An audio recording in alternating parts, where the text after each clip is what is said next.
Welcome to Top 100 Best-Selling Audiobooks, bringing the greatest books of all time to life, in full.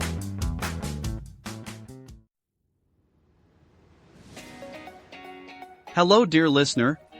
If you're here, it's probably because you're as passionate about books and the knowledge and wisdom they bring as we are. So you might also want to own this book or any other from this podcast in physical form, either to add to your personal library or to gift it to a friend. That's why we've included a link in the description, where you can get it at a discount and with shipping to almost anywhere in the world. Also, if you make your purchase through these links, the editors of this podcast will receive a small commission, which helps support us in continuing to upload more and more audiobooks for free. Let's make the world a better place through books, together. Pigeon Publishing House presents The Valley of Fear. Author, Arthur Conan Doyle. Preface. First published in 1915, The Valley of Fear stands as the final full-length novel in the Sherlock Holmes canon, a dark, intricate tale that bridges the worlds of crime, politics, and moral reckoning. Drawing upon real events and inspired by the secretive power of underground societies, Doyle delivers one of Holmes's most intellectually complex and emotionally charged investigations. The story begins with a cryptic cipher, a mysterious murder in a secluded English manor, and the unmistakable presence of Holmes's nemesis, Professor Moriarty. Yet, as the narrative unfolds, it plunges readers into the depths of a past conspiracy, a violent brotherhood in the coal mining valleys of America, where loyalty and vengeance are indistinguishable. Through its dual structure and powerful contrast between the logic of London and the lawlessness of the frontier, The Valley of Fear exposes the tension between justice and retribution, intellect and instinct. It is a tale of masks and motives, of the price of secrets, and of the enduring struggle between good and evil, rendered with all the precision and psychological depth that made Sherlock Holmes a legend. Part 1. The Tragedy of Burlstone. Chapter 1. The Warning. I am inclined to think, said I. I should do so, Sherlock Holmes remarked impatiently. I believe that I am one of the most long-suffering of mortals, but I'll admit that I was annoyed at the sardonic interruption. Really, Holmes, said I severely, you are a little trying at times. He was too much absorbed with his own thoughts to give any immediate answer to my remonstrance. He leaned upon his hand, with his untasted breakfast before him, and he stared at the slip of paper which he had just drawn from its envelope. Then he took the envelope itself, held it up to the light, and very carefully studied both the exterior and the flap. It is Porlock's writing, said he thoughtfully. I can hardly doubt that it is Porlock's writing, though I have seen it only twice before. The Greek E with the peculiar top flourish is distinctive. But if it is Porlock, then it must be something of the very first importance. He was speaking to himself rather than to me, but my vexation disappeared in the interest which the words awakened. Who then is Porlock? I asked. Porlock, Watson, is a nom de plume, a mere identification mark, but behind it lies a shifty and evasive personality.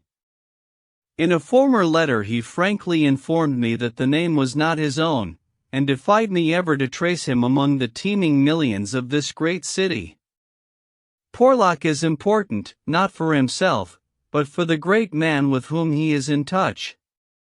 Picture to yourself the pilot fish with the shark, the jackal with the lion, anything that is insignificant in companionship with what is formidable, not only formidable, Watson, but sinister, in the highest degree sinister. That is where he comes within my purview. You have heard me speak of Professor Moriarty? The famous scientific criminal, as famous among crooks as, my blushes, Watson. Holmes murmured in a deprecating voice. I was about to say, as he is unknown to the public.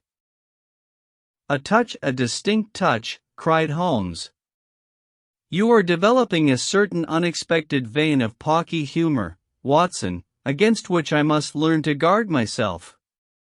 But in calling Moriarty a criminal you are uttering libel in the eyes of the law, and there lie the glory and the wonder of it. The greatest schemer of all time, the organizer of every deviltry, the controlling brain of the underworld, a brain which might have made or marred the destiny of nations. That's the man. But so aloof is he from general suspicion, so immune from criticism, so admirable in his management and self-effacement, that for those very words that you have uttered he could hale you to a court and emerge with your year's pension as a solatium for his wounded character.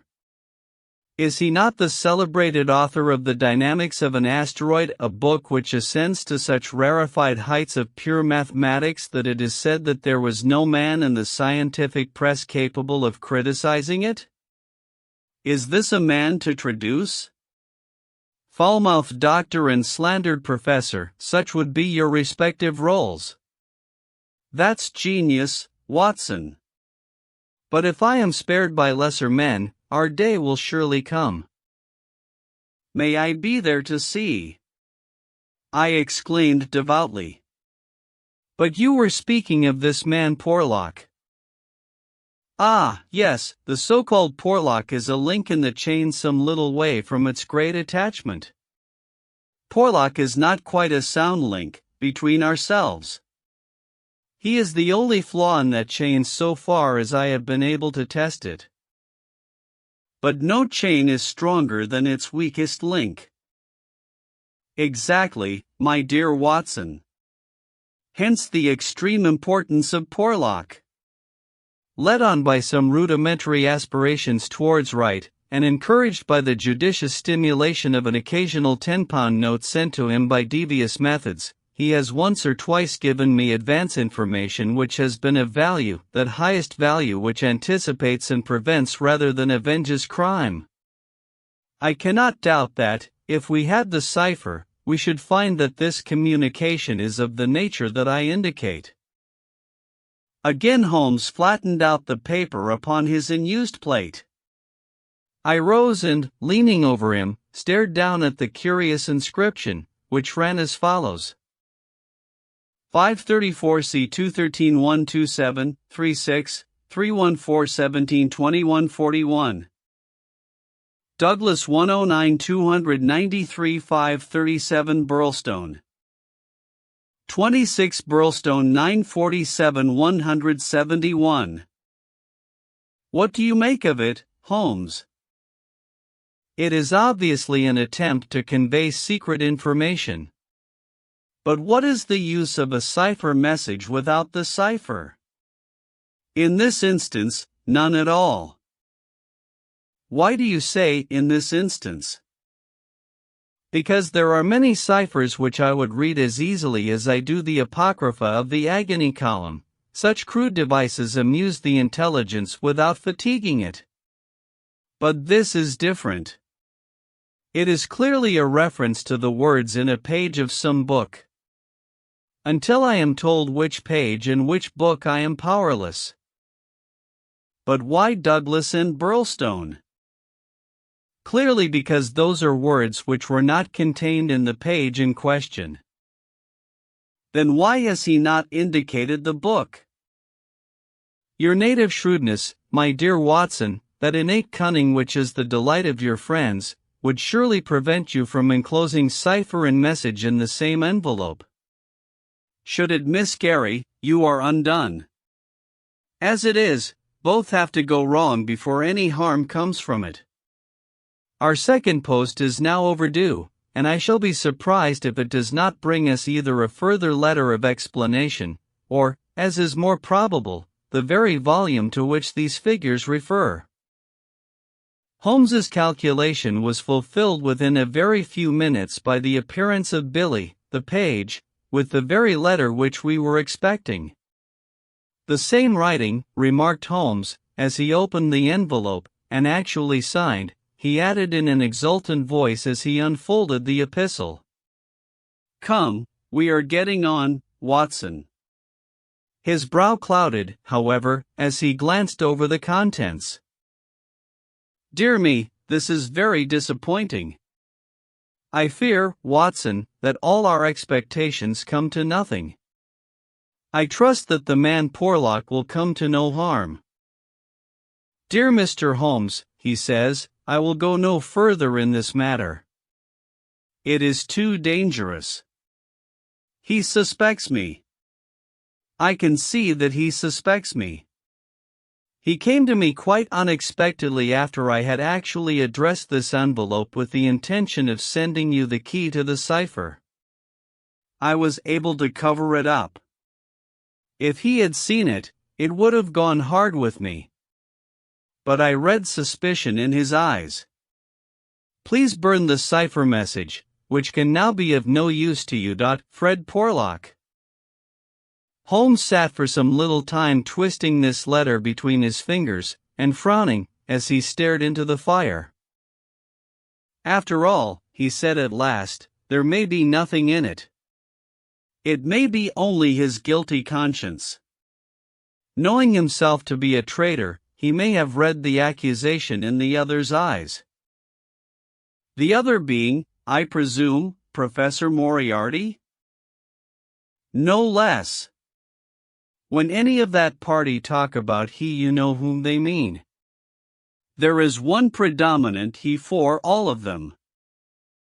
But what can he do? That's a large question. When you have one of the first brains of Europe up against you, and all the powers of darkness at his back, there are infinite possibilities. Anyhow, friend Porlock is evidently scared out of his senses. Kindly compare the writing in the note to that upon its envelope, which was done, he tells us, before this ill-omened visit. The one is clear and firm. The other hardly legible. Why did he write at all? Why did he not simply drop it? Because he feared I would make some inquiry after him in that case, and possibly bring trouble on him. No doubt, said I. Of course I had picked up the original cipher message and was bending my brows over it. It's pretty maddening to think that an important secret may lie here on this slip of paper, and that it is beyond human power to penetrate it. Sherlock Holmes had pushed away his untasted breakfast and lit the unsavory pipe which was the companion of his deepest meditations. I wonder, said he, leaning back and staring at the ceiling. Perhaps there are points which have escaped your Machiavellian intellect. Let us consider the problem in the light of pure reason. This man's reference is to a book. That is our point of departure. A somewhat vague one. Let us see, then, if we can narrow it down. As I focus my mind upon it, it seems rather less impenetrable. What indications have we as to this book? None. Well, it is surely not quite so bad as that. The cipher message begins with a large 534, does it not? We may take it as a working hypothesis that 534 is the particular page to which the cipher refers. So our book has already become a large book, which is surely something gained. What other indications have we as to the nature of this large book? The next sign is C2. What do you make of that, Watson? Chapter the second, no doubt. Hardly that, Watson. You will, I am sure, agree with me that if the page be given, the number of the chapter is immaterial. Also that if page 534 finds us only in the second chapter, the length of the first one must have been really intolerable. Column! I cried. Brilliant, Watson. You are scintillating this morning. If it is not column, then I am very much deceived. So now, You see, we begin to visualize a large book printed in double columns which are each of a considerable length, since one of the words is numbered in the document as the 293rd. Have we reached the limits of what reason can supply? I fear that we have. Surely you'd do yourself an injustice. One more coruscation, my dear Watson, yet another brainwave. Had the volume been an unusual one, he would have sent it to me. Instead of that, he had intended, before his plans were nipped, to send me the clue in this envelope. He says so in his note. This would seem to indicate that the book is one which he thought I would have no difficulty in finding for myself. He had it, and he imagined that I would have it, too. In short, Watson, it is a very common book. What you say certainly sounds plausible. So we have contracted our field of search to a large book, printed in double columns and in common use. The Bible! I cried triumphantly. Good, Watson, good. But not, if I may say so, quite good enough. Even if I accepted the compliment for myself, I could hardly name any volume which would be less likely to lie at the elbow of one of Moriarty's associates. Besides, the editions of Holy Writ are so numerous that he could hardly suppose that two copies would have the same pagination. This is clearly a book which is standardized. He knows for certain that his page 534 will exactly agree with my page 534. But very few books would correspond with that. Exactly. Therein lies our salvation. Our search is narrowed down to standardized books which anyone may be supposed to possess. Bradshaw. There are difficulties, Watson. The vocabulary of Bradshaw is nervous and terse, but limited. The selection of words would hardly lend itself to the sending of general messages. We will eliminate Bradshaw. The dictionary is, I fear, inadmissible for the same reason. What then is left? An almanac.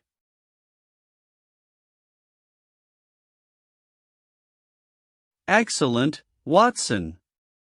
I am very much mistaken if you have not touched the spot. An almanac. Let us consider the claims of Whitaker's Almanac. It is in common use.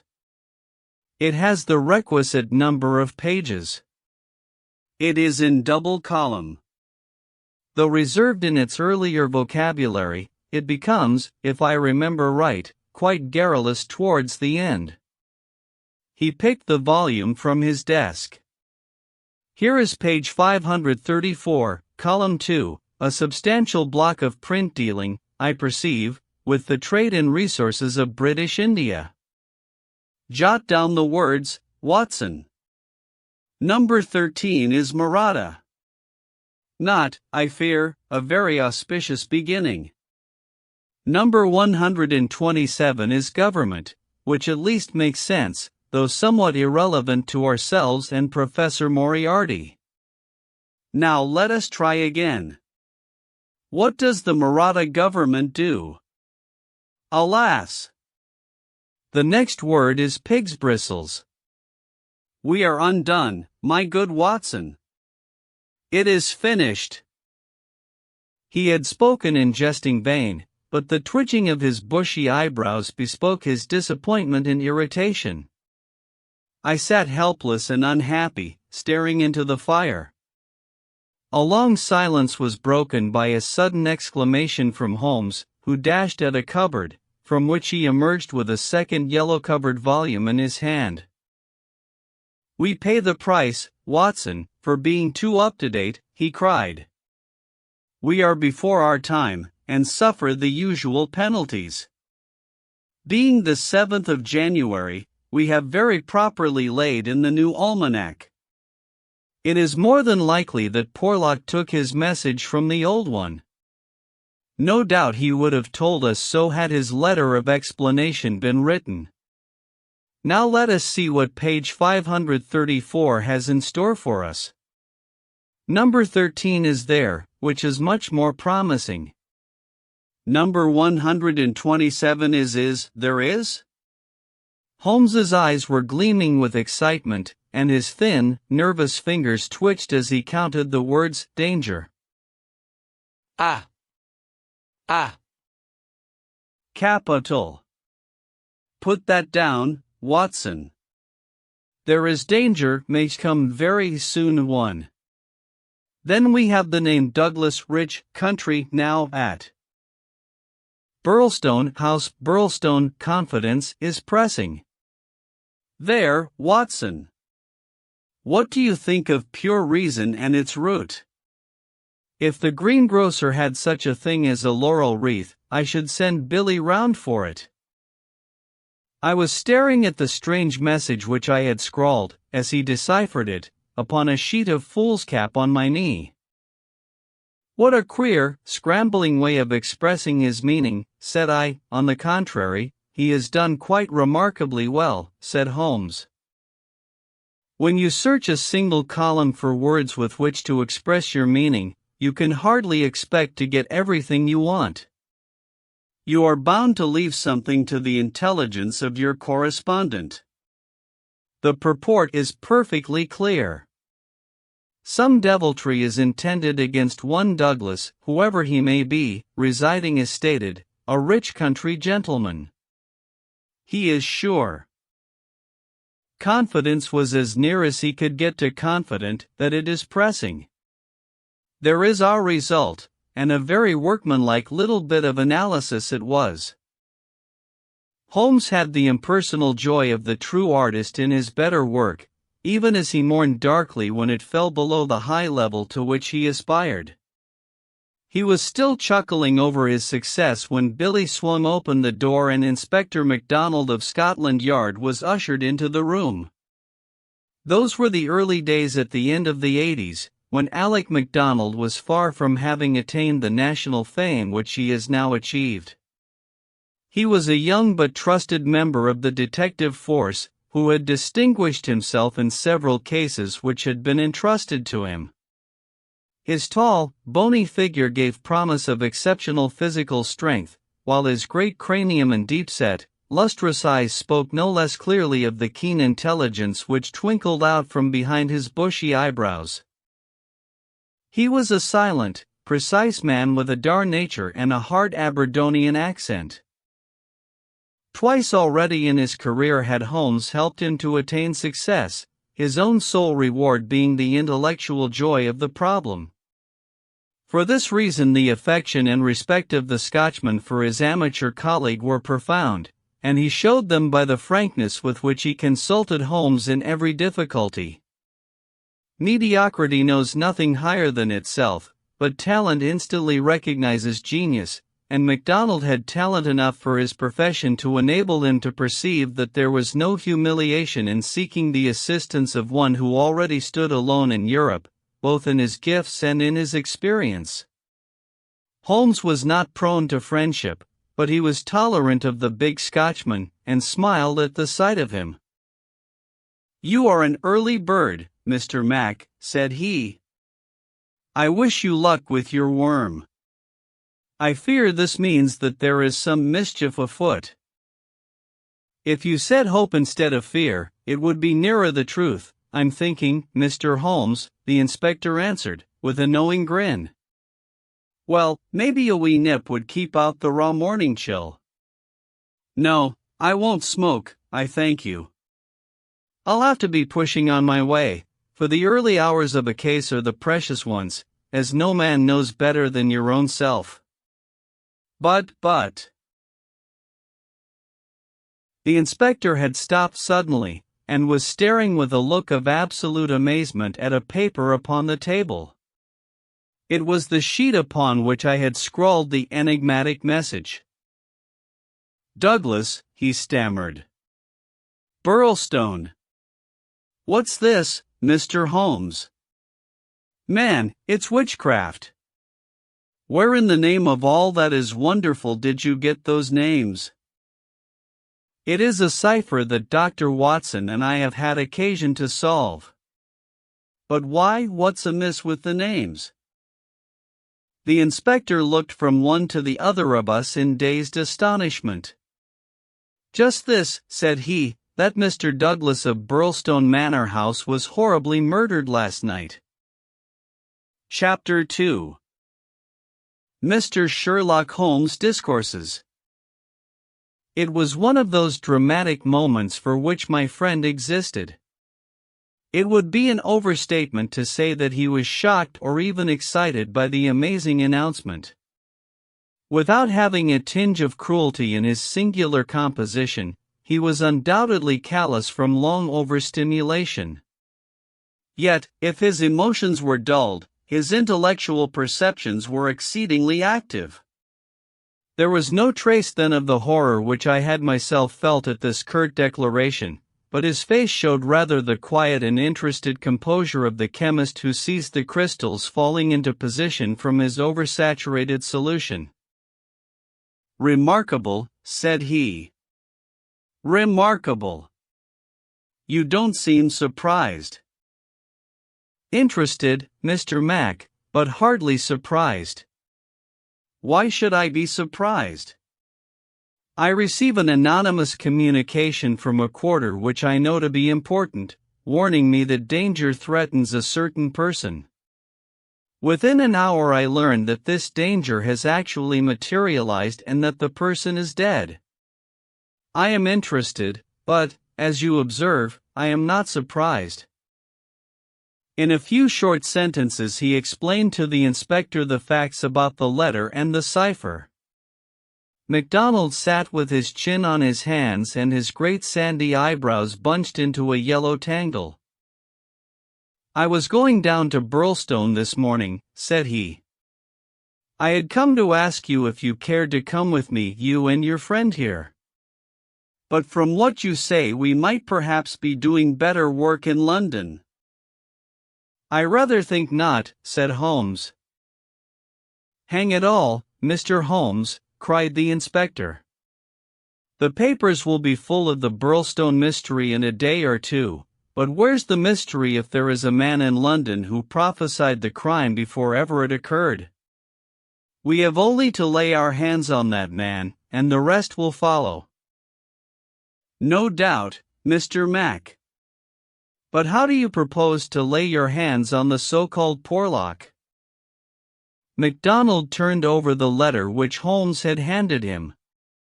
"Posted in Camberwell, that doesn't help us much. Name, you say, is assumed. Not much to go on, certainly." "Didn't you say that you have sent him money?" "Twice." "And how?" "In notes to Camberwell Post Office." "Did you ever trouble to see who called for them?" "No." The inspector looked surprised and a little shocked. "Why not?" "Because I always keep faith. I had promised when he first wrote that I would not try to trace him." "You think there is someone behind him?" "I know there is." "This professor that I've heard you mention?" "Exactly." Inspector MacDonald smiled, and his eyelid quivered as he glanced towards me. "I won't conceal from you, Mr. Holmes, that we think in the CID that you have a wee bit of a bee in your bonnet over this professor.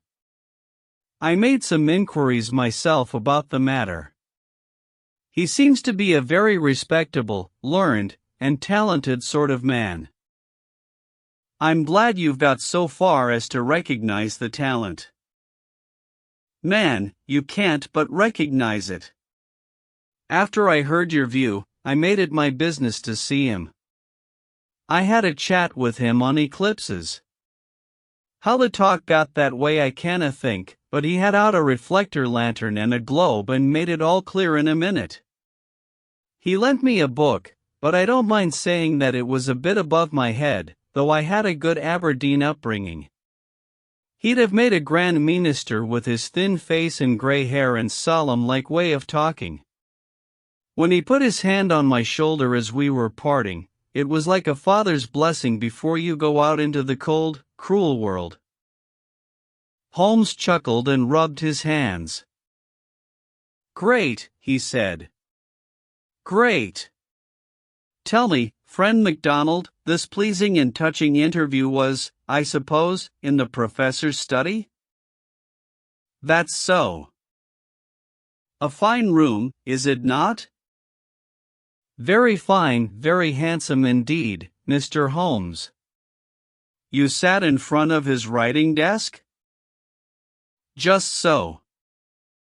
"Sun in your eyes and his face in the shadow?" "Well, it was evening, but I mind that the lamp was turned on my face." "It would be. Did you happen to observe a picture over the professor's head?" "I don't miss much, Mr. Holmes." "Maybe I learned that from you." "Yes, I saw the picture, a young woman with her head on her hands, peeping at you sideways." "That painting was by Jean-Baptiste Gros." The inspector endeavored to look interested. "Jean-Baptiste Gros," Holmes continued, joining his fingertips and leaning well back in his chair, "was a French artist who flourished between the years 1750 and 1800. I allude, of course, to his working career. Modern criticism has more than endorsed the high opinion formed of him by his contemporaries."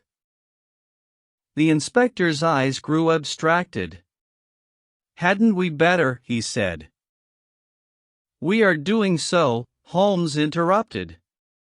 "All that I am saying has a very direct and vital bearing upon what you have called the Burlstone mystery. In fact, it may in a sense be called the very center of it." MacDonald smiled feebly, and looked appealingly to me. "Your thoughts move a bit too quick for me, Mr. Holmes. You leave out a link or two, and I can't get over the gap. What in the whole wide world can be the connection between this dead painting man and the affair at Burlstone?" "All knowledge comes useful to the detective," remarked Holmes. "Even the trivial fact that in the year 1865 a picture by Gros entitled La Jeune Fille à l'Agneau fetched 1,200,000 francs, more than £40,000, at the Portalis sale may start a train of reflection in your mind." It was clear that it did. The inspector looked honestly interested. "I may remind you," Holmes continued, "that the professor's salary can be ascertained in several trustworthy books of reference. It is 700 a year. Then how could he buy quite so? How could he?" "Aye, that's remarkable," said the inspector thoughtfully. "Talk away, Mr. Holmes." "I'm just loving it. It's fine." Holmes smiled. He was always warmed by genuine admiration, the characteristic of the real artist. "What about Burlstone?" he asked. "We've time yet," said the inspector, glancing at his watch. "I've a cab at the door, and it won't take us 20 minutes to Victoria." "But about this picture, I thought you told me once, Mr. Holmes, that you had never met Professor Moriarty." "No, I never have." "Then how do you know about his rooms?" "Ah, that's another matter. I have been 3 times in his rooms, twice waiting for him under different pretexts and leaving before he came." "Once." "Well, I can hardly tell about the once to an official detective. It was on the last occasion that I took the liberty of running over his papers, with the most unexpected results." "You found something compromising?" "Absolutely nothing. That was what amazed me. However, you have now seen the point of the picture. It shows him to be a very wealthy man. How did he acquire wealth? He is unmarried. His younger brother is a station master in the west of England. His chair is worth 700 a year. And he owns a groys. Well, surely the inference is plain. You mean that he has a great income and that he must earn it in an illegal fashion? Exactly. Of course, I have other reasons for thinking so, dozens of exiguous threads which lead vaguely up towards the center of the web where the poisonous, motionless creature is lurking. I only mention the groys because it brings the matter within the range of your own observation. Well, Mr. Holmes, I admit that what you say is interesting. It's more than interesting, it's just wonderful. But let us have it a little clearer if you can. Is it forgery, coining, burglary? Where does the money come from? Have you ever read of Jonathan Wild? Well, the name has a familiar sound. Someone in a novel, was he not? I don't take much stock of detectives in novels, chaps that do things and never let you see how they do them. That's just inspiration, not business. Jonathan Wild wasn't a detective, and he wasn't in a novel. He was a master criminal, and he lived last century, 1750 or thereabouts. Then he's no use to me. I'm a practical man. Mr. Mack, the most practical thing that you ever did in your life would be to shut yourself up for 3 months and read 12 hours a day at the annals of crime. Everything comes in circles, even Professor Moriarty. Jonathan Wild was the hidden force of the London criminals, to whom he sold his brains and his organization on a 15% commission. The old wheel turns, and the same spoke comes up. It's all been done before, and will be again. I'll tell you 1 or 2 things about Moriarty which may interest you. You'll interest me right enough. I happen to know who was the first link in his chain, a chain with this Napoleon gone wrong at one end, and 100 broken fighting men, pickpockets, blackmailers, and card sharpers at the other, with every sort of crime in between. His chief of staff is Colonel Sebastian Moran, as aloof and guarded and inaccessible to the law as himself. What do you think he pays him? I'd like to hear. 6,000 a year. That's paying for brains, you see, the American business principle.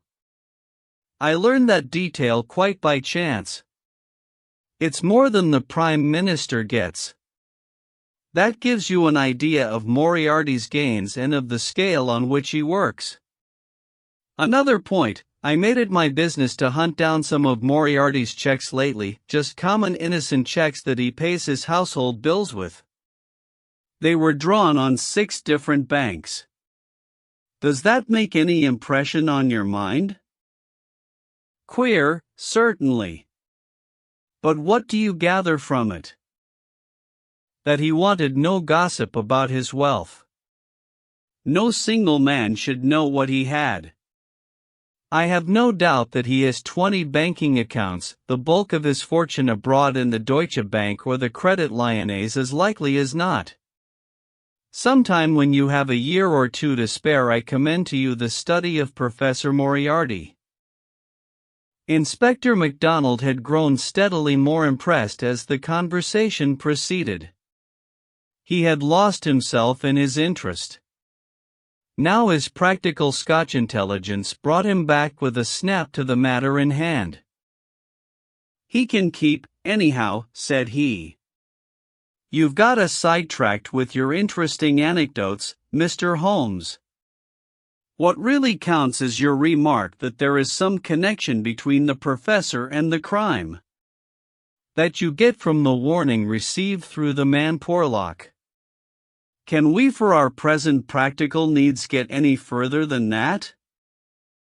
we may form some conception as to the motives of the crime. It is, as I gather from your original remarks, an inexplicable, or at least an unexplained, murder. Now, presuming that the source of the crime is as we suspect it to be, there might be two different motives. In the first place, I may tell you that Moriarty rules with a rod of iron over his people. His discipline is tremendous. There is only one punishment in his code. It is death. Now we might suppose that this murdered man, this Douglas whose approaching fate was known by one of the arch-criminal's subordinates, had in some way betrayed the chief. His punishment followed, and would be known to all, if only to put the fear of death into them. Well, that is one suggestion, Mr. Holmes. The other is that it has been engineered by Moriarty in the ordinary course of business. Was there any robbery? I have not heard. If so, it would, of course, be against the first hypothesis and in favor of the second. Moriarty may have been engaged to engineer it on a promise of part spoils, or he may have been paid so much down to manage it. Either is possible. But, whichever it may be, or if it is some third combination, it is down at Burlstone that we must seek the solution. I know our man too well to suppose that he has left anything up here which may lead us to him.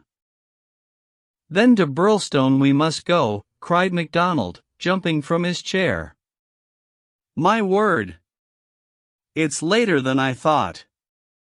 I can give you, gentlemen, 5 minutes for preparation, and that is all. And ample for us both, said Holmes, as he sprang up and hastened to change from his dressing gown to his coat. While we are on our way, Mr. Mac, I will ask you to be good enough to tell me all about it. All about it proved to be disappointingly little, and yet there was enough to assure us that the case before us might well be worthy of the expert's closest attention. He brightened and rubbed his thin hands together as he listened to the meager but remarkable details. A long series of sterile weeks lay behind us, and here at last there was a fitting object for those remarkable powers which, like all special gifts, become irksome to their owner when they are not in use. That razor brain blunted and rusted with inaction. Sherlock Holmes's eyes glistened, his pale cheeks took a warmer hue, and his whole eager face shone with an inward light when the call for work reached him. Leaning forward in the cab, he listened intently to MacDonald's short sketch of the problem which awaited us in Sussex. The inspector was himself dependent, as he explained to us, upon a scribbled account forwarded to him by the milk train in the early hours of the morning. White Mason, the local officer, was a personal friend, and hence MacDonald had been notified much more promptly than is usual at Scotland Yard when provincials need their assistance. It is a very cold scent upon which the metropolitan expert is generally asked to run. Dear Inspector MacDonald, said the letter which he read to us, official requisition for your services is in separate envelope. This is for your private eye. Wire me what train in the morning you can get for Burlstone, and I will meet it or have it met if I am too occupied. This case is a snorter. Don't waste a moment in getting started. If you can bring Mr. Holmes, please do so, for he will find something after his own heart. We would think the whole had been fixed up for theatrical effect if there wasn't a dead man in the middle of it. My word, it is a snorter. Your friend seems to be no fool, remarked Holmes. No, sir, White Mason is a very live man, if I am any judge. Well, have you anything more? Only that he will give us every detail when we meet. Then how did you get at Mr. Douglas and the fact that he had been horribly murdered? That was in the enclosed official report. It didn't say horrible. That's not a recognized official term. It gave the name John Douglas. It mentioned that his injuries had been in the head, from the discharge of a shotgun. It also mentioned the hour of the alarm, which was close on to midnight last night. It added that the case was undoubtedly one of murder, but that no arrest had been made, and that the case was one which presented some very perplexing and extraordinary features. That's absolutely all we have at present, Mr. Holmes. Then, with your permission, we will leave it at that, Mr. Mack. The temptation to form premature theories upon insufficient data is the bane of our profession. I can see only two things for certain at present: a great brain in London, and a dead man in Sussex. It's the chain between that we are going to trace. Chapter 3. The Tragedy of Burlstone. Now for a moment I will ask leave to remove my own insignificant personality and to describe events which occurred before we arrived upon the scene by the light of knowledge which came to us afterwards. Only in this way can I make the reader appreciate the people concerned in the strange setting in which their fate was cast. The village of Burlstone is a small and very ancient cluster of half-timbered cottages on the northern border of the county of Sussex.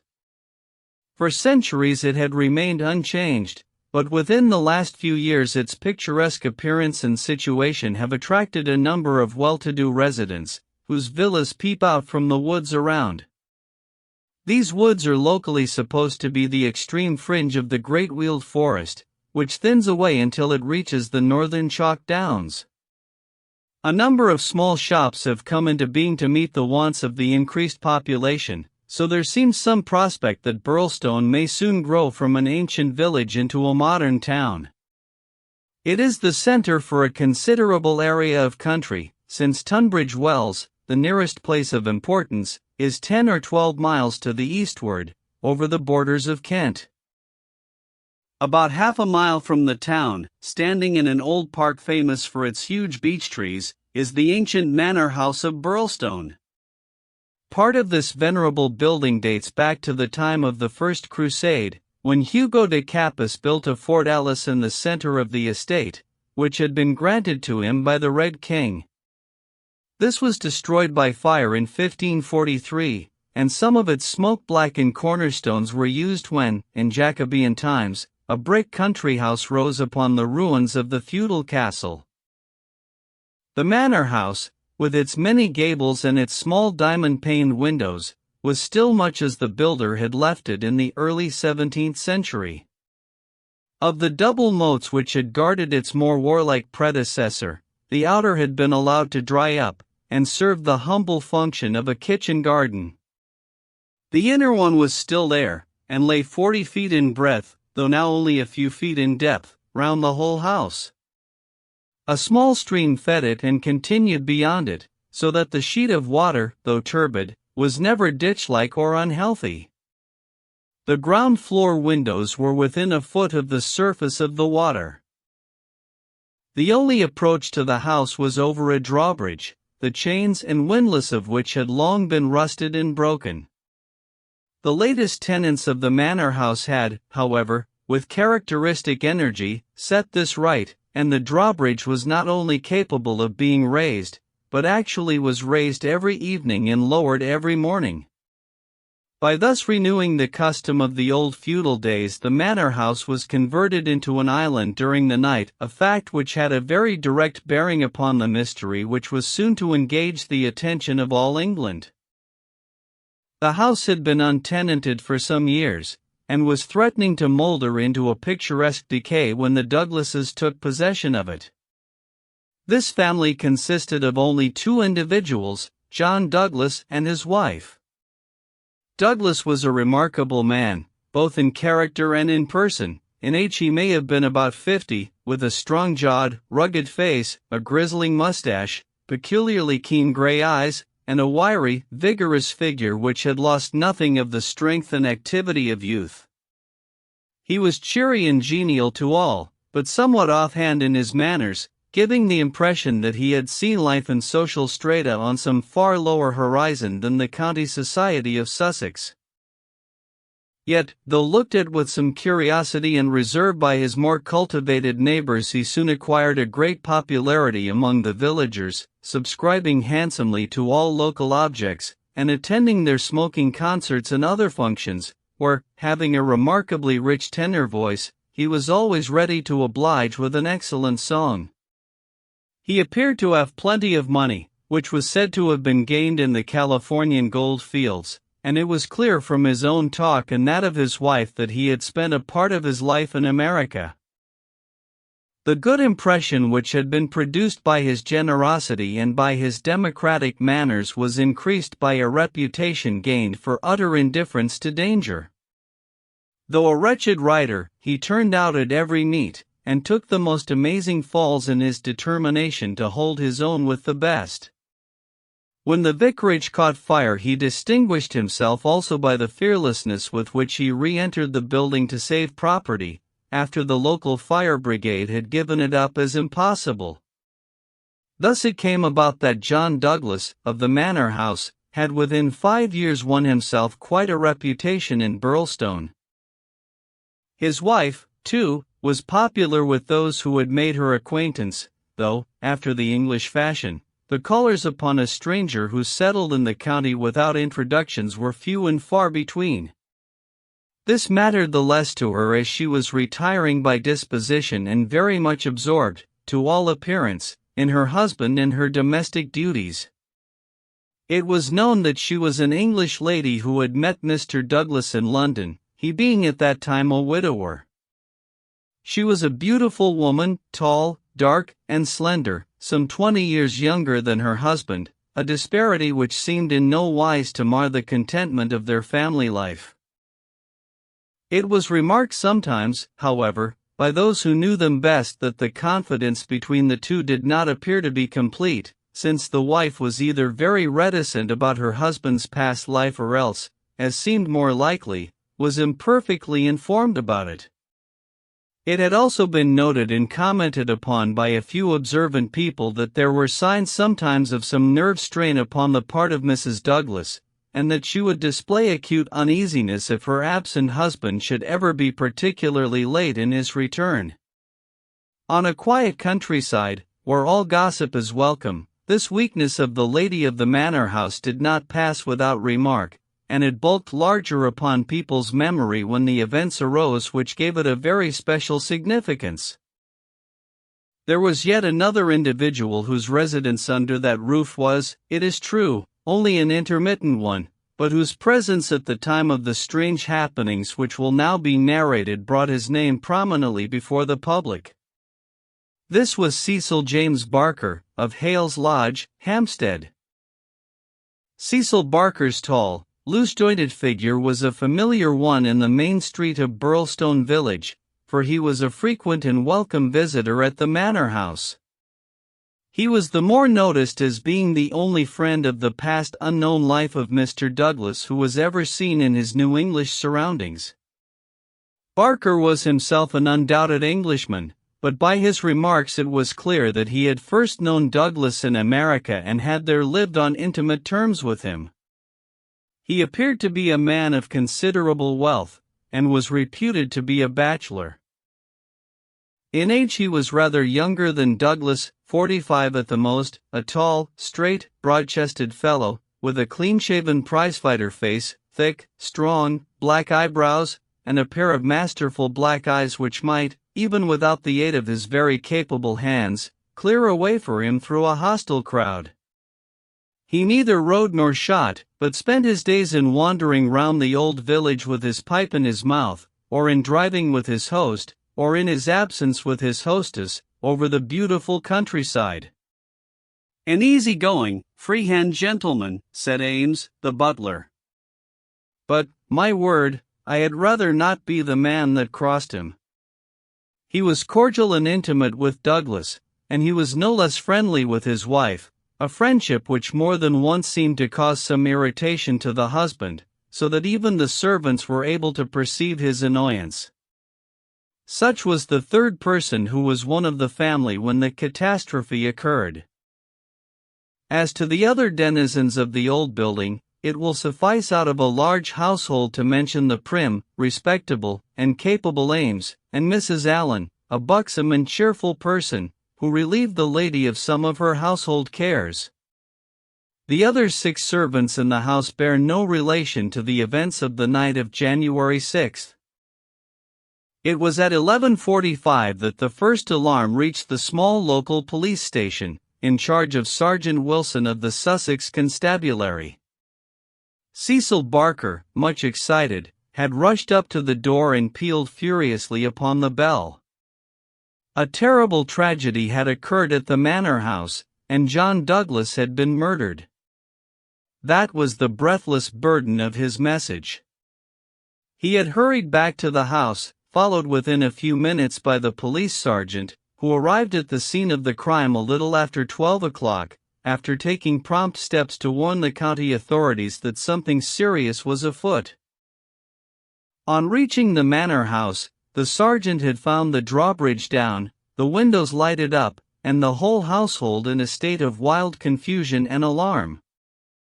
The white-faced servants were huddling together in the hall, with the frightened butler wringing his hands in the doorway. Only Cecil Barker seemed to be master of himself and his emotions. He had opened the door which was nearest to the entrance and he had beckoned to the sergeant to follow him.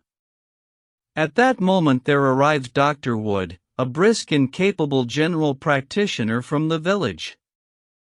The 3 men entered the fatal room together, while the horror-stricken butler followed at their heels, closing the door behind him to shut out the terrible scene from the maidservants. The dead man lay on his back, sprawling with outstretched limbs in the center of the room.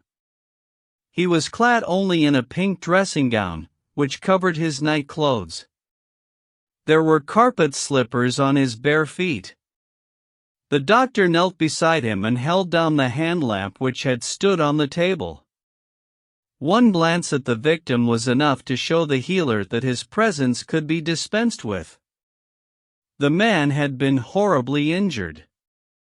Lying across his chest was a curious weapon, a shotgun with the barrel sawed off a foot in front of the triggers. It was clear that this had been fired at close range and that he had received the whole charge in the face, blowing his head almost to pieces.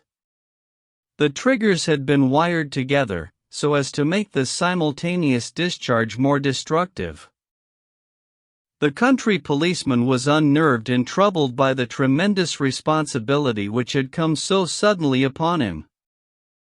"We will touch nothing until my superiors arrive," he said in a hushed voice, staring in horror at the dreadful head. "Nothing has been touched up to now," said Cecil Barker. "I'll answer for that. You see it all exactly as I found it." "When was that?" The sergeant had drawn out his notebook. "It was just 11:30. I had not begun to undress, and I was sitting by the fire in my bedroom when I heard the report. It was not very loud, it seemed to be muffled. I rushed down. I don't suppose it was 30 seconds before I was in the room." "Was the door open?" "Yes, it was open. Poor Douglas was lying as you see him. His bedroom candle was burning on the table. It was I who lit the lamp some minutes afterward." "Did you see no one?" "No. I heard Mrs. Douglas coming down the stair behind me, and I rushed out to prevent her from seeing this dreadful sight. Mrs. Allen, the housekeeper, came and took her away. Ames had arrived, and we ran back into the room once more." "But surely I have heard that the drawbridge is kept up all night." "Yes, it was up until I lowered it." "Then how could any murderer have got away?" "It is out of the question. Mr. Douglas must have shot himself. That was our first idea. But see, Barker drew aside the curtain and showed that the long, diamond-paned window was open to its full extent. And look at this! He held the lamp down and illuminated a smudge of blood like the mark of a boot sole upon the wooden sill. Someone has stood there in getting out. You mean that someone waded across the moat? Exactly. Then if you were in the room within half a minute of the crime, he must have been in the water at that very moment. I have not a doubt of it. I wish to heaven that I had rushed to the window. But the curtain screened it, as you can see, and so it never occurred to me. Then he heard the step of Mrs. Douglas, and I could not let her enter the room. It would have been too horrible. Horrible enough, said the doctor, looking at the shattered head and the terrible marks which surrounded it. I've never seen such injuries since the Burlstone Railway smash. But, I say, remarked the police sergeant, whose slow, bucolic common sense was still pondering the open window. It's all very well you're saying that a man escaped by wading this moat, but what I ask you is, how did he ever get into the house at all if the bridge was up? Ah, that's the question, said Barker. At what o'clock was it raised? It was nearly 6 o'clock, said Ames, the butler. I've heard, said the sergeant, that it was usually raised at sunset. That would be nearer 4:30 than 6 at this time of year. Mrs. Douglas had visitors to tea, said Ames. I couldn't raise it until they went. Then I wound it up myself. Then it comes to this, said the sergeant, if anyone came from outside, if they did, they must have gotten across the bridge before 6 and been in hiding ever since, until Mr. Douglas came into the room after 11. That is so. Mr. Douglas went round the house every night the last thing before he turned in to see that the lights were right. That brought him in here. The man was waiting, and shot him. Then he got away through the window and left his gun behind him. That's how I read it, for nothing else will fit the facts. The sergeant picked up a card which lay beside the dead man on the floor. The initials VV, and under them the number 341, were rudely scrawled in ink upon it. What's this? He asked, holding it up. Barker looked at it with curiosity. I never noticed it before, he said. The murderer must have left it behind him. VV 341. I can make no sense of that. The sergeant kept turning it over in his big fingers. What's VV? Somebody's initials, maybe. What have you got there, Dr. Wood? It was a good-sized hammer which had been lying on the rug in front of the fireplace, a substantial, workmanlike hammer. Cecil Barker pointed to a box of brass-headed nails upon the mantelpiece. Mr. Douglas was altering the pictures yesterday, he said. I saw him myself, standing upon that chair and fixing the big picture above it. That accounts for the hammer. We'd best put it back on the rug where we found it, said the sergeant, scratching his puzzled head in his perplexity. It will want the best brains in the force to get to the bottom of this thing. It will be a London job before it is finished. He raised the hand lamp and walked slowly round the room. Hello, he cried, excitedly, drawing the window curtain to one side. What o'clock were those curtains drawn? When the lamps were lit, said the butler. It would be shortly after 4. Someone had been hiding here, sure enough. He held down the light, and the marks of muddy boots were very visible in the corner. I'm bound to say this bears out your theory, Mr. Barker. It looks as if the man got into the house after 4 when the curtains were drawn, and before 6 when the bridge was raised. He slipped into this room, because it was the first that he saw. There was no other place where he could hide, so he popped in behind this curtain. That all seems clear enough. It is likely that his main idea was to burgle the house, but Mr. Douglas chanced to come upon him, so he murdered him and escaped. That's how I read it, said Barker. But, I say, aren't we wasting precious time? Couldn't we start out and scout the country before the fellow gets away? The sergeant considered for a moment.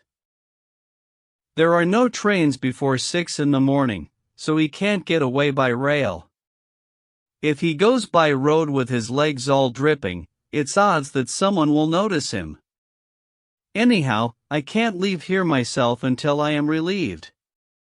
But I think none of you should go until we see more clearly how we all stand. The doctor had taken the lamp and was narrowly scrutinizing the body.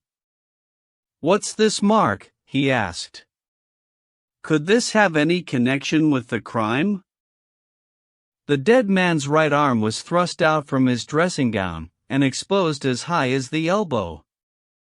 About halfway up the forearm was a curious brown design, a triangle inside a circle, standing out in vivid relief upon the lard-colored skin. "It's not tattooed," said the doctor, peering through his glasses. "I never saw anything like it." "The man has been branded at some time as they brand cattle." "What is the meaning of this?"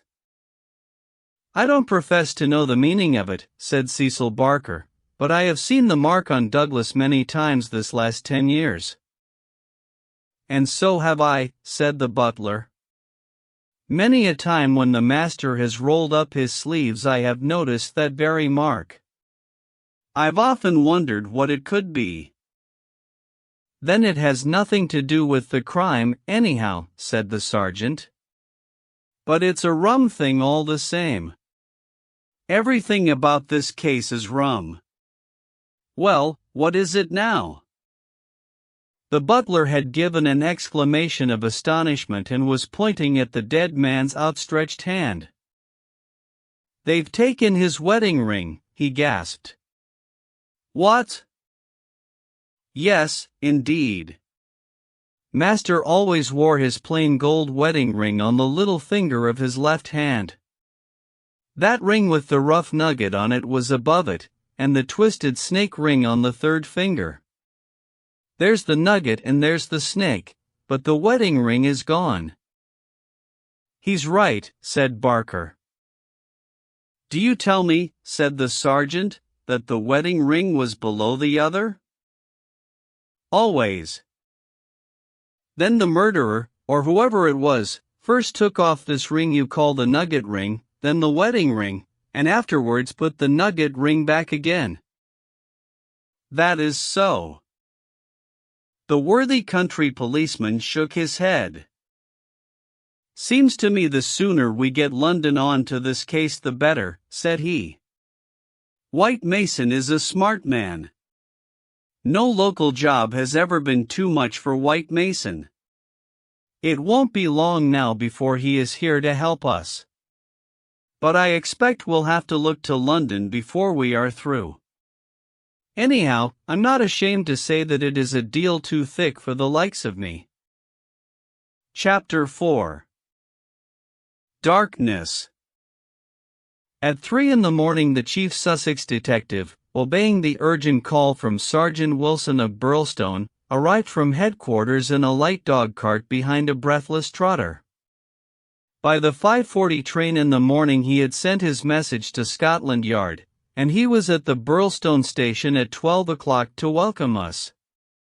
White Mason was a quiet, comfortable-looking person in a loose tweed suit, with a clean-shaved, ruddy face, a stoutish body, and powerful bandy legs adorned with gaiters, looking like a small farmer, a retired gamekeeper, or anything upon earth except a very favorable specimen of the provincial criminal officer.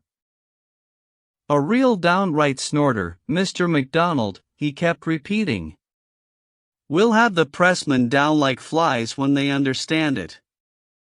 I'm hoping we will get our work done before they get poking their noses into it and messing up all the trails. There has been nothing like this that I can remember. There are some bits that will come home to you, Mr. Holmes, or I am mistaken. And you also, Dr. Watson, for the medicos will have a word to say before we finish. Your room is at the Westville Arms. There's no other place, but I hear that it is clean and good. The man will carry your bags. This way, gentlemen, if you please. He was a very bustling and genial person, this Sussex detective. In 10 minutes we had all found our quarters. In 10 more we were seated in the parlor of the inn and being treated to a rapid sketch of those events which have been outlined in the previous chapter. MacDonald made an occasional note, while Holmes sat absorbed, with the expression of surprised and reverent admiration with which the botanist surveys the rare and precious bloom. "Remarkable," he said, when the story was unfolded, "most remarkable. I can hardly recall any case where the features have been more peculiar." "I thought you would say so, Mr. Holmes," said White Mason in great delight. "We're well up with the times in Sussex. I've told you now how matters were, up to the time when I took over from Sergeant Wilson between 3 and 4 this morning. My word! I made the old mare go. But I need not have been in such a hurry, as it turned out, for there was nothing immediate that I could do. Sergeant Wilson had all the facts. I checked them and considered them, and maybe added a few of my own." "What were they?" asked Holmes eagerly. "Well, I first had the hammer examined. There was Dr. Wood there to help me. We found no signs of violence upon it. I was hoping that, if Mr. Douglas defended himself with the hammer, he might have left his mark upon the murderer before he dropped it on the mat. But there was no stain." "That, of course, proves nothing at all," remarked Inspector MacDonald. "There has been many a hammer murder and no trace on the hammer." "Quite so. It doesn't prove it wasn't used. But there might have been stains, and that would have helped us." As a matter of fact, there were none. Then I examined the gun. They were buckshot cartridges, and, as Sergeant Wilson pointed out, the triggers were wired together so that, if you pulled on the hinder one, both barrels were discharged. Whoever fixed that up had made up his mind that he was going to take no chances of missing his man. The sod gun was not more than 2 foot long, one could carry it easily under one's coat. There was no complete maker's name, but the printed letters pen were on the fluting between the barrels, and the rest of the name had been cut off by the saw. "A big P with a flourish above it, E and N smaller?" asked Holmes. "Exactly. Pennsylvania Small Arms Company, well-known American firm," said Holmes. White Mason gazed at my friend as the little village practitioner looks at the Harley Street specialist who by a word can solve the difficulties that perplex him. "That is very helpful, Mr. Holmes. No doubt you are right." "Wonderful. Wonderful. Do you carry the names of all the gun makers in the world in your memory?" Holmes dismissed the subject with a wave. "No doubt it is an American shotgun," White Mason continued. "I seem to have read that a sawed-off shotgun is a weapon used in some parts of America." Apart from the name upon the barrel, the idea had occurred to me. There is some evidence, then, that this man who entered the house and killed its master was an American. MacDonald shook his head. "Man, "You are surely traveling over fast," said he. "I have heard no evidence yet that any stranger was ever in the house at all. The open window, the blood on the sill, the queer card, the marks of boots in the corner, the gun. Nothing there that could not have been arranged. Mr. Douglas was an American, or had lived long in America. So had Mr. Barker. You don't need to import an American from outside in order to account for American doings." Ames, the butler. "What about him? Is he reliable?" 10 years with Sir Charles Chandos, as solid as a rock. He has been with Douglas ever since he took the manor house 5 years ago. He has never seen a gun of this sort in the house. The gun was made to conceal. That's why the barrels were sawed. It would fit into any box. How could he swear there was no such gun in the house? Well, anyhow, he had never seen one. MacDonald shook his obstinate Scotch head. "I'm not convinced yet that there was ever anyone in the house," said he. "I'm asking you to consider." His accent became more Aberdonian as he lost himself in his argument. "I'm asking you to consider what it involves if you suppose that this gun was ever brought into the house, and that all these strange things were done by a person from outside. Oh, man, it's just inconceivable. It's clean against common sense. I put it to you, Mr. Holmes, judging it by what we have heard." "Well, state your case, Mr. Mac," said Holmes in his most judicial style. "The man is not a burglar, supposing that he ever existed. The ring business and the card point to premeditated murder for some private reason. Very good. Here is a man who slips into a house with the deliberate intention of committing murder. He knows, if he knows anything, that he will have a difficulty in making his escape, as the house is surrounded with water. What weapon would he choose? You would say the most silent in the world. Then he could hope when the deed was done to slip quickly from the window, to wade the moat, and to get away at his leisure. That's understandable. But is it understandable that he should go out of his way to bring with him the most noisy weapon he could select, knowing well that it will fetch every human being in the house to the spot as quick as they can run, and that it is all odds that he will be seen before he can get across the moat? Is that credible, Mr. Holmes?" "Well, you put the case strongly," my friend replied thoughtfully. "It certainly needs a good deal of justification. May I ask, Mr. White Mason, whether you examined the farther side of the moat at once to see if there were any signs of the man having climbed out from the water?" "There were no signs, Mr. Holmes. But it is a stone ledge, and one could hardly expect them." "No tracks or marks?" "None." "Ah.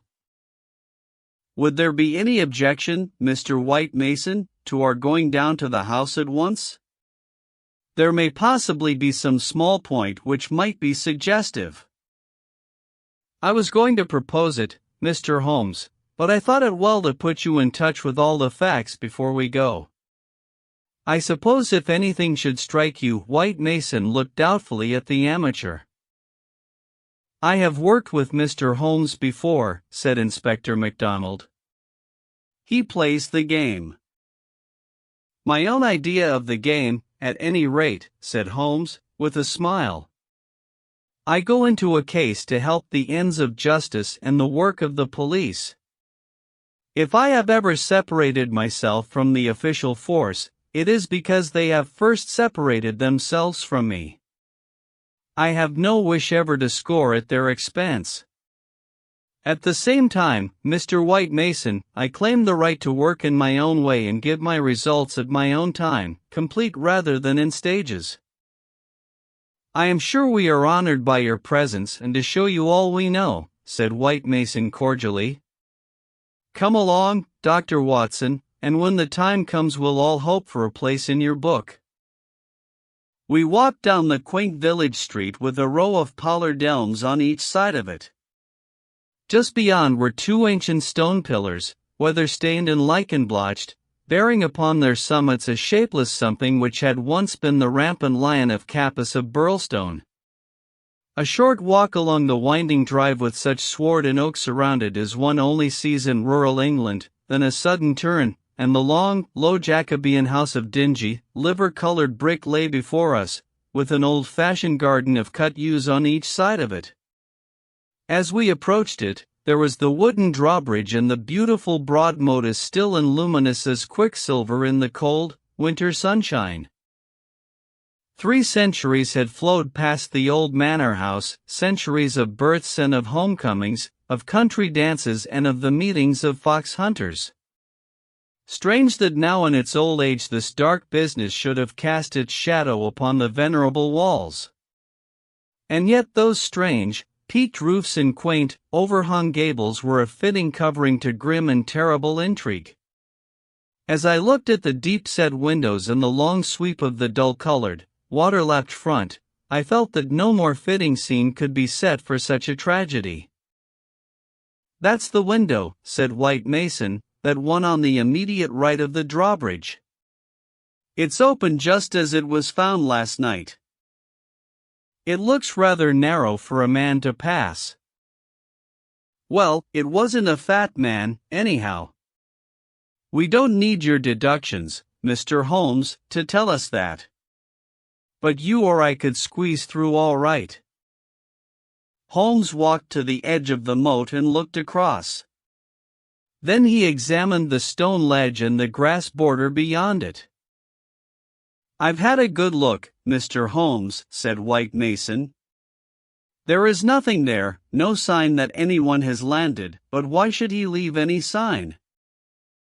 "Exactly. Why should he? Is the water always turbid?" "Generally about this color. The stream brings down the clay." "How deep is it?" "About 2 feet at each side and 3 in the middle." "So we can put aside all idea of the man having been drowned in crossing?" "No, a child could not be drowned in it." We walked across the drawbridge, and were admitted by a quaint, gnarled, dried-up person, who was the butler, Ames. The poor old fellow was white and quivering from the shock. The village sergeant, a tall, formal, melancholy man, still held his vigil in the room of fate. The doctor had departed. "Anything fresh, Sergeant Wilson?" asked White Mason. "No, sir." "Then you can go home. You've had enough. We can send for you if we want you. The butler had better wait outside. Tell him to warn Mr. Cecil Barker, Mrs. Douglas, and the housekeeper that we may want a word with them presently. Now, gentlemen, perhaps you will allow me to give you the views I have formed first, and then you will be able to arrive at your own." He impressed me, this country specialist. He had a solid grip of fact and a cool, clear, common-sense brain, which should take him some way in his profession. Holmes listened to him intently, with no sign of that impatience which the official exponent too often produced. "Is it suicide, or is it murder? That's our first question, gentlemen, is it not? If it were suicide, then we have to believe that this man began by taking off his wedding ring and concealing it, that he then came down here in his dressing gown, trampled mud into a corner behind the curtain in order to give the idea someone had waited for him, opened the window, put blood on the—" "We can surely dismiss that," said MacDonald. "So I think. Suicide is out of the question. Then a murder has been done. What we have to determine is, whether it was done by someone outside or inside the house. Well, let's hear the argument.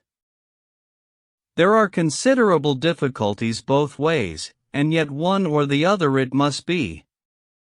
We will suppose first that some person or persons inside the house did the crime. They got this man down here at a time when everything was still and yet no one was asleep.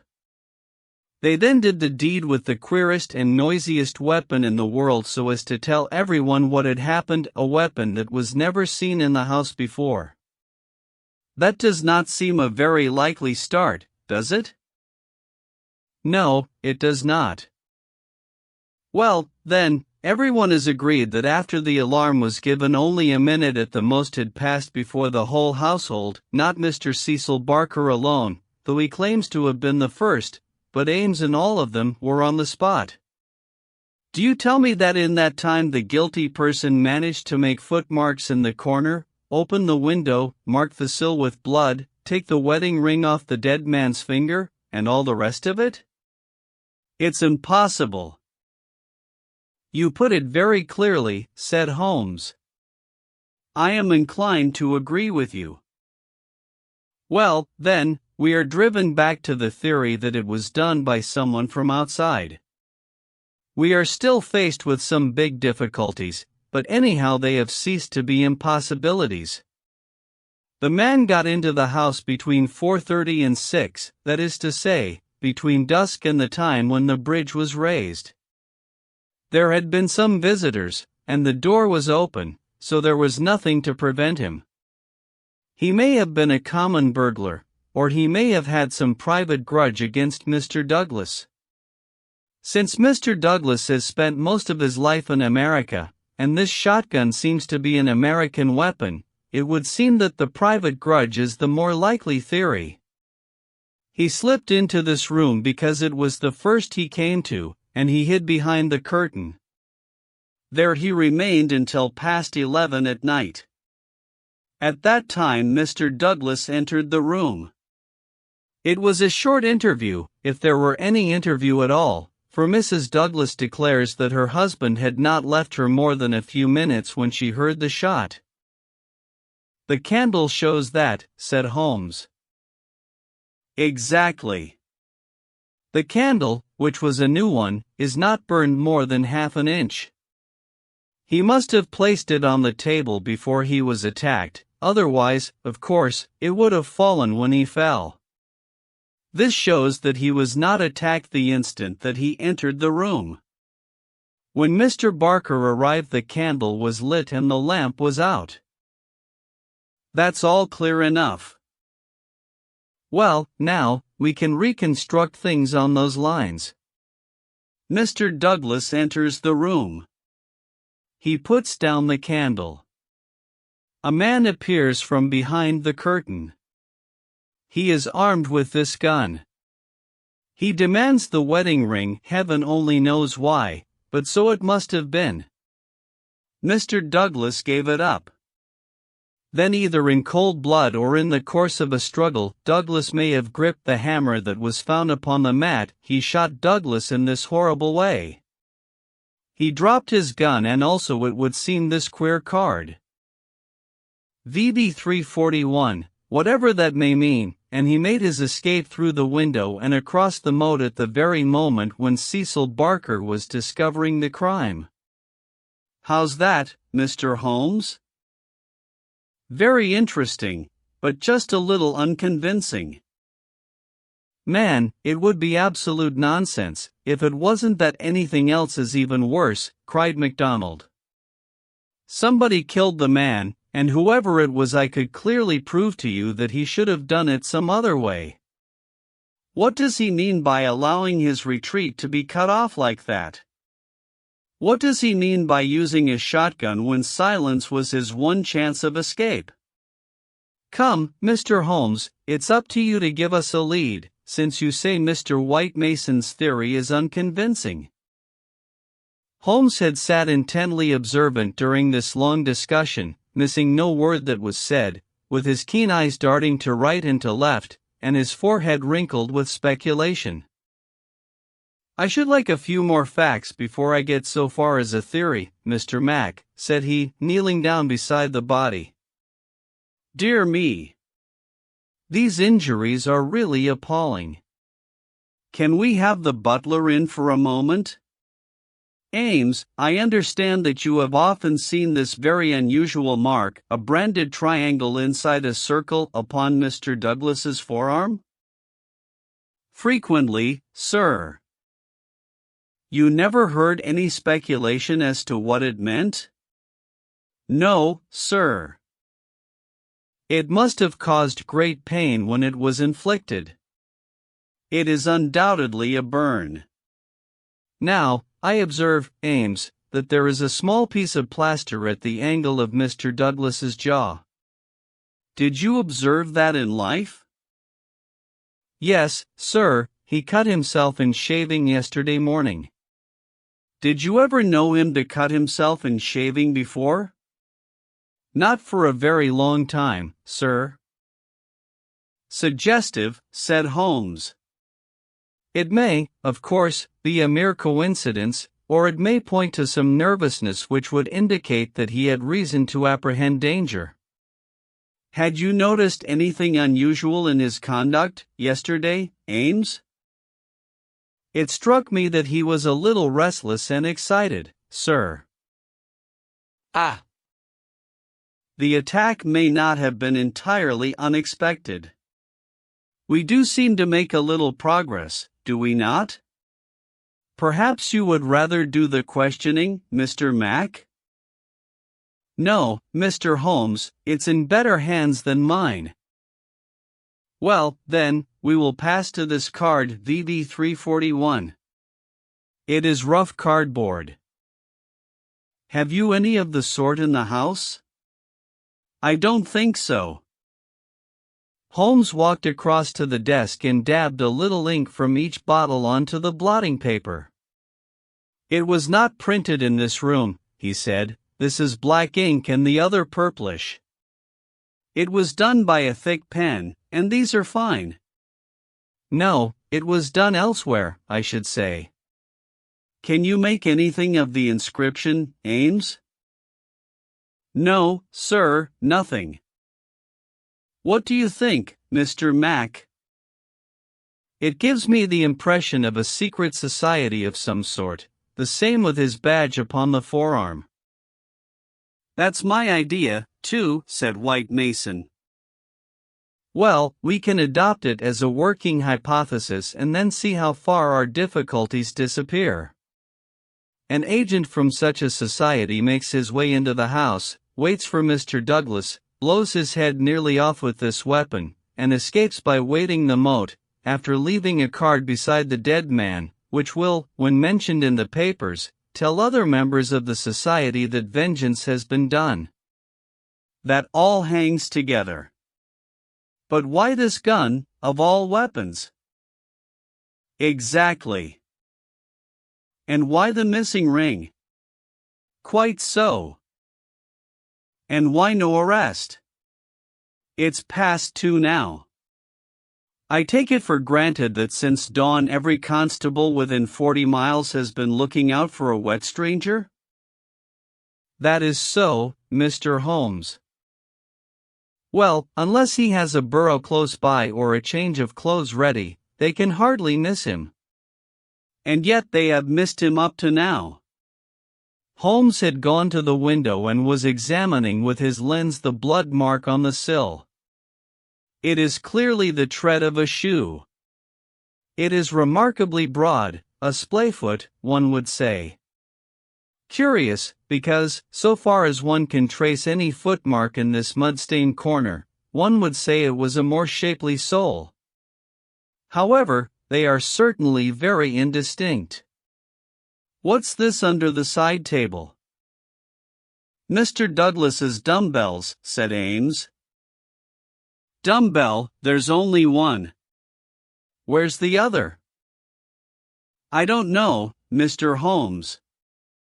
There may have been only one. I have not noticed them for months.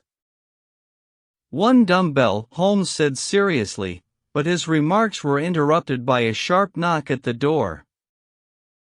A tall, sunburned, capable-looking, clean-shaved man looked in at us. I had no difficulty in guessing that it was the Cecil Barker of whom I had heard. His masterful eyes traveled quickly with a questioning glance from face to face.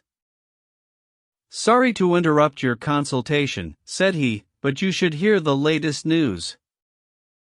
"An arrest?" "No such luck. But they've found his bicycle. The fellow left his bicycle behind him. Come and have a look. It is within 100 yards of the hall door." We found 3 or 4 grooms and idlers standing in the drive inspecting a bicycle which had been drawn out from a clump of evergreens in which it had been concealed. It was a well-used Rudge Whitworth, splashed as from a considerable journey. There was a saddlebag with spanner and oil can, but no clue as to the owner. "It would be a grand help to the police," said the inspector, "if these things were numbered and registered. But we must be thankful for what we've got. If we can't find where he went to, at least we are likely to get where he came from. But what in the name of all that is wonderful made the fellow leave it behind? And how in the world has he got away without it? We don't seem to get a gleam of light in the case, Mr. Holmes." "Don't we?" my friend answered thoughtfully. "I wonder." Chapter 5. The People of the Drama. "Have you seen all you want of the study?" asked White Mason as we re-entered the house. "For the time," said the inspector, and Holmes nodded. "Then perhaps you would now like to hear the evidence of some of the people in the house. We could use the dining room, Ames. Please come yourself first and tell us what you know." The butler's account was a simple and a clear one, and he gave a convincing impression of sincerity. He had been engaged 5 years before, when Douglas first came to Burlstone. He understood that Mr. Douglas was a rich gentleman who had made his money in America. He had been a kind and considerate employer, not quite what Ames was used to, perhaps, but one can't have everything. He never saw any signs of apprehension in Mr. Douglas. On the contrary, he was the most fearless man he had ever known. He ordered the drawbridge to be pulled up every night because it was the ancient custom of the old house, and he liked to keep the old ways up. Mr. Douglas seldom went to London or left the village, but on the day before the crime he had been shopping at Tunbridge Wells. He, Ames, had observed some restlessness and excitement on the part of Mr. Douglas that day, for he had seemed impatient and irritable, which was unusual with him. Ames had not gone to bed that night, but was in the pantry at the back of the house, putting away the silver, when he heard the bell ring violently. He heard no shot, but it was hardly possible he would, as the pantry and kitchens were at the very back of the house and there were several closed doors and a long passage between. The housekeeper had come out of her room, attracted by the violent ringing of the bell. They had gone to the front of the house together. As they reached the bottom of the stairs he had seen Mrs. Douglas coming down it. No, she was not hurrying. It did not seem to him that she was particularly agitated. Just as she reached the bottom of the stair Mr. Barker had rushed out of the study. He had stopped Mrs. Douglas and begged her to go back. "For God's sake, go back to your room," he cried. "Poor Jack is dead.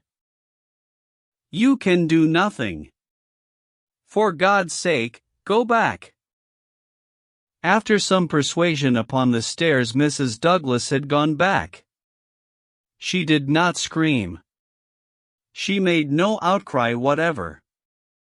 Mrs. Allen, the housekeeper, had taken her upstairs and stayed with her in the bedroom. Ames and Mr. Barker had then returned to the study, where they had found everything exactly as the police had seen it. The candle was not lit at that time, but the lamp was burning. They had looked out of the window, but the night was very dark and nothing could be seen or heard.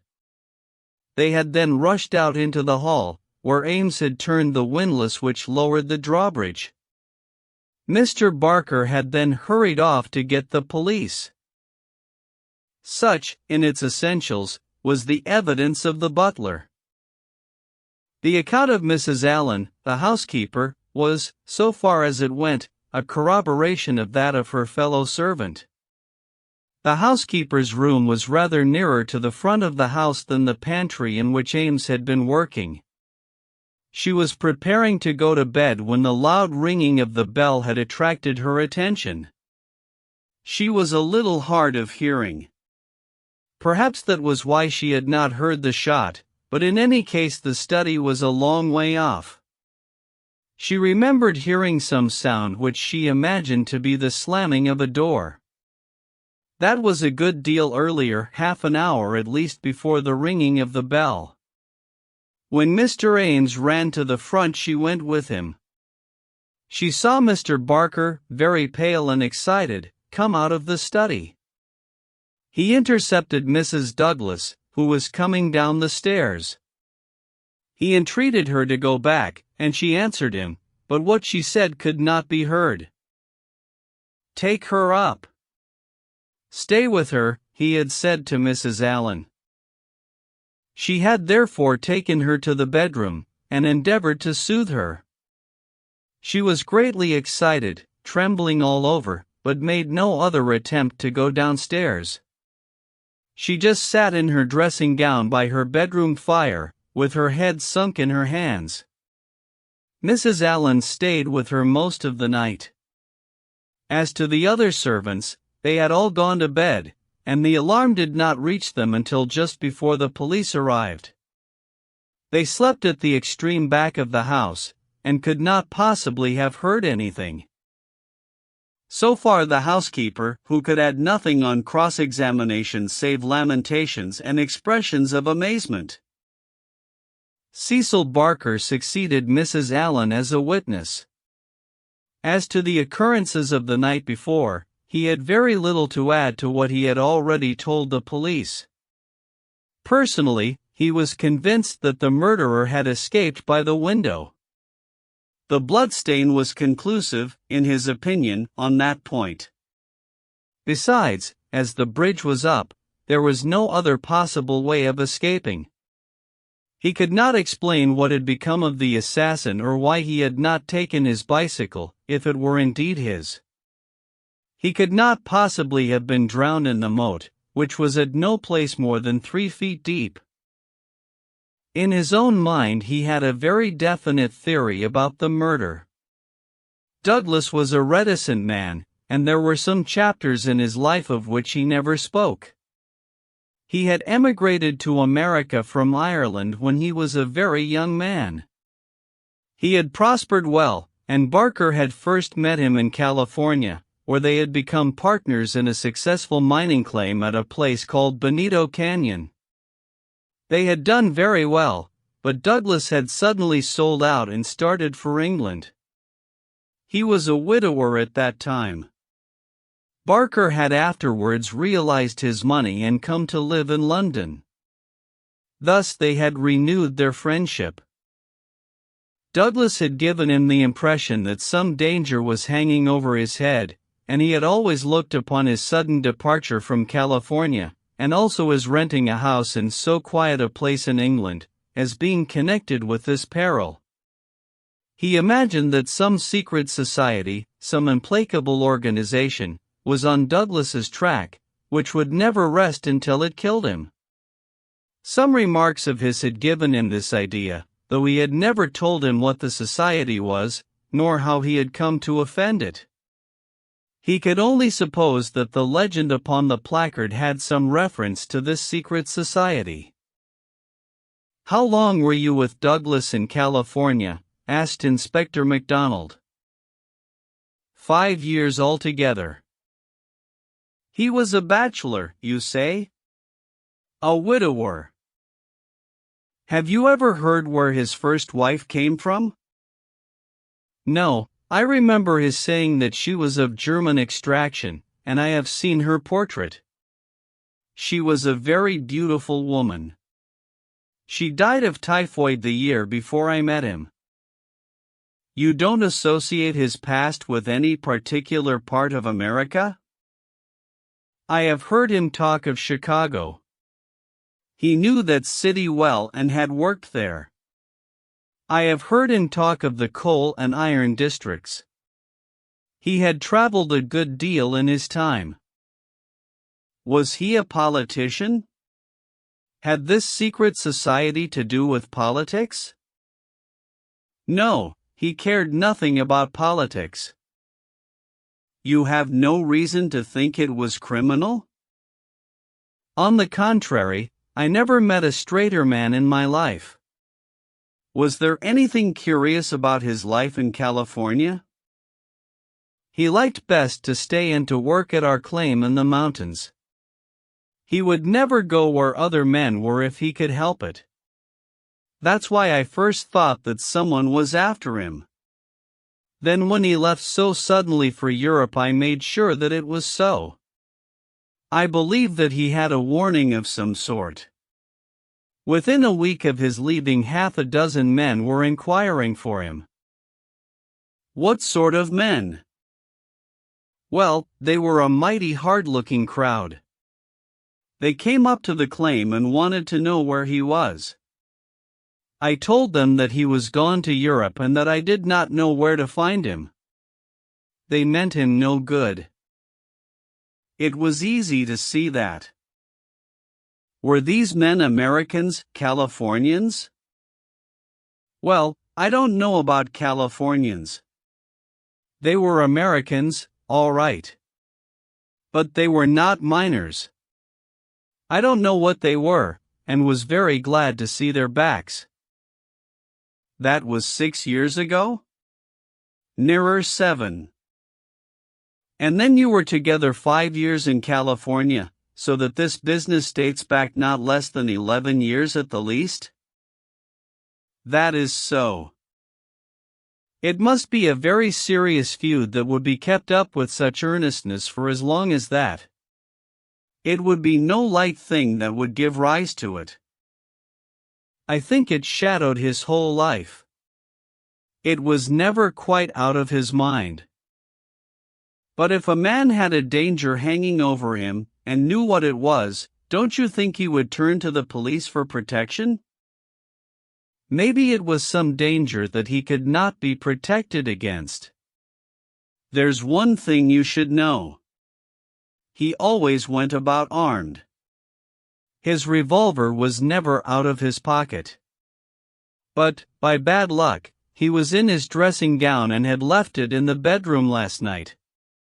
Once the bridge was up, I guess he thought he was safe. I should like these dates a little clearer, said MacDonald. It is quite 6 years since Douglas left California. You followed him next year, did you not? That is so. And he had been married 5 years. You must have returned about the time of his marriage. About a month before. I was his best man. Did you know Mrs. Douglas before her marriage? No, I did not. I had been away from England for 10 years. But you have seen a good deal of her since. Barker looked sternly at the detective. I have seen a good deal of him since, he answered. If I have seen her, it is because you cannot visit a man without knowing his wife. If you imagine there is any connection. I imagine nothing, Mr. Barker. I am bound to make every inquiry which can bear upon the case. But I mean no offense. Some inquiries are offensive, Barker answered angrily. It's only the facts that we want. It is in your interest and everyone's interest that they should be cleared up. Did Mr. Douglas entirely approve your friendship with his wife? Barker grew paler, and his great, strong hands were clasped convulsively together. "You have no right to ask such questions," he cried. "What has this to do with the matter you are investigating?" "I must repeat the question." "Well, I refuse to answer." "You can refuse to answer, but you must be aware that your refusal is in itself an answer, for you would not refuse if you had not something to conceal." Barker stood for a moment with his face set grimly and his strong black eyebrows drawn low in intense thought. Then he looked up with a smile. "Well, I guess you gentlemen are only doing your clear duty after all, and I have no right to stand in the way of it. I'd only ask you not to worry Mrs. Douglas over this matter, for she has enough upon her just now. I may tell you that poor Douglas had just one fault in the world, and that was his jealousy. He was fond of me, no man could be fonder of a friend. And he was devoted to his wife. He loved me to come here, and was forever sending for me. And yet if his wife and I talked together or there seemed any sympathy between us, a kind of wave of jealousy would pass over him, and he would be off the handle and saying the wildest things in a moment. More than once I've sworn off coming for that reason, and then he would write me such penitent, imploring letters that I just had to. But you can take it from me, gentlemen, if it was my last word, that no man ever had a more loving, faithful wife, and I can say also no friend could be more loyal than I." It was spoken with fervor and feeling, and yet Inspector MacDonald could not dismiss the subject. "You are aware," said he, "that the dead man's wedding ring has been taken from his finger?" "So it appears," said Barker. "What do you mean by appears?" "You know it as a fact." The man seemed confused and undecided. "When I said appears I meant that it was conceivable that he had himself taken off the ring. The mere fact that the ring should be absent, whoever may have removed it, would suggest to anyone's mind, would it not, that the marriage and the tragedy were connected?" Barker shrugged his broad shoulders. "I can't profess to say what it means," he answered. "But if you mean to hint that it could reflect in any way upon this lady's honor," his eyes blazed for an instant, and then with an evident effort he got a grip upon his own emotions, "well, you are on the wrong track, that's all." "I don't know that I've anything else to ask you at present," said MacDonald, coldly. "There was one small point," remarked Sherlock Holmes. "When you entered the room there was only a candle lighted on the table, was there not?" "Yes, that was so." "By its light you saw that some terrible incident had occurred?" "Exactly." "You at once rang for help?" "Yes." "And it arrived very speedily?" "Within a minute or so." "And yet when they arrived they found that the candle was out and that the lamp had been lighted." "That seems very remarkable." Again Barker showed some signs of indecision. "I don't see that it was remarkable, Mr. Holmes," he answered after a pause. "The candle threw a very bad light. My first thought was to get a better one. The lamp was on the table, so I lit it." "And blew out the candle?" "Exactly." Holmes asked no further question, and Barker, with a deliberate look from one to the other of us, which had, as it seemed to me, something of defiance in it, turned and left the room. Inspector MacDonald had sent up a note to the effect that he would wait upon Mrs. Douglas in her room, but she had replied that she would meet us in the dining room. She entered now, a tall and beautiful woman of 30, reserved and self-possessed to a remarkable degree, very different from the tragic and distracted figure I had pictured. It is true that her face was pale and drawn, like that of one who has endured a great shock, but her manner was composed, and the finely molded hand which she rested upon the edge of the table was as steady as my own. Her sad, appealing eyes traveled from one to the other of us with a curiously inquisitive expression. That questioning gaze transformed itself suddenly into abrupt speech. "Have you found anything out yet?" she asked. Was it my imagination that there was an undertone of fear rather than of hope in the question? "We have taken every possible step, Mrs. Douglas," said the inspector. "You may rest assured that nothing will be neglected." "Spare no money," she said in a dead, even tone. "It is my desire that every possible effort should be made. Perhaps you can tell us something which may throw some light upon the matter." "I fear not, but all I know is at your service." "We have heard from Mr. Cecil Barker that you did not actually see, that you were never in the room where the tragedy occurred?" "No, he turned me back upon the stairs. He begged me to return to my room." "Quite so. You had heard the shot, and you had at once come down." "I put on my dressing gown and then came down." "How long was it after hearing the shot that you were stopped on the stair by Mr. Barker?" "It may have been a couple of minutes. It is so hard to reckon time at such a moment. He implored me not to go on. He assured me that I could do nothing. Then Mrs. Allen, the housekeeper, led me upstairs again. It was all like some dreadful dream." "Can you give us any idea how long your husband had been downstairs before you heard the shot?"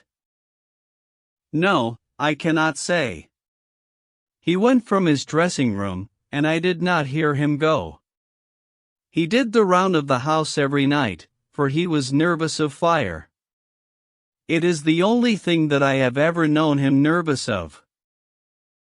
"That is just the point which I want to come to, Mrs. Douglas. You have known your husband only in England, have you not?" "Yes, we have been married 5 years." "Have you heard him speak of anything which occurred in America and might bring some danger upon him?" Mrs. Douglas thought earnestly before she answered. "Yes," she said at last, "I have always felt that there was a danger hanging over him. He refused to discuss it with me. It was not from want of confidence in me, there was the most complete love and confidence between us, but it was out of his desire to keep all alarm away from me. He thought I should brood over it if I knew all, and so he was silent." "How did you know it, then?" Mrs. Douglas's face lit with a quick smile. "Can a husband ever carry about a secret all his life and a woman who loves him have no suspicion of it? I knew it by his refusal to talk about some episodes in his American life. I knew it by certain precautions he took. I knew it by certain words he let fall. I knew it by the way he looked at unexpected strangers. I was perfectly certain that he had some powerful enemies, that he believed they were on his track, and that he was always on his guard against them. I was so sure of it that for years I have been terrified if ever he came home later than was expected." "Might I ask," asked Holmes, "what the words were which attracted your attention?" "The Valley of Fear," the lady answered. "That was an expression he has used when I questioned him." "I have been in the Valley of Fear. I am not out of it yet." "Are we never to get out of the Valley of Fear?" I have asked him when I have seen him more serious than usual. "Sometimes I think that we never shall," he has answered. "Surely you asked him what he meant by the Valley of Fear?" "I did, but his face would become very grave and he would shake his head. "It is bad enough that one of us should have been in its shadow," he said. "Please God it shall never fall upon you." It was some real valley in which he had lived and in which something terrible had occurred to him, of that I am certain, but I can tell you no more. And he never mentioned any names? Yes, he was delirious with fever once when he had his hunting accident 3 years ago. Then I remember that there was a name that came continually to his lips. He spoke it with anger and a sort of horror. McGinty was the name, Bodymaster McGinty. I asked him when he recovered who Bodymaster McGinty was, and whose body he was master of. "Never of mine, thank God," he answered with a laugh, and that was all I could get from him. But there is a connection between Bodymaster McGinty and the Valley of Fear. "There is one other point," said Inspector MacDonald. "You met Mr. Douglas in a boarding house in London, did you not, and became engaged to him there? Was there any romance, anything secret or mysterious, about the wedding?" "There was romance. There is always romance." "There was nothing mysterious." "He had no rival?" "No, I was quite free." "You have heard, no doubt, that his wedding ring has been taken. Does that suggest anything to you? Suppose that some enemy of his old life had tracked him down and committed this crime, what possible reason could he have for taking his wedding ring?" For an instant I could have sworn that the faintest shadow of a smile flickered over the woman's lips. "I really cannot tell," she answered. "It is certainly a most extraordinary thing." "Well, we will not detain you any longer, and we are sorry to have put you to this trouble at such a time," said the inspector. "There are some other points, no doubt, but we can refer to you as they arise." She rose, and I was again conscious of that quick, questioning glance with which she had just surveyed us. "What impression has my evidence made upon you?" The question might as well have been spoken. Then, with a bow, she swept from the room. "She's a beautiful woman, a very beautiful woman," said MacDonald thoughtfully, after the door had closed behind her. "This man Barker has certainly been down here a good deal. He is a man who might be attractive to a woman. He admits that the dead man was jealous, and maybe he knew best himself what cause he had for jealousy. Then there's that wedding ring. You can't get past that. The man who tears a wedding ring off a dead man's. What do you say to it, Mr. Holmes?" My friend had sat with his head upon his hands, sunk in the deepest thought. Now he rose and rang the bell. "Ames," he said, when the butler entered, "where is Mr. Cecil Barker now?" "I'll see, sir." He came back in a moment to say that Barker was in the garden. "Can you remember, Ames, what Mr. Barker had on his feet last night when you joined him in the study?" "Yes, Mr. Holmes. He had a pair of bedroom slippers. I brought him his boots when he went for the police." "Where are the slippers now?" "They are still under the chair in the hall." "Very good, Ames. It is, of course, important for us to know which tracks may be Mr. Barker's and which from outside." "Yes, sir. I may say that I noticed that the slippers were stained with blood, so indeed were my own. That is natural enough, considering the condition of the room." "Very good, Ames. We will ring if we want you." A few minutes later we were in the study. Holmes had brought with him the carpet slippers from the hall. As Ames had observed, the soles of both were dark with blood. "Strange," murmured Holmes, as he stood in the light of the window and examined them minutely. Very strange indeed. Stooping with one of his quick feline pounces, he placed the slipper upon the blood mark on the sill. It exactly corresponded. He smiled in silence at his colleagues. The inspector was transfigured with excitement. His native accent rattled like a stick upon railings. "Man," he cried, "there's not a doubt of it. Barker has just marked the window himself. It's a good deal broader than any boot mark. I mind that you said it was a splayfoot, and here's the explanation. But what's the game, Mr. Holmes, what's the game?" "Aye, what's the game?" my friend repeated thoughtfully. White Mason chuckled and rubbed his fat hands together in his professional satisfaction. "I said it was a snorter," he cried. "And a real snorter it is." Chapter 6. A Dawning Light. The three detectives had many matters of detail into which to inquire, so I returned alone to our modest quarters at the village inn, but before doing so I took a stroll in the curious, old-world garden which flanked the house. Rows of very ancient yew trees cut into strange designs girded it round. Inside was a beautiful stretch of lawn with an old sundial in the middle, the whole effect so soothing and restful that it was welcome to my somewhat jangled nerves. In that deeply peaceful atmosphere one could forget, or remember only as some fantastic nightmare, that darkened study with the sprawling, blood-stained figure on the floor.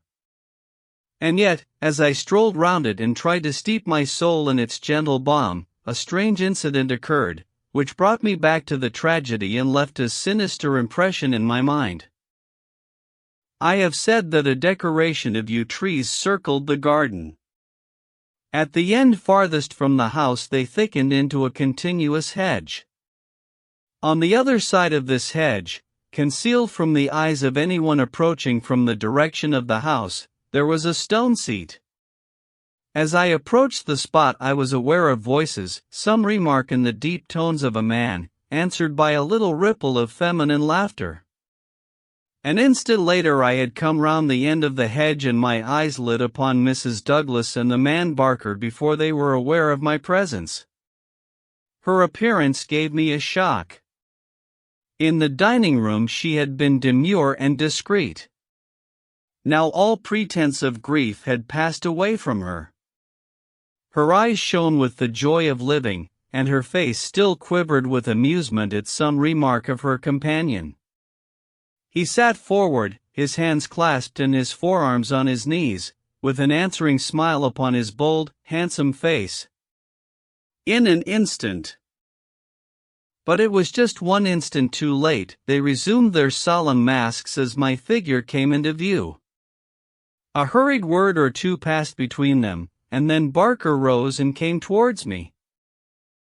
"Excuse me, sir," said he, "but am I addressing Dr. Watson?"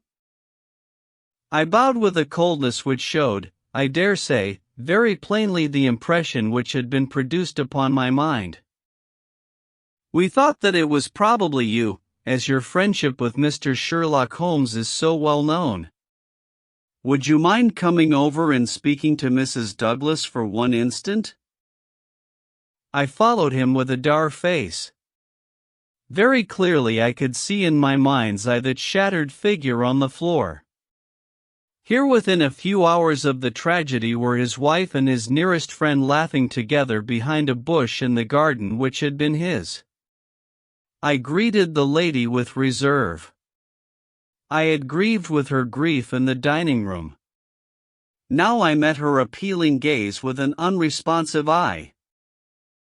"I fear that you think me callous and hard-hearted," said she. I shrugged my shoulders. "It is no business of mine," said I. "Perhaps someday you will do me justice. If you only realized." "There is no need why Dr. Watson should realize," said Barker quickly. As he has himself said, it is no possible business of his. Exactly, said I, and so I will beg leave to resume my walk.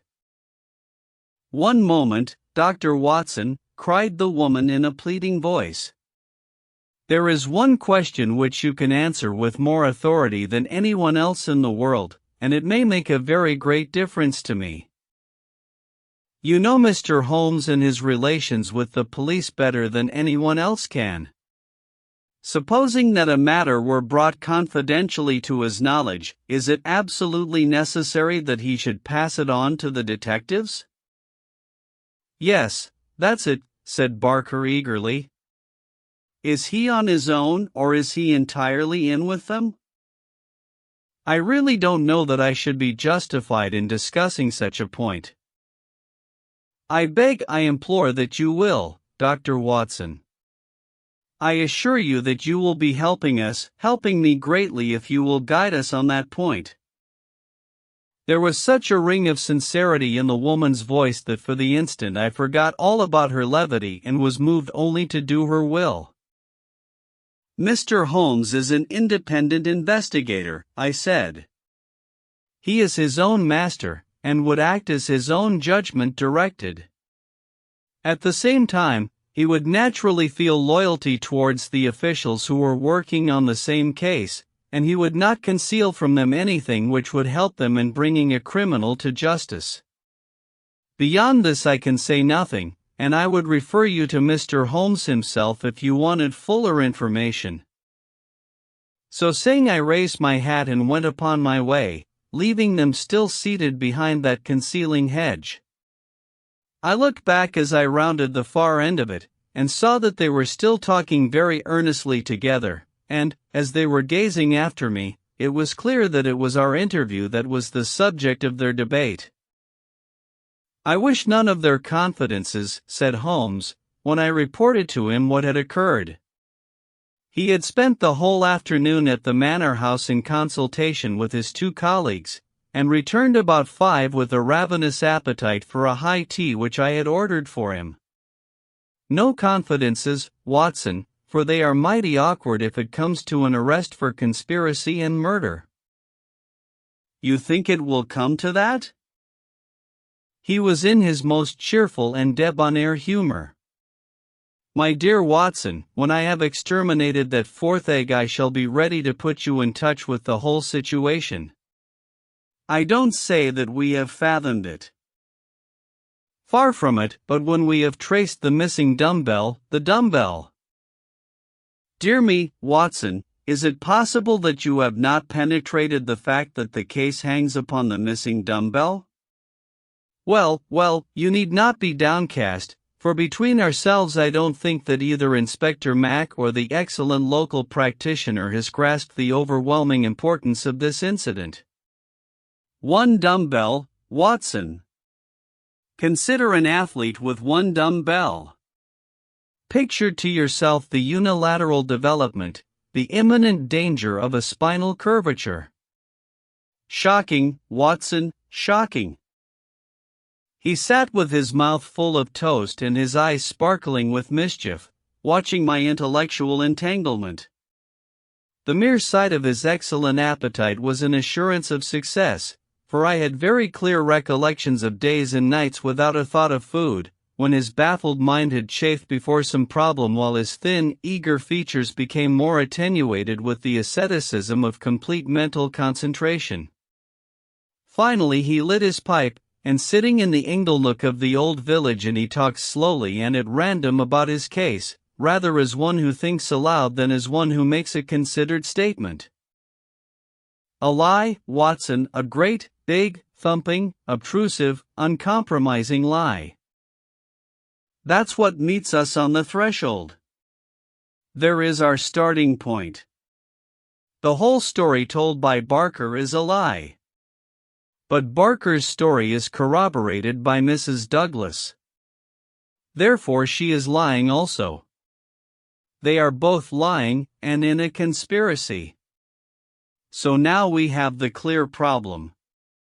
Why are they lying, and what is the truth which they are trying so hard to conceal?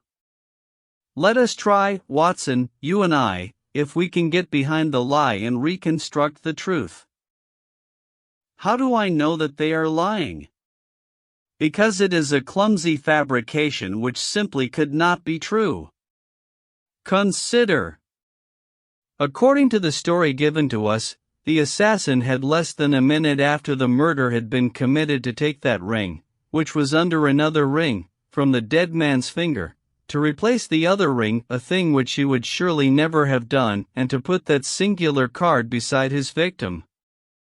I say that this was obviously impossible. You may argue, but I have too much respect for your judgment, Watson, to think that you will do so, that the ring may have been taken before the man was killed. The fact that the candle had been lit only a short time shows that there had been no lengthy interview. Was Douglas, from what we hear of his fearless character, a man who would be likely to give up his wedding ring at such short notice, or could we conceive of his giving it up at all? No, Watson, the assassin was alone with the dead man for some time with the lamp lit. Of that I have no doubt at all. But the gunshot was apparently the cause of death. Therefore the shot must have been fired some time earlier than we are told. But there could be no mistake about such a matter as that.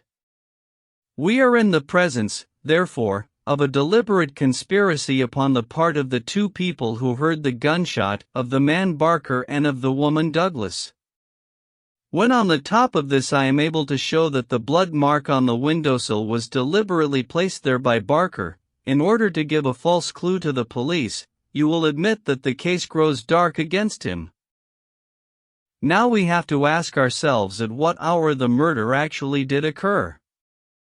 Up to 10:30 the servants were moving about the house, so it was certainly not before that time. At 11:15 they had all gone to their rooms with the exception of Ames, who was in the pantry. I have been trying some experiments after you left us this afternoon, and I find that no noise which MacDonald can make in the study can penetrate to me in the pantry when the doors are all shut. It is otherwise, however, from the housekeeper's room. It is not so far down the corridor, and from it I could vaguely hear a voice when it was very loudly raised. The sound from a shotgun is to some extent muffled when the discharge is at very close range, as it undoubtedly was in this instance. It would not be very loud, and yet in the silence of the night it should have easily penetrated to Mrs. Allen's room. She is, as she has told us, somewhat deaf, but nonetheless she mentioned in her evidence that she did hear something like a door slamming half an hour before the alarm was given. Half an hour before the alarm was given would be 11:15. I have no doubt that what she heard was the report of the gun, and that this was the real instant of the murder. If this is so, we have now to determine what Barker and Mrs. Douglas, presuming that they are not the actual murderers, could have been doing from 11:15, when the sound of the shot brought them down, until 11:15, when they rang the bell and summoned the servants. What were they doing, and why did they not instantly give the alarm? That is the question which faces us, and when it has been answered we shall surely have gone some way to solve our problem. I am convinced myself, said I, that there is an understanding between those two people. She must be a heartless creature to sit laughing at some jest within a few hours of her husband's murder. Exactly. She does not shine as a wife even in her own account of what occurred. I am not a whole-souled admirer of womankind, as you are aware, Watson, but my experience of life has taught me that there are few wives, having any regard for their husbands, who would let any man's spoken word stand between them and that husband's dead body. Should I ever marry, Watson, I should hope to inspire my wife with some feeling which would prevent her from being walked off by a housekeeper when my corpse was lying within a few yards of her. It was badly stage-managed, for even the rawest investigators must be struck by the absence of the usual feminine ululation. If there had been nothing else, this incident alone would have suggested a prearranged conspiracy to my mind. You think then, definitely, that Barker and Mrs. Douglas are guilty of the murder? There is an appalling directness about your questions, Watson, said Holmes, shaking his pipe at me. They come at me like bullets. If you put it that Mrs. Douglas and Barker know the truth about the murder, and are conspiring to conceal it, then I can give you a whole-souled answer. I am sure they do. But your more deadly proposition is not so clear. Let us for a moment consider the difficulties which stand in the way. We will suppose that this couple are united by the bonds of a guilty love, and that they have determined to get rid of the man who stands between them. It is a large supposition, for discreet inquiry among servants and others has failed to corroborate it in any way. On the contrary, there is a good deal of evidence that the Douglases were very attached to each other. That, I am sure, cannot be true, said I, thinking of the beautiful smiling face in the garden. Well, at least they gave that impression. However, we will suppose that they are an extraordinarily astute couple, who deceive everyone upon this point, and conspire to murder the husband. He happens to be a man over whose head some danger hangs. We have only their word for that. Holmes looked thoughtful. I see, Watson. You are sketching out a theory by which everything they say from the beginning is false. According to your idea, there was never any hidden menace, or secret society, or valley of fear, or boss Mac somebody, or anything else. Well, that is a good sweeping generalization. Let us see what that brings us to. They invent this theory to account for the crime. They then play up to the idea by leaving this bicycle in the park as proof of the existence of some outsider. The stain on the windowsill conveys the same idea. So does the card on the body, which might have been prepared in the house. That all fits into your hypothesis, Watson. But now we come on the nasty, angular, uncompromising bits which won't slip into their places. Why a cut-off shotgun of all weapons, and an American one at that? How could they be so sure that the sound of it would not bring someone onto them? It's a mere chance as it is that Mrs. Allen did not start out to inquire for the slamming door. Why did your guilty couple do all this, Watson? I confess that I can't explain it.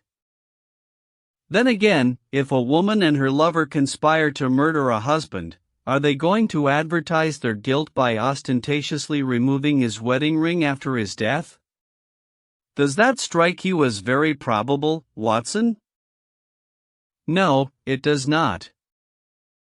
And once again, if the thought of leaving a bicycle concealed outside had occurred to you, would it really have seemed worth doing when the dullest detective would naturally say this is an obvious blind, as the bicycle is the first thing which the fugitive needed in order to make his escape? I can conceive of no explanation. And yet there should be no combination of events for which the wit of man cannot conceive an explanation. Simply as a mental exercise, without any assertion that it is true, let me indicate a possible line of thought. It is, I admit, mere imagination, but how often is imagination the mother of truth? We will suppose that there was a guilty secret, a really shameful secret in the life of this man Douglas. This leads to his murder by someone who is, we will suppose, an avenger, someone from outside. This avenger, for some reason which I confess I am still at a loss to explain, took the dead man's wedding ring. The vendetta might conceivably date back to the man's first marriage, and the ring be taken for some such reason. Before this avenger got away, Barker and the wife had reached the room. The assassin convinced them that any attempt to arrest him would lead to the publication of some hideous scandal. They were converted to this idea, and preferred to let him go. For this purpose they probably lowered the bridge, which can be done quite noiselessly, and then raised it again. He made his escape, and for some reason thought that he could do so more safely on foot than on the bicycle. He therefore left his machine where it would not be discovered until he had got safely away. So far we are within the bounds of possibility, are we not? Well, it is possible, no doubt, said I, with some reserve. We have to remember, Watson, that whatever occurred is certainly something very extraordinary.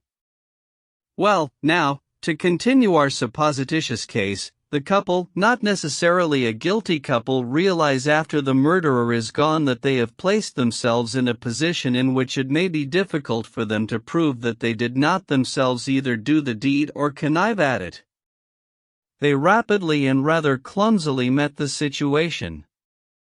The mark was put by Barker's blood-stained slipper upon the windowsill to suggest how the fugitive got away. They obviously were the two who must have heard the sound of the gun, so they gave the alarm exactly as they would have done, but a good half-hour after the event. And how do you propose to prove all this? Well, if there were an outsider, he may be traced and taken. That would be the most effective of all proofs. But if not, well, the resources of science are far from being exhausted. I think that an evening alone in that study would help me much. An evening alone. I propose to go up there presently. I have arranged it with the estimable Ames, who is by no means wholehearted about Barker. I shall sit in that room and see if its atmosphere brings me inspiration. I'm a believer in the genius loci. You smile, friend Watson. Well, we shall see. By the way, you have that big umbrella of yours, have you not? It is here. Well, I'll borrow that if I may. Certainly, but what a wretched weapon! If there is danger, nothing serious, my dear Watson, or I should certainly ask for your assistance. But I'll take the umbrella. At present I am only awaiting the return of our colleagues from Tunbridge Wells, where they are at present engaged in trying for a likely owner to the bicycle. It was nightfall before Inspector MacDonald and White Mason came back from their expedition, and they arrived exultant, reporting a great advance in our investigation. Man, I'll admit that I had my doubts if there was ever an outsider, said MacDonald, but that's all past now. We've had the bicycle identified, and we have a description of our man, so that's a long step on our journey. It sounds to me like the beginning of the end, said Holmes. I'm sure I congratulate you both with all my heart. Well, I started from the fact that Mr. Douglas had seemed disturbed since the day before, when he had been at Tunbridge Wells. It was at Tunbridge Wells then that he had become conscious of some danger. It was clear, therefore, that if a man had come over with a bicycle it was from Tunbridge Wells that he might be expected to have come. We took the bicycle over with us and showed it at the hotels. It was identified at once by the manager of the Eagle commercial as belonging to a man named Hargrave, who had taken a room there 2 days before. This bicycle and a small valise were his whole belongings. He had registered his name as coming from London, but had given no address. The valise was London-made, and the contents were British, but the man himself was undoubtedly an American. Well, well, said Holmes gleefully, you have indeed done some solid work while I have been sitting spinning theories with my friend. It's a lesson in being practical, Mr. Mac. Aye, it's just that, Mr. Holmes, said the inspector with satisfaction. But this may all fit in with your theories, I remarked. That may or may not be. But let us hear the end, Mr. Mack. Was there nothing to identify this man? So little that it was evident that he had carefully guarded himself against identification. There were no papers or letters, and no marking upon the clothes. A cycle map of the county lay on his bedroom table. He had left the hotel after breakfast yesterday morning on his bicycle, and no more was heard of him until our inquiries. That's what puzzles me, Mr. Holmes, said White Mason. If the fellow did not want the hue and cry raised over him, one would imagine that he would have returned and remained at the hotel as an inoffensive tourist. As it is, he must know that he will be reported to the police by the hotel manager and that his disappearance will be connected with the murder. So one would imagine. Still, he has been justified of his wisdom up to date, at any rate, since he has not been taken. But his description, what of that? MacDonald referred to his notebook. Here we have it so far as they could give it. They don't seem to have taken any very particular stock of him, but still the porter, the clerk, and the chambermaid are all agreed that this about covers the points. He was a man about 5'9" in height, 50 or so years of age, his hair slightly grizzled, a grayish mustache, a curved nose, and a face which all of them described as fierce and forbidding. Well, bar the expression, that might almost be a description of Douglas himself, said Holmes. He is just over 50, with grizzled hair and mustache, and about the same height. Did you get anything else? He was dressed in a heavy gray suit with a reefer jacket, and he wore a short yellow overcoat and a soft cap. What about the shotgun? It is less than 2 feet long. It could very well have fitted into his valise. He could have carried it inside his overcoat without difficulty. And how do you consider that all this bears upon the general case? Well, Mr. Holmes, said MacDonald, when we have got our man, and you may be sure that I had his description on the wires within 5 minutes of hearing it, we shall be better able to judge. But, even as it stands, we have surely gone a long way. We know that an American calling himself Hargrave came to Tunbridge Wells 2 days ago with bicycle and valise. In the latter was a sawed-off shotgun, so he came with the deliberate purpose of crime. Yesterday morning he set off for this place on his bicycle, with his gun concealed in his overcoat. No one saw him arrive, so far as we can learn, but he need not pass through the village to reach the park gates, and there are many cyclists upon the road. Presumably he had once concealed his cycle among the laurels where it was found, and possibly lurked there himself, with his eye on the house, waiting for Mr. Douglas to come out. The shotgun is a strange weapon to use inside a house, but he had intended to use it outside, and there it has very obvious advantages, as it would be impossible to miss with it, and the sound of shots is so common in an English sporting neighborhood that no particular notice would be taken. That is all very clear, said Holmes. Well, Mr. Douglas did not appear. What was he to do next? He left his bicycle and approached the house in the twilight. He found the bridge down and no one about. He took his chance, intending, no doubt, to make some excuse if he met anyone. He met no one. He slipped into the first room that he saw, and concealed himself behind the curtain. Thence he could see the drawbridge go up, and he knew that his only escape was through the moat. He waited until 11:15, when Mr. Douglas upon his usual nightly round came into the room. He shot him and escaped, as arranged.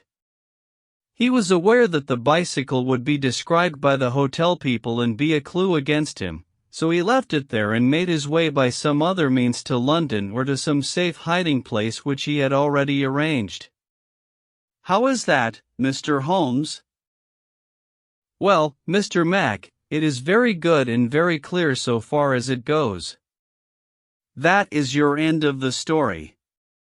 My end is that the crime was committed half an hour earlier than reported, that Mrs. Douglas and Barker are both in a conspiracy to conceal something, that they aided the murderer's escape, or at least that they reached the room before he escaped, and that they fabricated evidence of his escape through the window, whereas in all probability they had themselves let him go by lowering the bridge.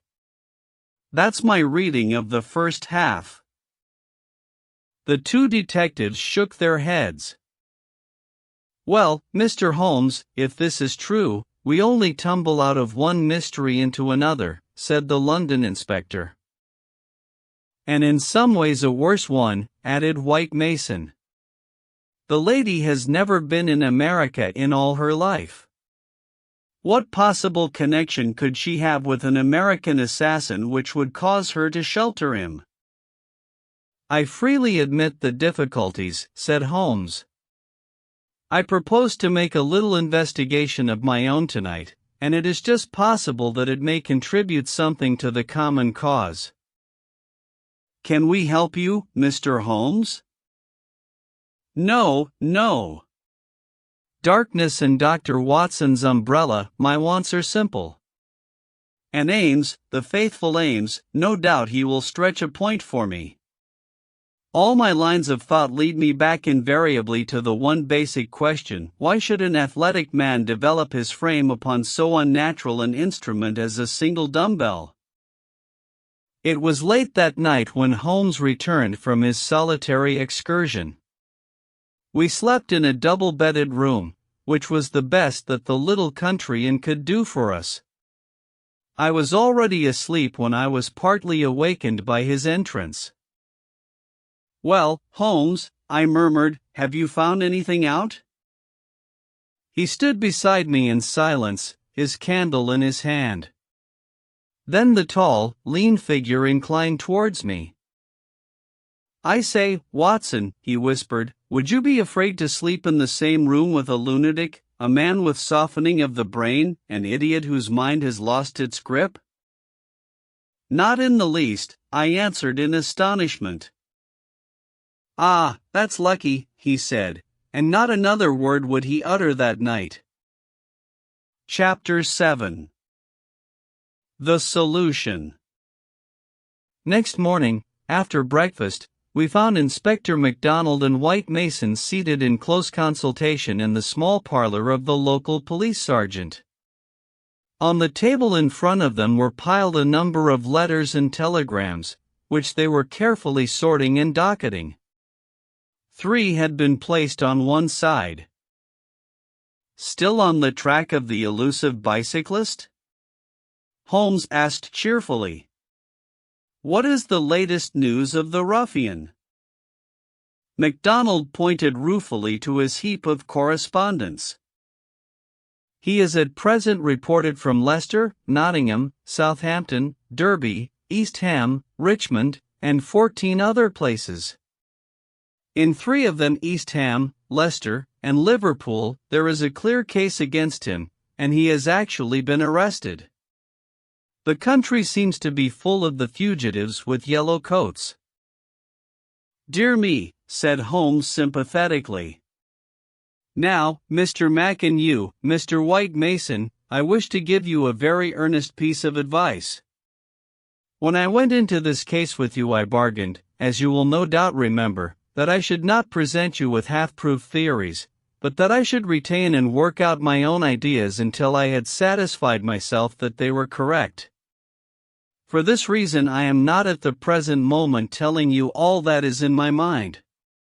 On the other hand, I said that I would play the game fairly by you, and I do not think it is a fair game to allow you for one unnecessary moment to waste your energies upon a profitless task. Therefore I am here to advise you this morning, and my advice to you is summed up in 3 words: abandon the case. MacDonald and White Mason stared in amazement at their celebrated colleague. You consider it hopeless, cried the inspector. I consider your case to be hopeless. I do not consider that it is hopeless to arrive at the truth. But this cyclist. He is not an invention. We have his description, his valise, his bicycle. The fellow must be somewhere. Why should we not get him? Yes, no doubt he is somewhere, and no doubt we shall get him, but I would not have you waste your energies in East Ham or Liverpool. I am sure that we can find some shorter cut to a result. You are holding something back. It's hardly fair of you, Mr. Holmes. The inspector was annoyed. You know my methods of work, Mr. Mack. But I will hold it back for the shortest time possible. I only wish to verify my details in one way, which can very readily be done, and then I make my bow and return to London, leaving my results entirely at your service. I owe you too much to act otherwise, for in all my experience I cannot recall any more singular and interesting study. This is clean beyond me, Mr. Holmes. We saw you when we returned from Tunbridge Wells last night, and you were in general agreement with our results. What has happened since then to give you a completely new idea of the case? Well, since you ask me, I spent, as I told you that I would, some hours last night at the Manor House. Well, what happened? I can only give you a very general answer to that for the moment.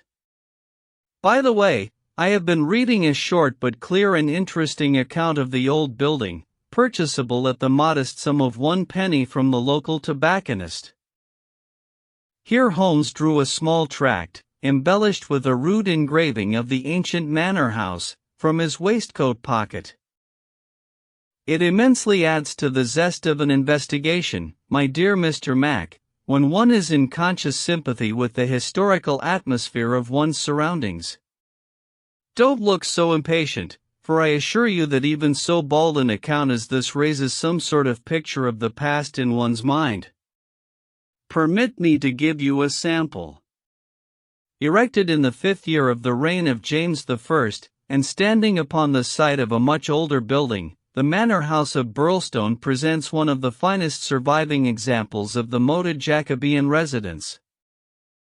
You are making fools of us, Mr. Holmes. Tut, Mr. Mack, the first sign of temper I have detected in you.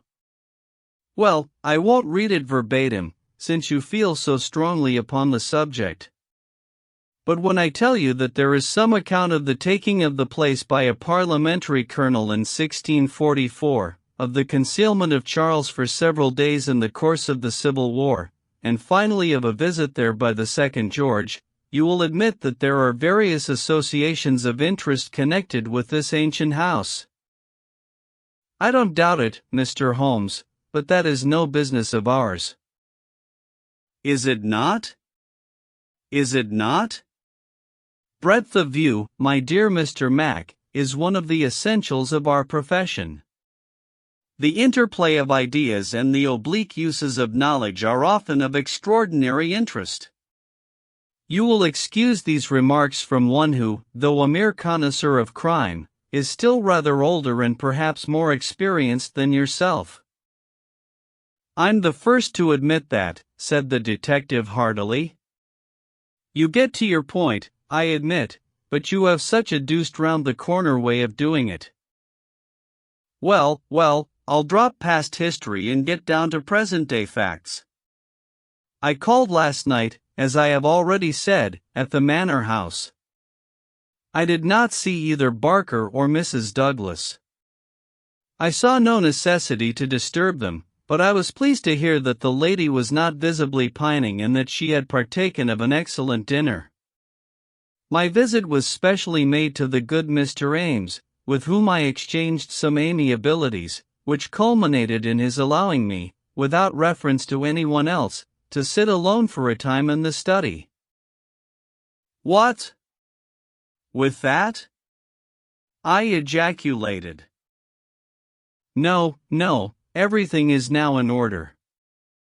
You gave permission for that, Mr. Mack, as I am informed. The room was in its normal state, and in it I passed an instructive quarter of an hour. What were you doing? Well, not to make a mystery of so simple a matter, he was looking for the missing dumbbell. It has always bulked rather large in my estimate of the case. I ended by finding it.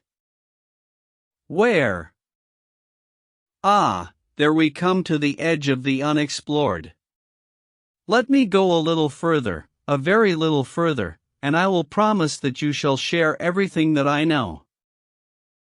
Well, we're bound to take you on your own terms, said the inspector, but when it comes to telling us to abandon the case, why in the name of goodness should we abandon the case? For the simple reason, my dear Mr. Mac, that you have not got the first idea what it is that you are investigating. We are investigating the murder of Mr. John Douglas of Burlstone Manor. Yes, so you are. But don't trouble to trace the mysterious gentleman upon the bicycle. I assure you that it won't help you. Then what do you suggest that we do? I will tell you exactly what to do, if you will do it. Well, I'm bound to say I've always found you at reason behind all your queer ways. I'll do what you advise. And you, Mr. White Mason? The country detective looked helplessly from one to the other. Holmes and his methods were new to him. Well, if it is good enough for the inspector, it is good enough for me, he said at last. Capital, said Holmes. Well, then, I should recommend a nice, cheery country walk for both of you. They tell me that the views from Burlstone Ridge over the Weald are very remarkable. No doubt lunch could be got at some suitable hostelry, though my ignorance of the country prevents me from recommending one. In the evening, tired but happy.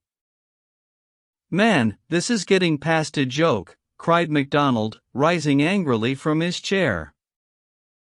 Well, spend the day as you like, said Holmes, patting him cheerfully upon the shoulder.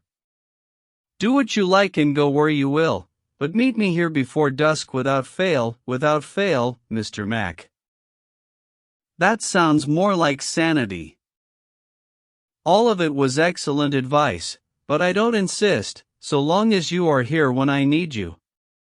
But now, before we part, I want you to write a note to Mr. Barker. Well, I'll dictate it, if you like. Ready? Dear sir, it has struck me that it is our duty to drain the moat, in the hope that we may find some. It's impossible, said the inspector. I've made inquiry. Toot, toot. My dear sir, please do what I ask you. Well, go on. In the hope that we may find something which may bear upon our investigation. I have made arrangements, and the workmen will be at work early tomorrow morning diverting the stream. Impossible. Diverting the stream, so I thought it best to explain matters beforehand. Now sign that, and send it by hand about 4 o'clock. At that hour we shall meet again in this room. Until then we may each do what we like, for I can assure you that this inquiry has come to a definite pause. Evening was drawing in when we reassembled. Holmes was very serious in his manner, myself curious, and the detectives obviously critical and annoyed. Well, gentlemen, said my friend gravely, I am asking you now to put everything to the test with me, and you will judge for yourselves whether the observations I have made justify the conclusions to which I have come. It is a chill evening, and I do not know how long our expedition may last, so I beg that you will wear your warmest coats. It is of the first importance that we should be in our places before it grows dark, so with your permission we shall get started at once. We passed along the outer bounds of the Manor House Park until we came to a place where there was a gap in the rails which fenced it. Through this we slipped, and then in the gathering gloom we followed Holmes until we had reached a shrubbery which lies nearly opposite to the main door and the drawbridge. The latter had not been raised. Holmes crouched down behind the screen of laurels, and we all three followed his example. "Well, what are we to do now?" asked MacDonald with some gruffness. "Possess our souls in patience and make as little noise as possible," Holmes answered. "What are we here for at all? I really think that you might treat us with more frankness." Holmes laughed. "Watson insists that I am the DRA matist in real life," said he. "Some touch of the artist wells up within me, and calls insistently for a well-staged performance.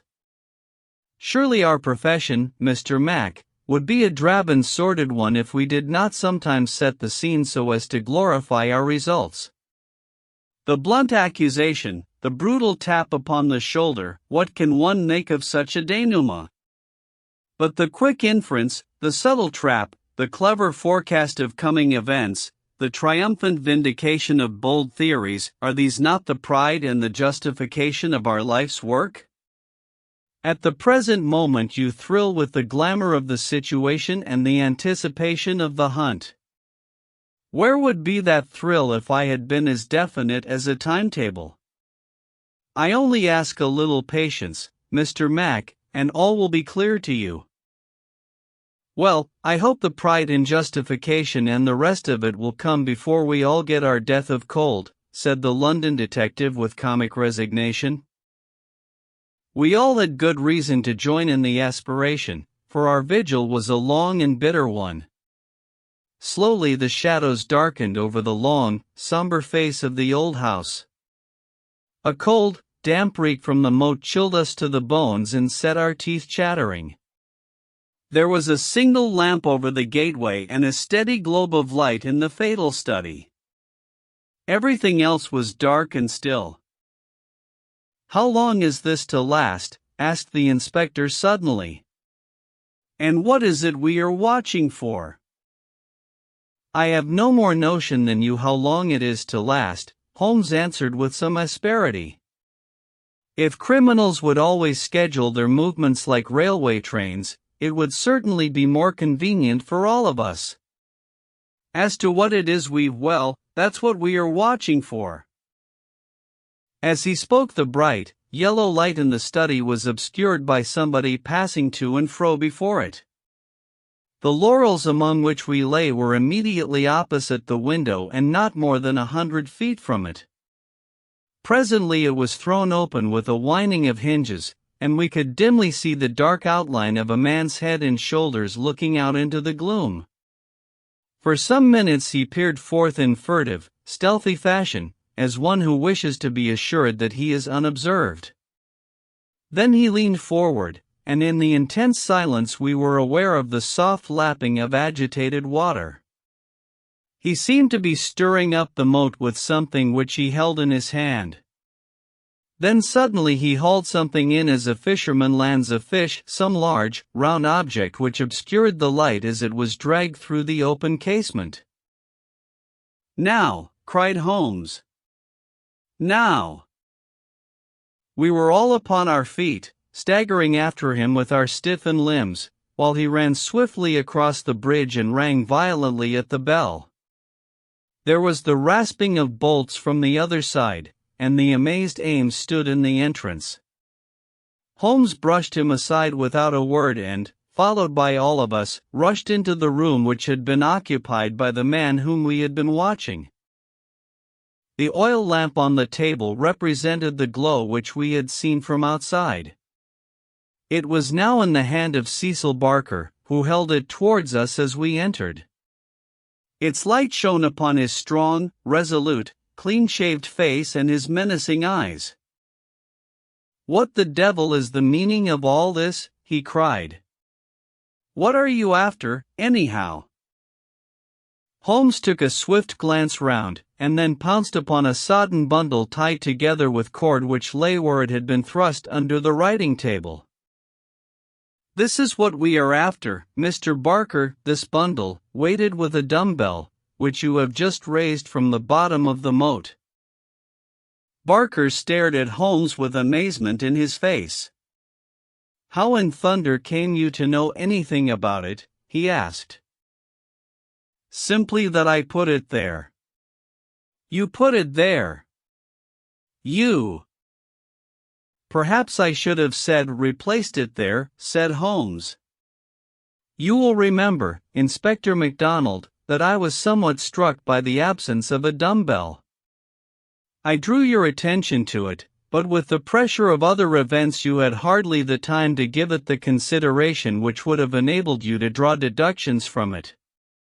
When water is near and a weight is missing, it is not a very far-fetched supposition that something has been sunk in the water.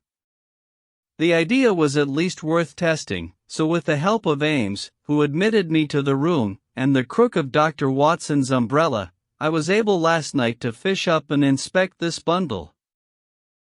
It was of the first importance, however, that we should be able to prove who placed it there. This we accomplished by the very obvious device of announcing that the moat would be dry tomorrow, which had, of course, the effect that whoever had hidden the bundle would most certainly withdraw at the moment that darkness enabled him to do so. We have no less than 4 witnesses as to who it was who took advantage of the opportunity, and so, Mr. Barker, I think the word lies now with you."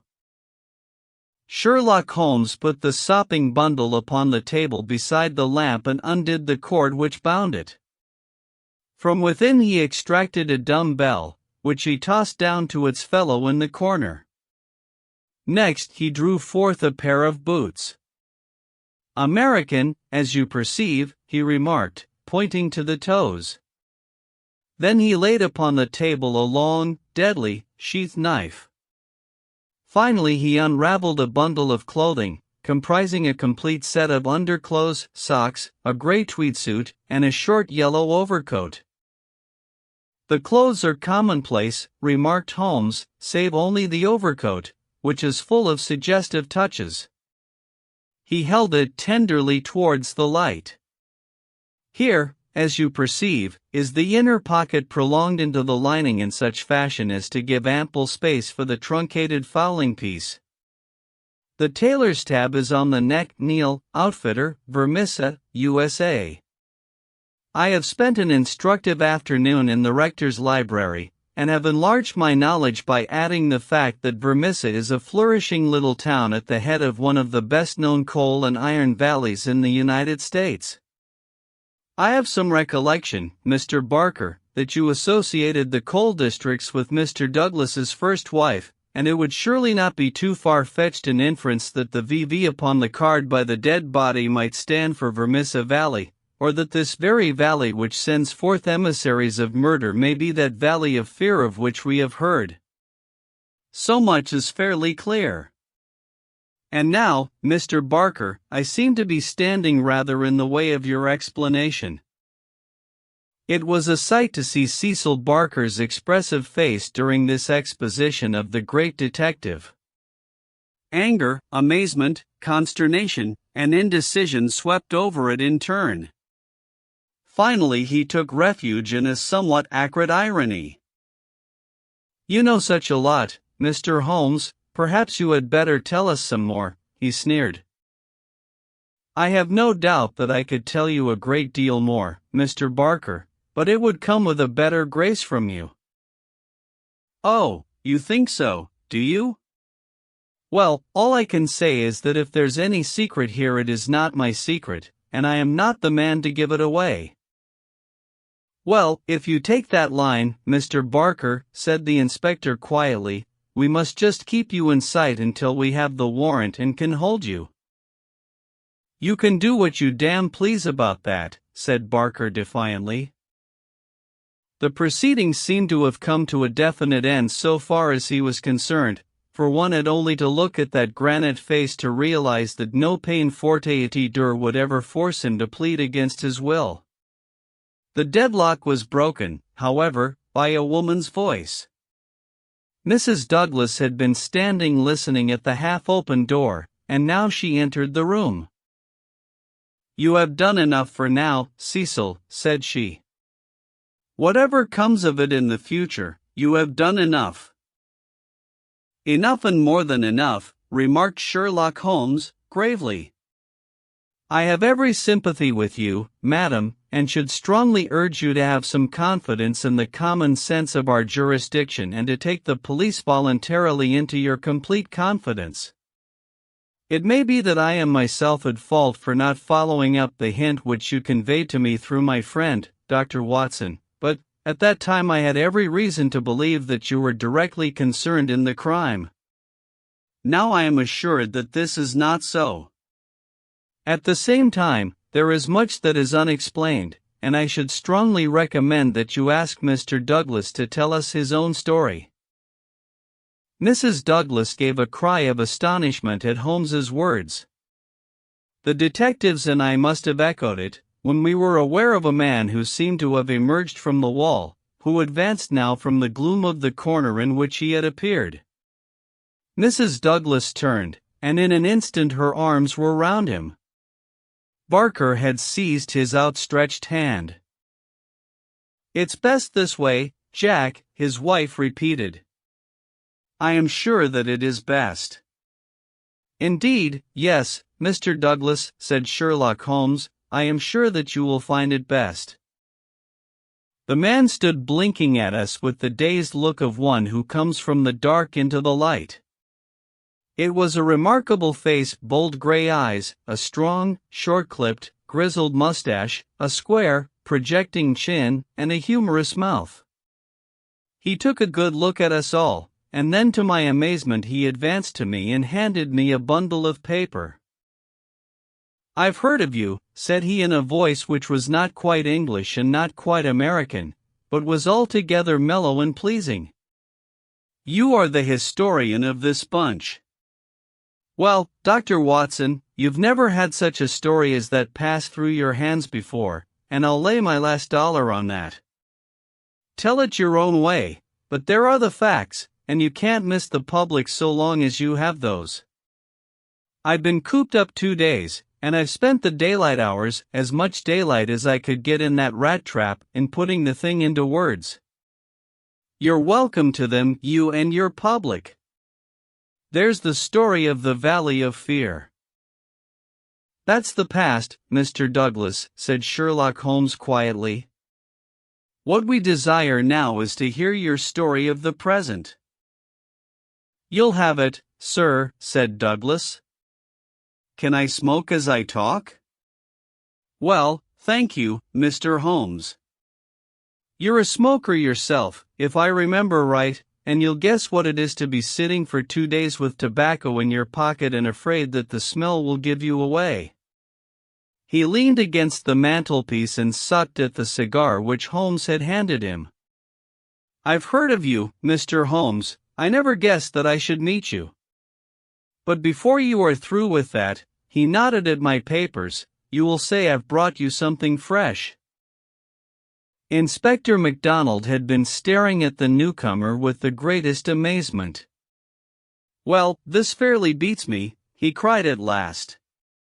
"If you are Mr. John Douglas of Burlstone Manor, then whose death have we been investigating for these 2 days, and where in the world have you sprung from now?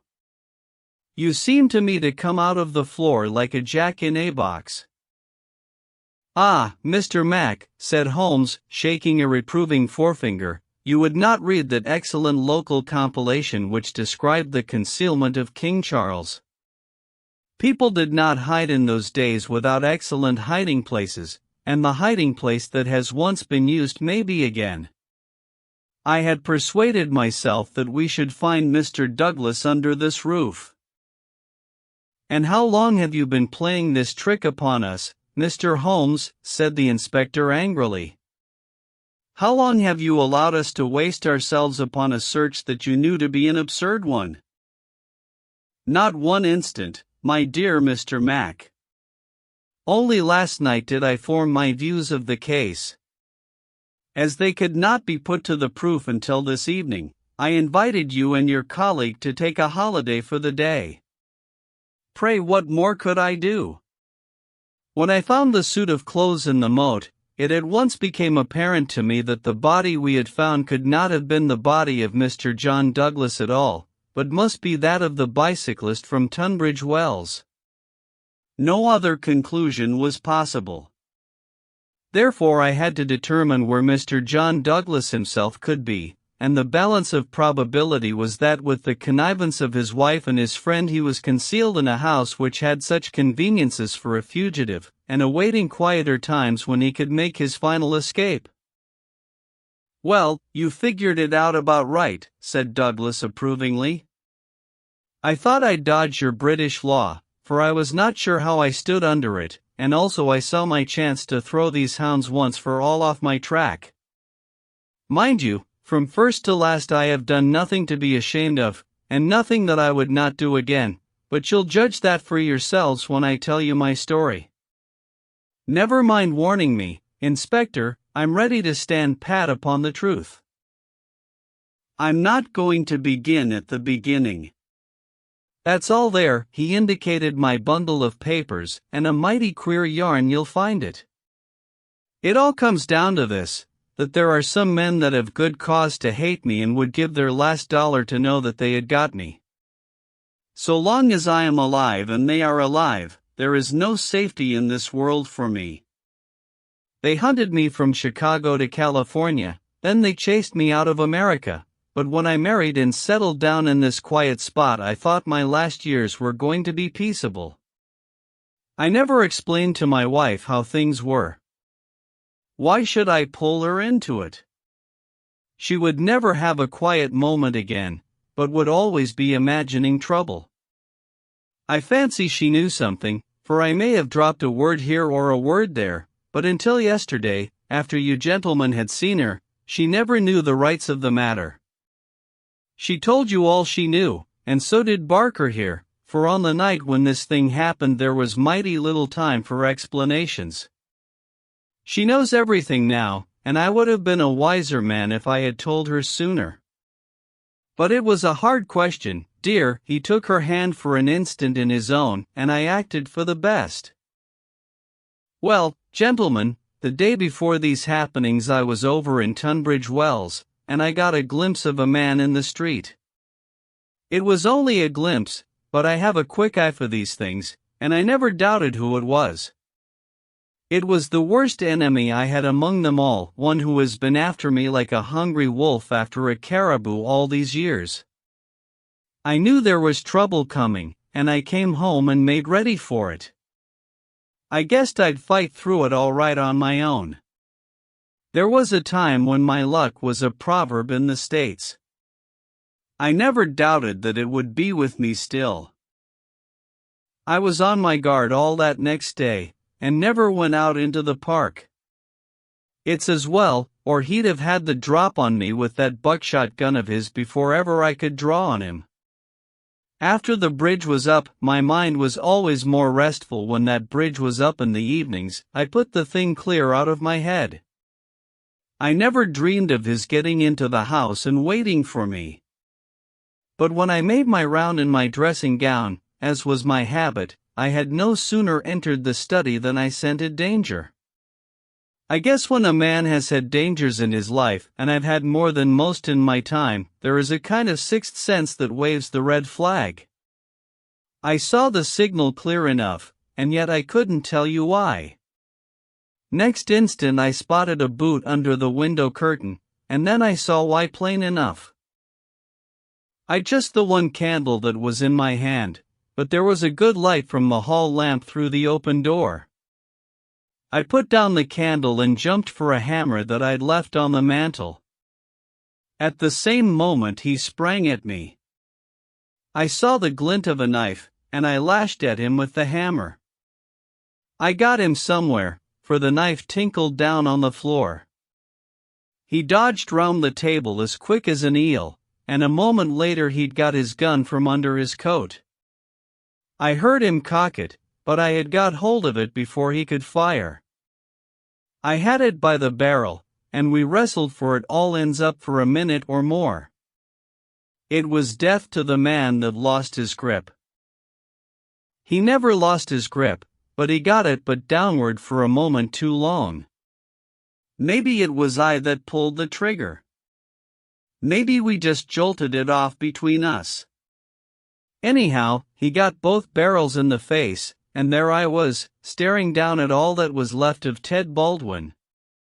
I'd recognized him in the township, and again when he sprang for me, but his own mother wouldn't recognize him as I saw him then.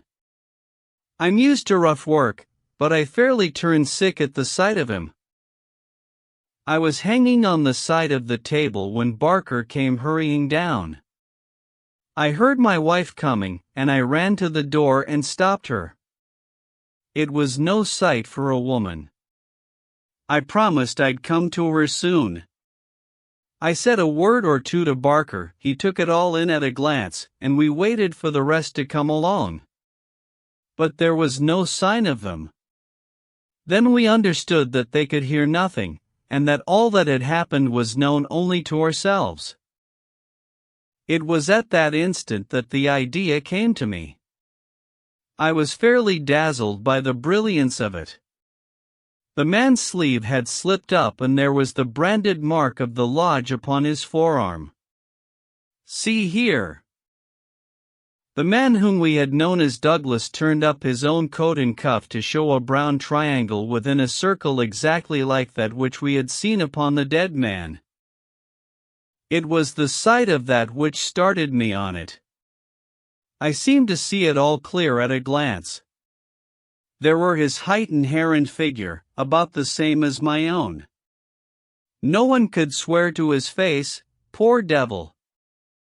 I brought down this suit of clothes, and in a quarter of an hour Barker and I had put my dressing gown on him and he lay as you found him.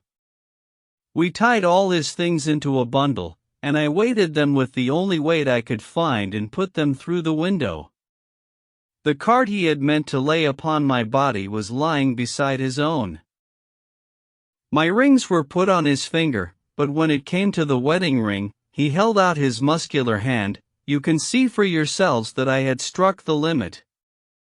I have not moved it since the day I was married, and it would have taken a file to get it off. I don't know, anyhow, that I should have cared to part with it, but if I had wanted to I couldn't. So we just had to leave that detail to take care of itself. On the other hand, I brought a bit of plaster down and put it where I am wearing one myself at this instant. You slipped up there, Mr. Holmes, clever as you are, for if you had chanced to take off that plaster you would have found no cut underneath it. Well, that was the situation. If I could lie low for a while and then get away where I could be joined by my widow, we should have a chance at last of living in peace for the rest of our lives. These devils would give me no rest so long as I was above ground, but if they saw in the papers that Baldwin had got his man, there would be an end of all my troubles. I hadn't much time to make it all clear to Barker and to my wife, but they understood enough to be able to help me. I knew all about this hiding place, so did Ames, but it never entered his head to connect it with the matter. I retired into it, and it was up to Barker to do the rest. I guess you can fill in for yourselves what he did. He opened the window and made the mark on the sill to give an idea of how the murderer escaped. It was a tall order, that, but as the bridge was up there was no other way. Then, when everything was fixed, he rang the bell for all he was worth. What happened afterward you know, and so, gentlemen, you can do what you please, but I've told you the truth and the whole truth, so help me God. What I ask you now is how do I stand by the English law? There was a silence which was broken by Sherlock Holmes. The English law is, in the main, a just law. You will get no worse than your deserts from that, Mr. Douglas. But I would ask you, how did this man know that you lived here, or how to get into your house, or where to hide to get you? I know nothing of this. Holmes's face was very white and grave. "The story is not over yet, I fear," said he. "You may find worse dangers than the English law, or even than your enemies from America. I see trouble before you, Mr. Douglas. You'll take my advice and still be on your guard. And now, my long-suffering readers, I will ask you to come away with me for a time, far from the Sussex manor house of Burlstone, and far also from the year of grace in which we made our eventful journey, which ended with the strange story of the man who had been known as John Douglas. I wish you to journey back some 20 years in time, and westward some thousands of miles in space, that I may lay before you a singular and terrible narrative, so singular and so terrible that you may find it hard to believe that even as I tell it, even so did it occur. Do not think that I intrude one story before another is finished. As you read on, you will find that this is not so. And when I have detailed those distant events and you have solved this mystery of the past, we shall meet once more in those rooms on Baker Street, where this, like so many other wonderful happenings, will find its end. Part 2. The Scourers. Chapter 8. The Man. It was the 4th of February in the year 1875. It had been a severe winter, and the snow lay deep in the gorges of the Gilmerton Mountains. The steam plows had, however, kept the railroad open, and the evening train which connects the long line of coal mining and iron working settlements was slowly groaning its way up the steep gradients which lead from Stagville on the plain to Vermissa, the central township which lies at the head of Vermissa Valley. From this point the track sweeps downward to Barton's Crossing, Helmdale, and the purely agricultural county of Merton. It was a single-track railroad, but at every siding, and they were numerous long lines of trucks piled with coal and iron, or told of the hidden wealth which had brought a rude population and a bustling life to this most desolate corner of the United States of America. For desolate it was. Little could the first pioneer who had traversed it have ever imagined that the fairest prairies and the most lush water pastures were valueless compared to this gloomy land of black crag and tangled forest. Above the dark and often scarcely penetrable woods upon their flanks, the high, bare crowns of the mountains, white snow, and jagged rock towered upon each flank, leaving a long, winding, tortuous valley in the center. Up this the little train was slowly crawling. The oil lamps had just been lit in the leading passenger car, a long, bare carriage in which some 20 or 30 people were seated. The greater number of these were workmen returning from their day's toil in the lower part of the valley. At least a dozen, by their grimed faces and the safety lanterns which they carried, proclaimed themselves miners. These sat smoking in a group and conversed in low voices, glancing occasionally at two men on the opposite side of the car, whose uniforms and badges showed them to be policemen. Several women of the laboring class and one or two travelers who might have been small local storekeepers made up the rest of the company, with the exception of one young man in a corner by himself. It is with this man that we are concerned. Take a good look at him, for he is worth it. He is a fresh-complexioned, middle-sized young man, not far, one would guess, from his 30th year. He has large, shrewd, humorous gray eyes which twinkle inquiringly from time to time as he looks round through his spectacles at the people about him. It is easy to see that he is of a sociable and possibly simple disposition, anxious to be friendly to all men. Anyone could pick him at once as gregarious in his habits and communicative in his nature, with a quick wit and a ready smile. And yet the man who studied him more closely might discern a certain firmness of jaw and grim tightness about the lips which would warn him that there were depths beyond, and that this pleasant, brown-haired young Irishman might conceivably leave his mark for good or evil upon any society to which he was introduced. Having made one or two tentative remarks to the nearest miner, and receiving only short, gruff replies, the traveler resigned himself to uncongenial silence, staring moodily out of the window at the fading landscape. It was not a cheering prospect. Through the growing gloom there pulsed the red glow of the furnaces on the sides of the hills. Great heaps of slag and dumps of cinders loomed up on each side, with the high shafts of the collieries towering above them. Huddled groups of mean, wooden houses, the windows of which were beginning to outline themselves in light, were scattered here and there along the line, and the frequent halting places were crowded with their swarthy inhabitants. The iron and coal valleys of the Vermissa district were no resorts for the leisured or the cultured.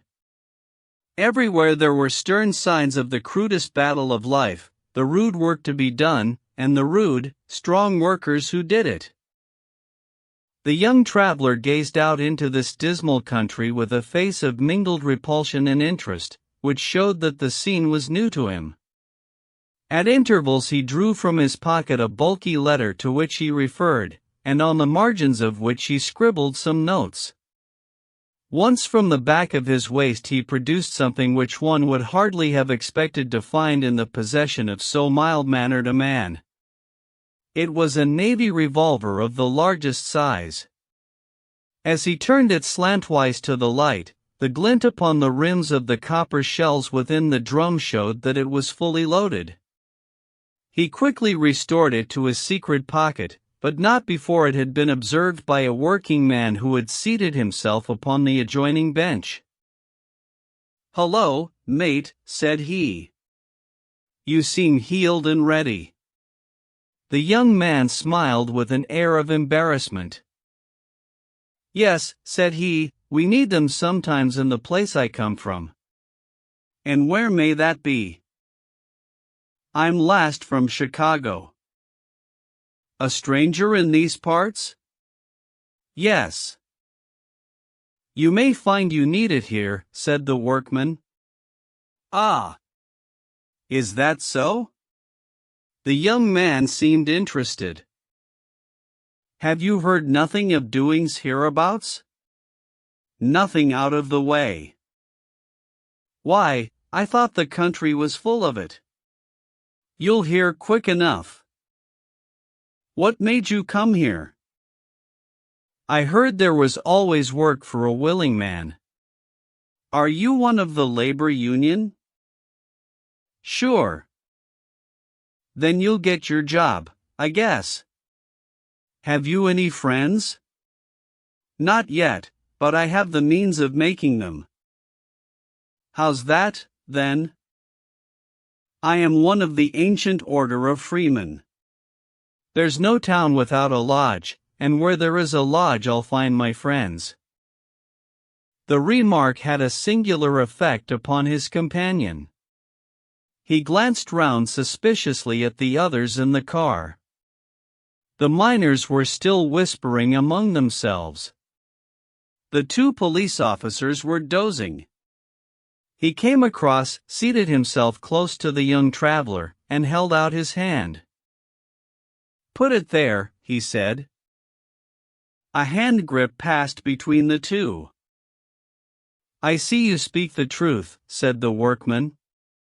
"But it's well to make certain." He raised his right hand to his right eyebrow. The traveler at once raised his left hand to his left eyebrow. "Dark nights are unpleasant," said the workman. "Yes, for strangers to travel," the other answered. "That's good enough. I'm Brother Scanlon, Lodge 341, Vermissa Valley. Glad to see you in these parts." "Thank you. I'm Brother John McMurdo, Lodge 29, Chicago. Body Master J. H. Scott.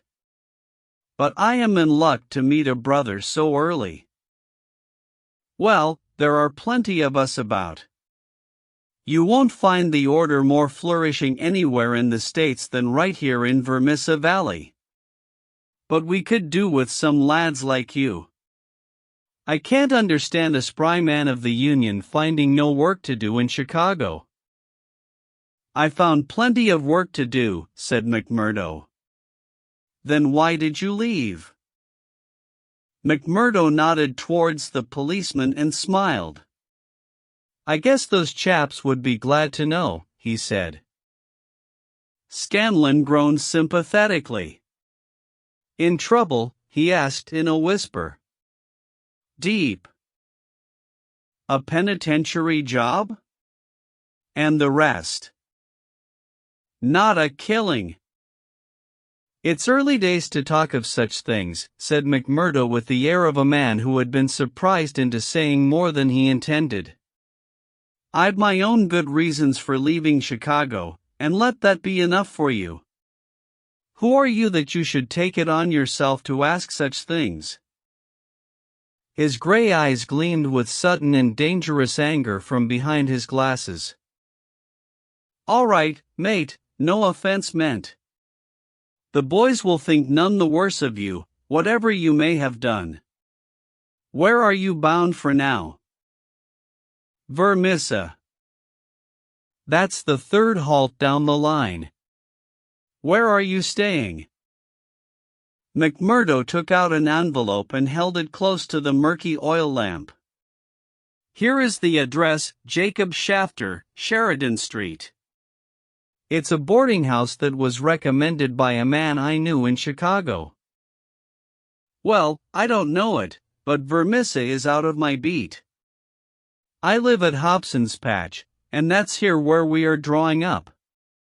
But, say, there's one bit of advice I'll give you before we part. If you're in trouble in Vermissa, go straight to the Union House and see Boss McGinty. He is the body master of Vermissa Lodge, and nothing can happen in these parts unless Black Jack McGinty wants it. So long, mate. Maybe we'll meet in Lodge one of these evenings. But mind my words, if you are in trouble, go to Boss McGinty. Scanlon descended, and McMurdo was left once again to his thoughts. Night had now fallen, and the flames of the frequent furnaces were roaring and leaping in the darkness. Against their lurid background dark figures were bending and straining, twisting and turning, with the motion of winch or of windlass, to the rhythm of an eternal clank and roar. I guess hell must look something like that, said a voice.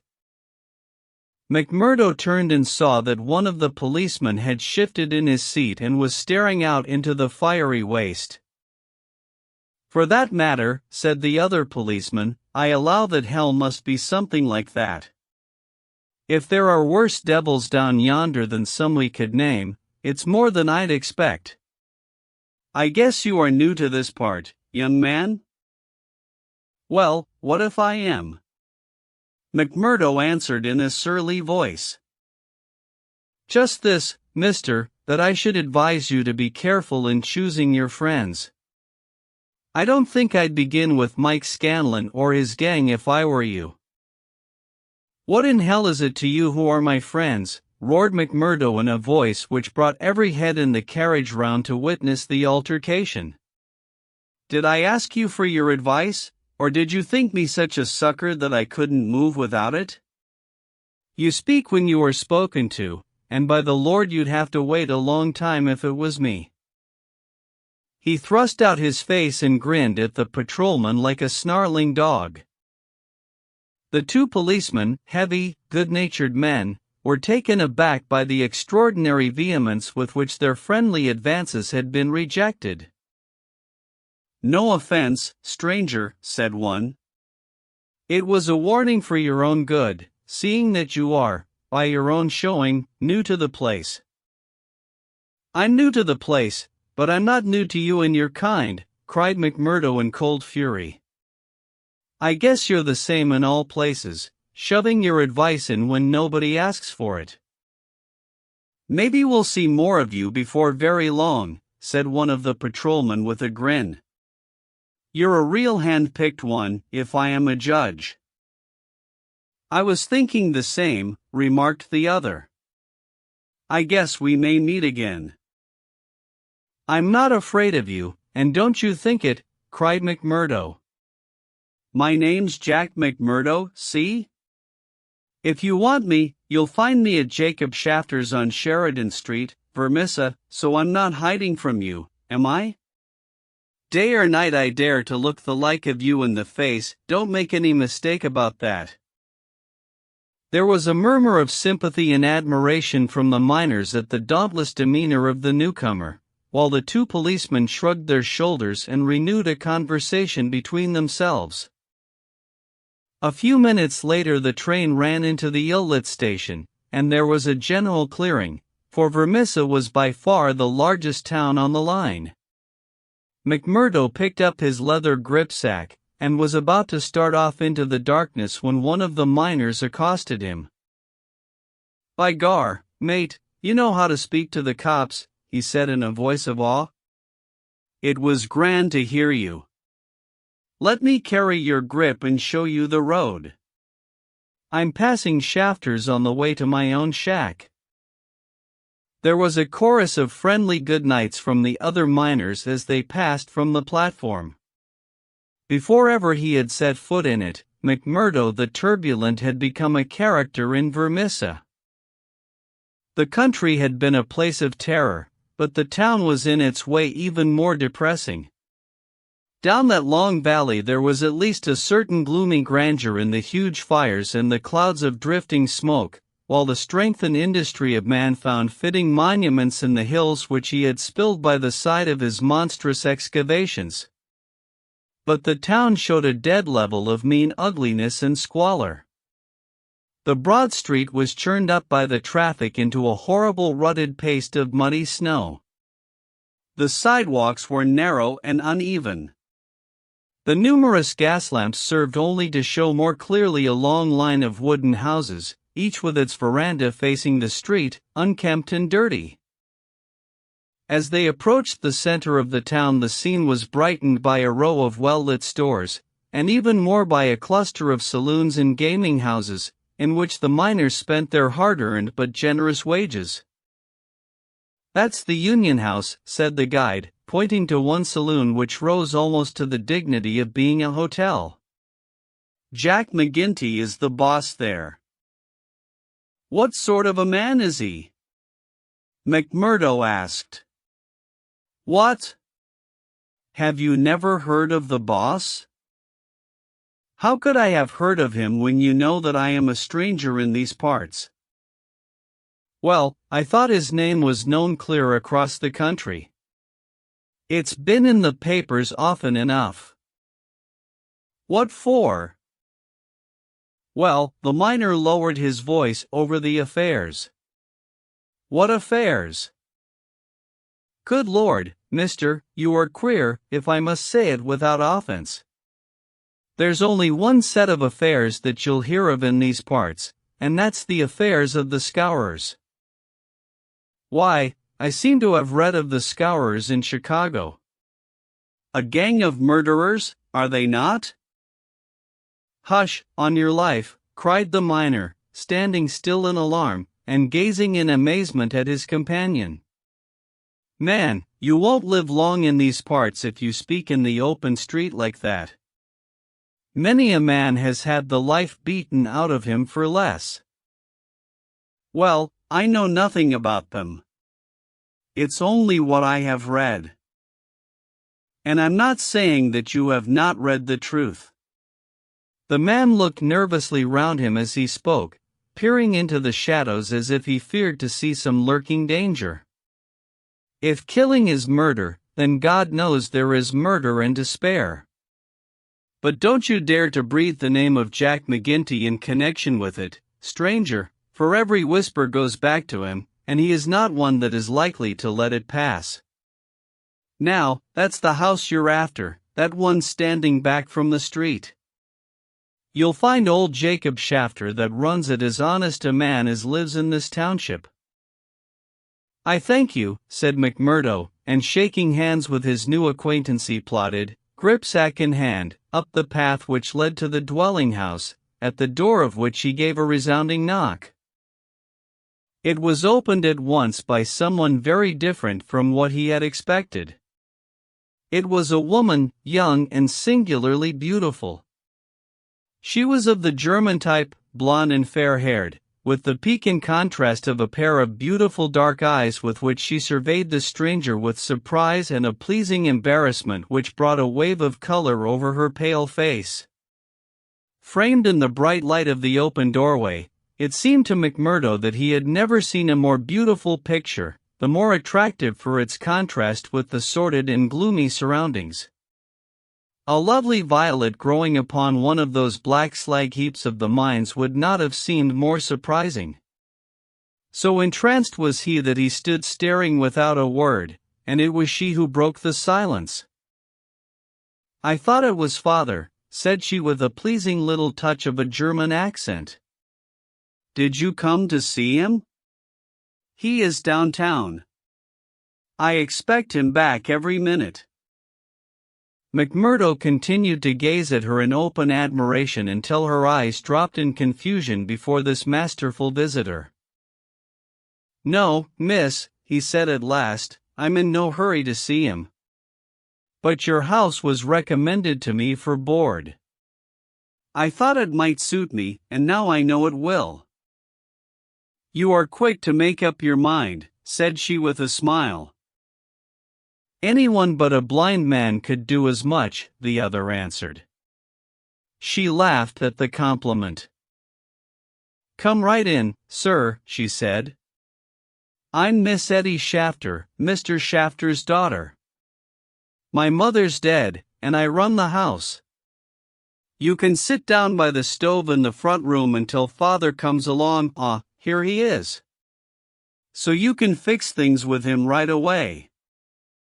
A heavy, elderly man came plodding up the path. In a few words McMurdo explained his business. A man of the name of Murphy had given him the address in Chicago. He in turn had had it from someone else. Old Shafter was quite ready. The stranger made no bones about terms, agreed at once to every condition, and was apparently fairly flush of money. For $7 a week paid in advance he was to have board and lodging. So it was that McMurdo, the self-confessed fugitive from justice, took up his abode under the roof of the Shafters, the first step which was to lead to so long and dark a train of events, ending in a far distant land. Chapter 9. The Body Master. McMurdo was a man who made his mark quickly. Wherever he was, the folk around soon knew it. Within a week he had become infinitely the most important person at Shafters. There were 10 or a dozen boarders there, but they were honest foremen or commonplace clerks from the stores, of a very different caliber from the young Irishman. Of an evening when they gathered together his joke was always the readiest, his conversation the brightest, and his song the best. He was a born boon companion, with a magnetism which drew good humor from all around him.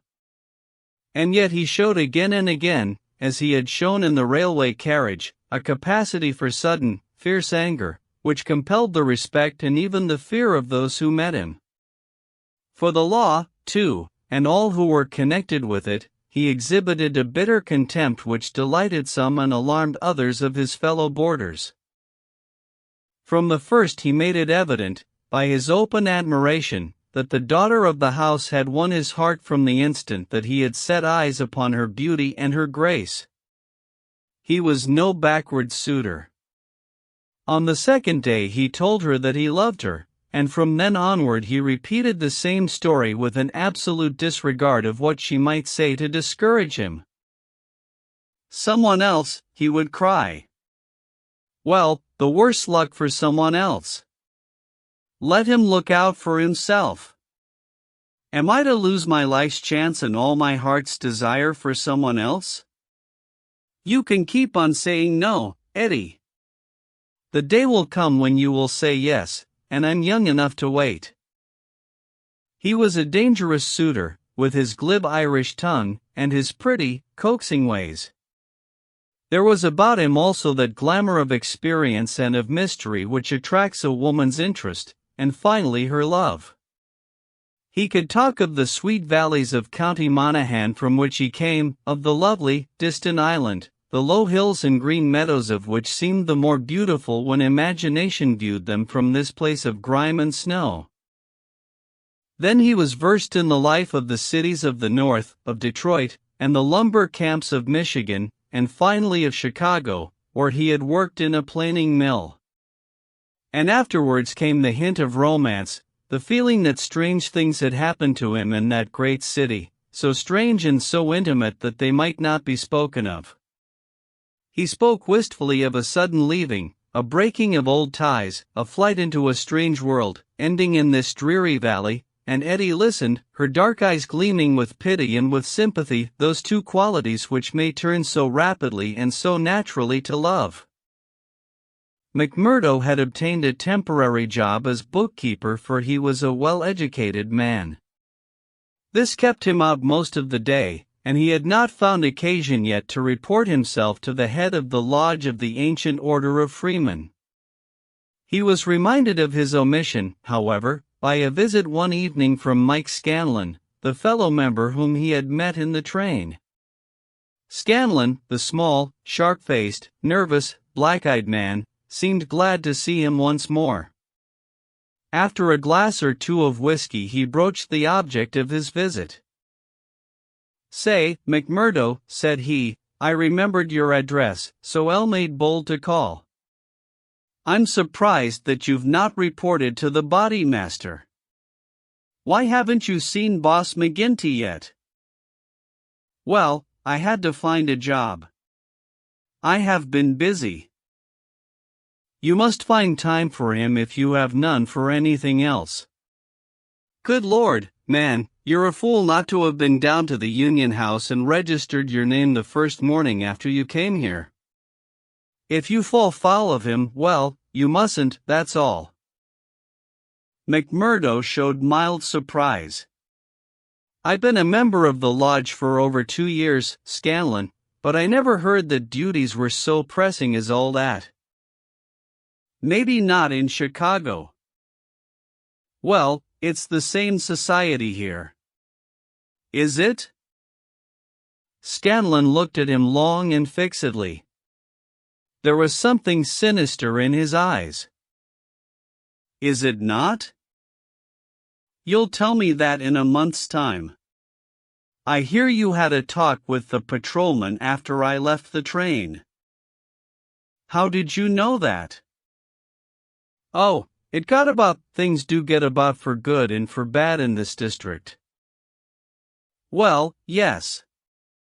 I told the hounds what I thought of them. By the Lord, you'll be a man after McGinty's heart.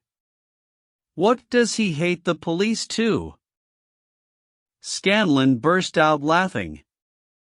"You go and see him, my lad," said he as he took his leave. "It's not the police but you that he'll hate if you don't. Now, take a friend's advice and go at once." It chanced that on the same evening McMurdo had another more pressing interview which urged him in the same direction. It may have been that his attentions to Eddie had been more evident than before, or that they had gradually obtruded themselves into the slow mind of his good German host, but, whatever the cause, the boarding-house keeper beckoned the young man into his private room and started on the subject without any circumlocution. "It seems to me, mister," said he, "that you are gettin' set on my Eddie. Ain't that so, or am I wrong?" "Yes, that is so," the young man answered. "Vell, I vant to tell you right now dat it ain't no manner of use. There's someone slipped in afore you. She told me so." "Vell, you can lay dat she told you truth. But did she tell you who it vas?" "No, I asked her, but she wouldn't tell." "I dare say not, the leetle baggage.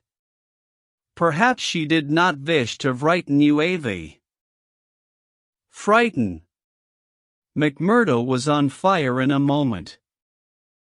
"Ah, yes, my friend. You need not be ashamed to be frightened of him. It is Teddy Baldwin. And who the devil is he? He is a boss of Scourers. Scourers. I've heard of them before. It's Scourers here and Scourers there, and always in a whisper. What are you all afraid of? Who are the Scourers? The boarding house keeper instinctively sank his voice, as everyone did who talked about that terrible society. The Scourers, said he, are the ancient order of freemen. The young man stared. Why, I am a member of that order myself. You. I would never have had you in my house if I had known it, not if you veered to pay me $100 a week. What's amiss with the order? It's for charity and good fellowship. The rules say so. Maybe in some places. Not here. What is it here? It's a murder society, that's what it is. McMurdo laughed incredulously. How can you prove that? He asked. Prove it. Are there not 50 murders to prove it? That about Millman and Van Shorst, and the Nicholson family, and old Mr. Hyam, and little Billy James, and the others? Prove it. Is there a man or a woman in this valley that does not know it? See here, said McMurdo earnestly. I want you to take back what you've said, or else make it good. One or the other you must do before I quit this room. Put yourself in my place. Here am I, a stranger in the town. I belong to a society that I know only as an innocent one. You'll find it through the length and breadth of the states, but always as an innocent one. Now, when I am counting upon joining it here, you tell me that it is the same as a murder society called the Scourers. I guess you owe me either an apology or else an explanation, Mr. Shafter. I can but tell you that the whole world knows, mister. The bosses of the one are the bosses of the other. If you offend the one, it is the other that will strike you. We have proved it too often. That's just gossip. I want proof, said McMurdo. If you live here long you will get your proof. But I vorget that you are yourself one of them. You will soon be as bad as the rest. But you will find other lodgings, mister. I cannot have you here. Is it not bad enough that one of these people come courting my Eddie, and that I dare not turn him down, but that I should have another for my boarder? Yes, indeed, you shall not sleep here after tonight. So McMurdo found himself under sentence of banishment both from his comfortable quarters and from the girl whom he loved. He found her alone in the sitting room that same evening, and he poured his troubles into her ear.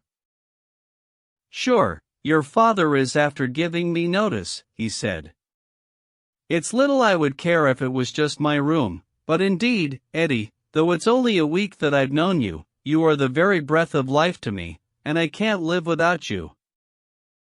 Oh, hush, Mr. McMurdo, don't speak so, said the girl. I have told you, have I not, that you are too late? There is another, and if I have not promised to marry him at once, at least I can promise no one else. Suppose I had been first, Eddie, would I have had a chance? The girl sank her face into her hands. I wish to heaven that you had been first, she sobbed. McMurdo was down on his knees before her in an instant. For God's sake, Eddie, let it stand at that, he cried. Will you ruin your life and my own for the sake of this promise? Follow your heart, Akushla. 'Tis a safer guide than any promise before you knew what it was that you were saying. He had seized Eddie's white hand between his own strong brown ones. Say that you will be mine, and we will face it out together. Not here? Yes, here. No, no, Jack. His arms were round her now. It could not be here. Could you take me away? A struggle passed for a moment over McMurdo's face, but it ended by setting like granite. No, here, he said. I'll hold you against the world, Eddie, right here where we are. Why should we not leave together? No, Eddie, I can't leave here.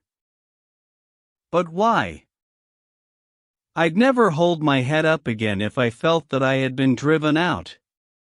Besides, what is there to be afraid of? Are we not free folks in a free country?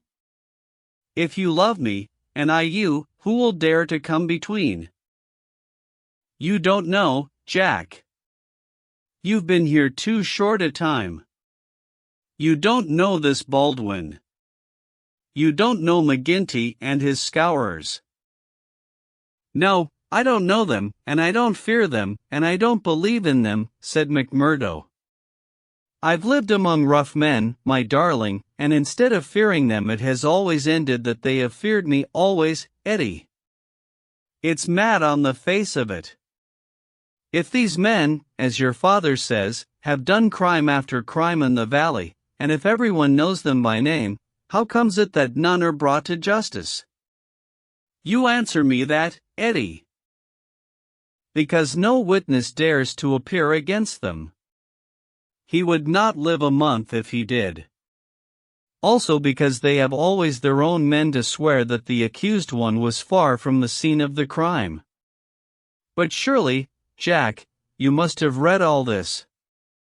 I had understood that every paper in the United States was writing about it. Well, I have read something, it is true, but I had thought it was a story. Maybe these men have some reason in what they do. Maybe they are wronged and have no other way to help themselves. Oh, Jack, don't let me hear you speak so. That is how he speaks, the other one. Baldwin, he speaks like that, does he? And that is why I loathe him so. Oh, Jack, now I can tell you the truth. I loathe him with all my heart, but I fear him also. I fear him for myself, but above all I fear him for Father. I know that some great sorrow would come upon us if I dared to say what I really felt. That is why I have put him off with half-promises. It was in real truth our only hope. But if you would fly with me, Jack, we could take Father with us and live forever far from the power of these wicked men. Again there was the struggle upon McMurdo's face, and again it set like granite. No harm shall come to you, Eddie, nor to your father either. As to wicked men, I expect you may find that I am as bad as the worst of them before we're through. No, no, Jack. I would trust you anywhere. McMurdo laughed bitterly. Good Lord, how little you know of me. Your innocent soul, my darling, could not even guess what is passing in mine. But, hello, who's the visitor? The door had opened suddenly, and a young fellow came swaggering in with the air of one who was the master. He was a handsome, dashing young man of about the same age and build as McMurdo himself.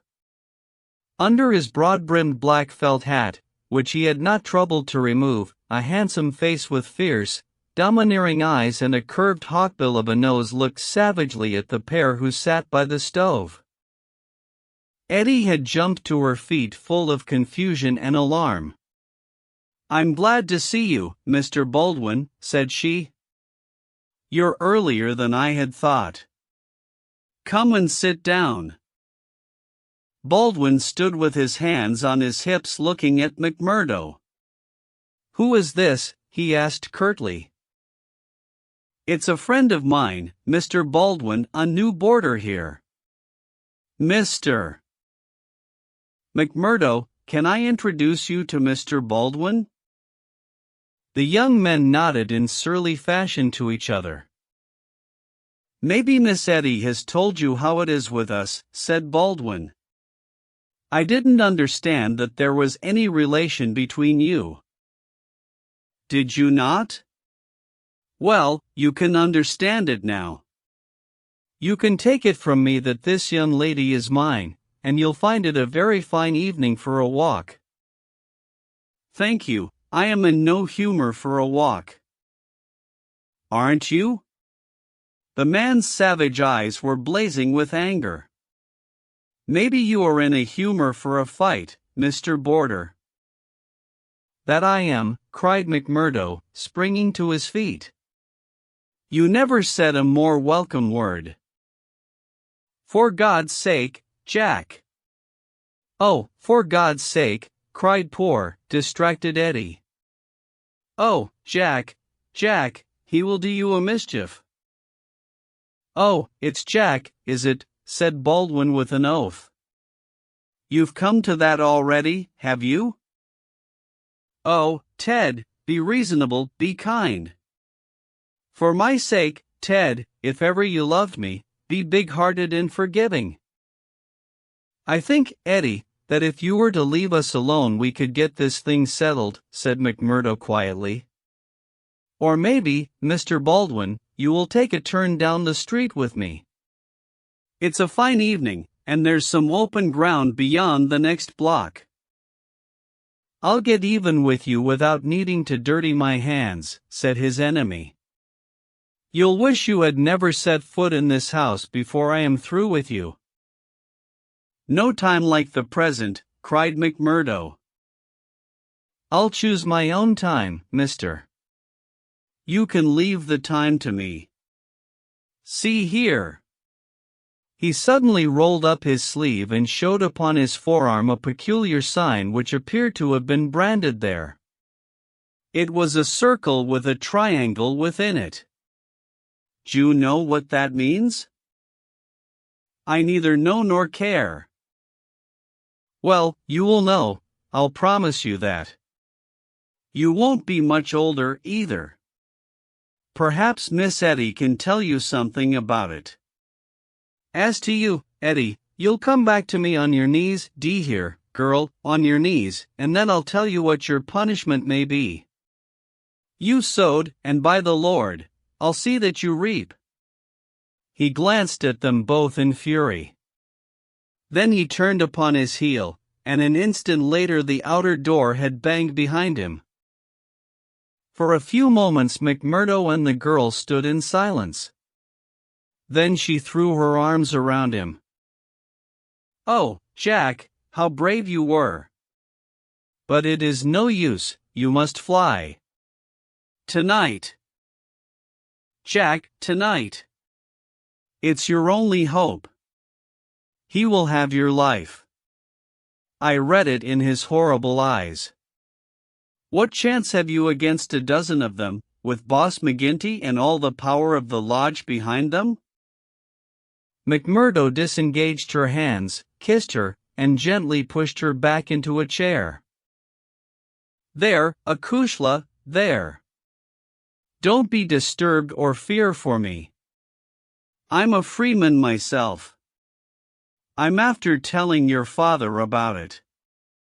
Maybe I am no better than the others, so don't make a saint of me. Perhaps you hate me too, now that I've told you as much? Hate you, Jack. While life lasts I could never do that. I've heard that there is no harm in being a freeman anywhere but here, so why should I think the worse of you for that? But if you are a freeman, Jack, why should you not go down and make a friend of Boss McGinty? Oh, hasten, Jack, hasten. Get your word in first, or the hounds will be on your trail. I was thinking the same thing, said McMurdo. I'll go right now and fix it. You can tell your father that I'll sleep here tonight and find some other quarters in the morning. The bar of McGinty's saloon was crowded as usual, for it was the favorite loafing place of all the rougher elements of the town. The man was popular, for he had a rough, jovial disposition which formed a mask, covering a great deal which lay behind it. But apart from this popularity, the fear in which he was held throughout the township, and indeed down the whole 30 miles of the valley and past the mountains on each side of it, was enough in itself to fill his bar, for none could afford to neglect his goodwill. Besides those secret powers which it was universally believed that he exercised in so pitiless a fashion, he was a high public official, a municipal councillor, and a commissioner of roads, elected to the office through the votes of the ruffians who in turn expected to receive favors at his hands. Assessments and taxes were enormous, the public works were notoriously neglected, the accounts were slurred over by bribed auditors, and the decent citizen was terrorized into paying public blackmail, and holding his tongue lest some worse thing befall him.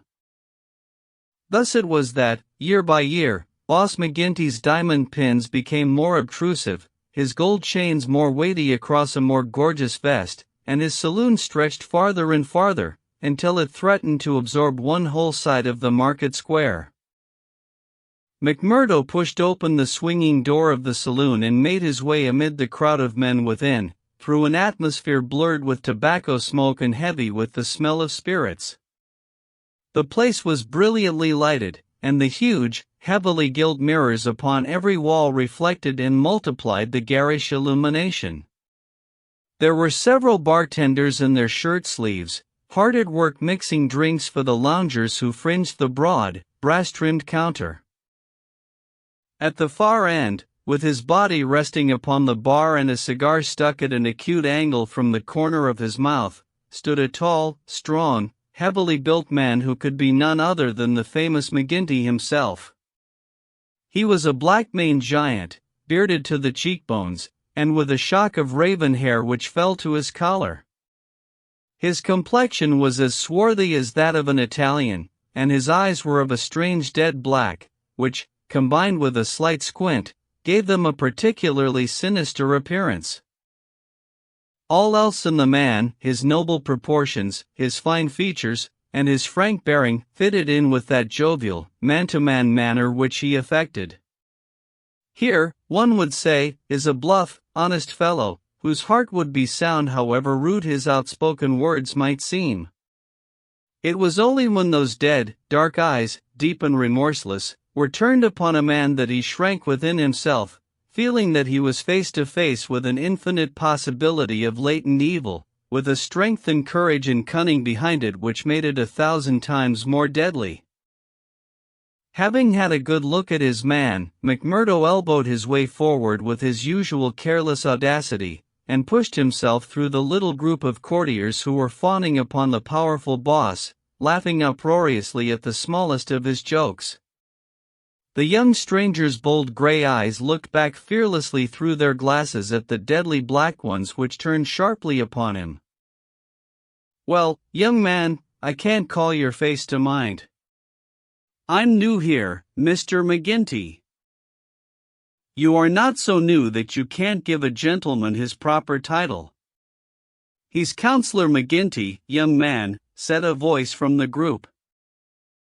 "I'm sorry, Counselor. I'm strange to the ways of the place. But I was advised to see you." "Well, you see me. This is all there is. What you think of me?" "Well, it's early days. If your heart is as big as your body, and your soul as fine as your face, then I'd ask for nothing better," said McMurdo. "By gosh, you've got an Irish tongue in your head anyhow," cried the saloon-keeper, not quite certain whether to humor this audacious visitor or to stand upon his dignity. "So you are good enough to pass my appearance?" "Sure," said McMurdo. "And you were told to see me?" "I was." "And who told you?" Brother Scanlon of Lodge 341, Vermissa. I drink your health, counselor, and to our better acquaintance. He raised a glass with which he had been served to his lips and elevated his little finger as he drank it. McGinty, who had been watching him narrowly, raised his thick black eyebrows. "Oh, it's like that, is it?" said he. "I'll have to look a bit closer into this, Mr. McMurdo." "A bit closer, Mr. McMurdo, for we don't take folk on trust in these parts, nor believe all we're told neither. Come in here for a moment, behind the bar." There was a small room there, lined with barrels.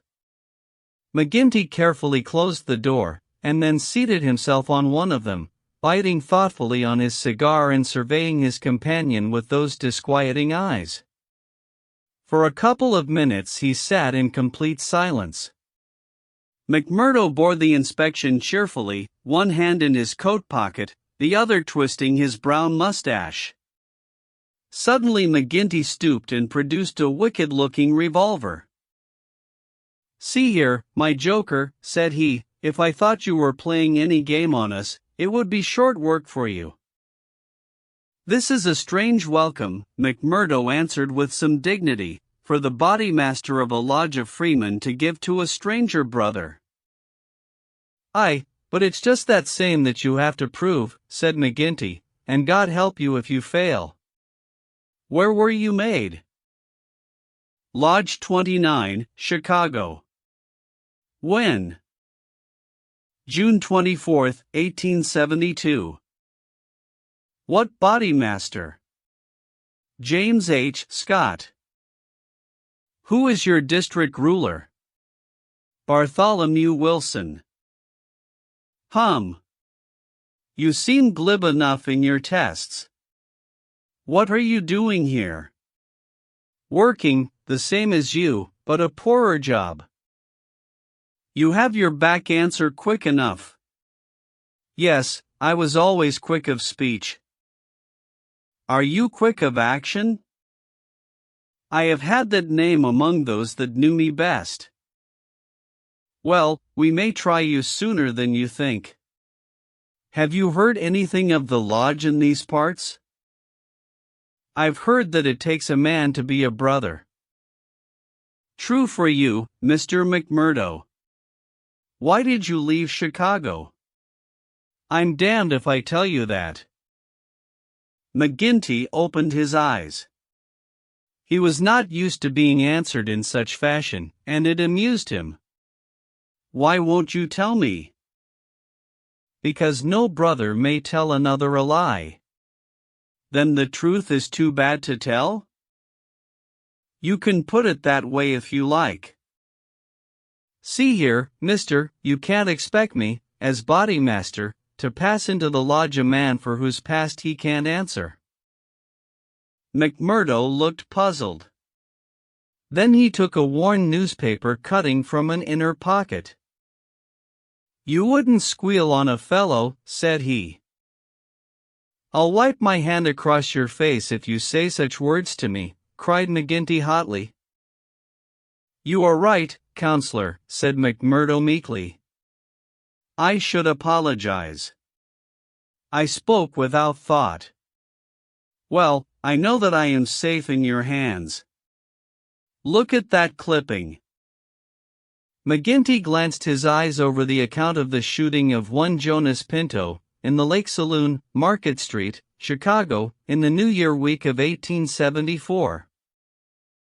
"Your work?" he asked, as he handed back the paper. McMurdo nodded. "Why did you shoot him?" "I was helping Uncle Sam to make dollars. Maybe mine were not as good gold as his, but they looked as well and were cheaper to make. This man Pinto helped me to shove the queer." "To do what?" "Well, it means to pass the dollars out into circulation. Then he said he would split. Maybe he did split. I didn't wait to see. I just killed him and lighted out for the coal country. Why the coal country? 'Cause I'd read in the papers that they weren't too particular in those parts. McGinty laughed. You were first a coiner and then a murderer, and you came to these parts because you thought you'd be welcome. That's about the size of it, McMurdo answered. Well, I guess you'll go far. Say, can you make those dollars yet? McMurdo took half a dozen from his pocket. Those never passed the Philadelphia Mint, said he. You don't say. McGinty held them to the light in his enormous hand, which was hairy as a gorilla's. I can see no difference. Gar. You'll be a mighty useful brother, I'm thinking. We can do with a bad man or two among us, friend McMurdo, for there are times when we have to take our own part. We'd soon be against the wall if we didn't shove back at those that were pushing us. Well, I guess I'll do my share of shoving with the rest of the boys. You seem to have a good nerve. You didn't squirm when I shoved this gun at you. It was not me that was in danger. Who then? It was you, counselor. McMurdo drew a cocked pistol from the side pocket of his pea jacket. I was covering you all the time. I guess my shot would have been as quick as yours. By gar. McGinty flushed an angry red and then burst into a roar of laughter. Say, we've had no such holy terror come to hand this many a year. I reckon the lodge will learn to be proud of you. Well, what the deuce do you want? And can't I speak alone with a gentleman for 5 minutes, but you must butt in upon us? The bartender stood abashed. I'm sorry, counselor, but it's Ted Baldwin. He says he must see you this very minute. The message was unnecessary, for the set, cruel face of the man himself was looking over the servant's shoulder. He pushed the bartender out and closed the door on him. So, said he with a furious glance at McMurdo, you got here first, did you? I've a word to say to you, counselor, about this man. Then say it here and now before my face, cried McMurdo. I'll say it at my own time, in my own way. Toot, toot, said McGinty, getting off his barrel. This will never do. We have a new brother here, Baldwin, and it's not for us to greet him in such fashion. Hold out your hand, man, and make it up. Never, cried Baldwin in a fury. I've offered to fight him if he thinks I have wronged him, said McMurdo. I'll fight him with fists, or, if that won't satisfy him, I'll fight him any other way he chooses. Now, I'll leave it to you, counselor, to judge between us as a bodymaster should. What is it, then? A young lady. She's free to choose for herself. Is she? Cried Baldwin. As between two brothers of the lodge I should say that she was, said the boss. Oh, that's your ruling, is it? Yes, it is, Ted Baldwin, said McGinty, with a wicked stare. Is it you that would dispute it? You would throw over one that has stood by you this 5 years in favor of a man that you never saw before in your life? You're not. Bodymaster for life, Jack McGinty, and by God, when next it comes to a vote. The counselor sprang at him like a tiger. His hand closed round the other's neck, and he hurled him back across one of the barrels. In his mad fury he would have squeezed the life out of him if McMurdo had not interfered.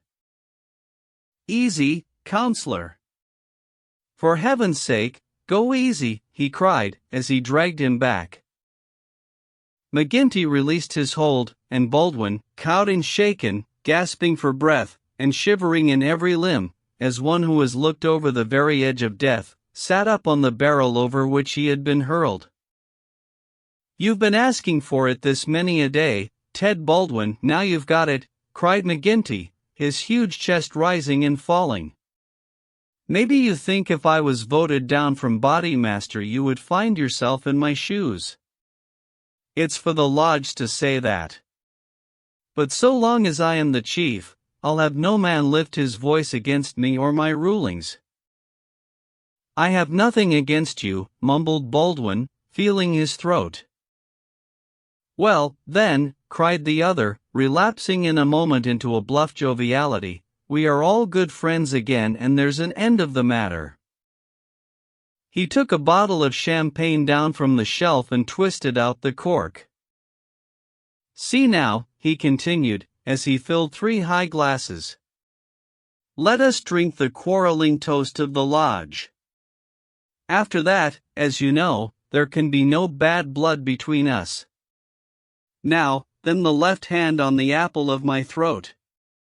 I say to you, Ted Baldwin, what is the offense, sir?" "The clouds are heavy," answered Baldwin, "but they will forever brighten. And this I swear." The men drank their glasses, and the same ceremony was performed between Baldwin and McMurdo. "There," cried McGinty, rubbing his hands. "That's the end of the black blood. You come under lodge discipline if it goes further, and that's a heavy hand in these parts, as Brother Baldwin knows, and as you will damn soon find out, Brother McMurdo, if you ask for trouble." "Faith, I'd be slow to do that," said McMurdo. He held out his hand to Baldwin. "I'm quick to quarrel and quick to forgive. It's my hot Irish blood, they tell me. But it's over for me, and I bear no grudge." Baldwin had to take the proffered hand, for the baleful eye of the terrible boss was upon him. But his sullen face showed how little the words of the other had moved him. McGinty clapped them both on the shoulders. "Tut! These girls, he cried. "To think that the same petticoats should come between 2 of my boys. It's the devil's own luck. Well, it's the colleen inside of them that must settle the question, for it's outside the jurisdiction of a bodymaster, and the Lord be praised for that. We have enough on us, without the women as well. You'll have to be affiliated to Lodge 341, Brother McMurdo. We have our own ways and methods, different from Chicago. Saturday night is our meeting, and if you come then, we'll make you free forever of the Vermissa Valley." Chapter 10. Lodge 341, Vermissa. On the day following the evening which had contained so many exciting events, McMurdo moved his lodgings from old Jacob Shafter's and took up his quarters at the widow McNamara's on the extreme outskirts of the town. Scanlon, his original acquaintance aboard the train, had occasion shortly afterwards to move into Vermissa, and the two lodged together. There was no other boarder, and the hostess was an easygoing old Irish woman who left them to themselves, so that they had a freedom for speech and action welcome to men who had secrets in common. Shafter had relented to the extent of letting McMurdo come to his meals there when he liked, so that his intercourse with Eddie was by no means broken. On the contrary, it drew closer and more intimate as the weeks went by. In his bedroom at his new abode, McMurdo felt it safe to take out the coining molds, and under many a pledge of secrecy a number of brothers from the lodge were allowed to come in and see them, each carrying away in his pocket some examples of the false money, so cunningly struck that there was never the slightest difficulty or danger in passing it. Why, with such a wonderful art at his command, McMurdo should condescend to work at all was a perpetual mystery to his companions, though he made it clear to anyone who asked him that if he lived without any visible means it would very quickly bring the police upon his track. One policeman was, indeed, after him already, but the incident, as luck would have it, did the adventurer a great deal more good than harm. After the first introduction there were few evenings when he did not find his way to McGinty's saloon, there to make closer acquaintance with the boys, which was the jovial title by which the dangerous gang who infested the place were known to one another. His dashing manner and fearlessness of speech made him a favorite with them all, while the rapid and scientific way in which he polished off his antagonist in an all-and-barroom scrap earned the respect of that rough community. Another incident, however, raised him even higher in their estimation. Just at the crowded hour one night, the door opened and a man entered with the quiet blue uniform and peaked cap of the mine police. This was a special body raised by the railways and colliery owners to supplement the efforts of the ordinary civil police, who were perfectly helpless in the face of the organized ruffianism which terrorized the district. There was a hush as he entered, and many a curious glance was cast at him. But the relations between policemen and criminals are peculiar in some parts of the States, and McGinty himself, standing behind his counter, showed no surprise when the policeman enrolled himself among his customers. "A straight whiskey, for the night is bitter," said the police officer. "I don't think we have met before, counselor?" "You'll be the new captain," said McGinty. "That's so.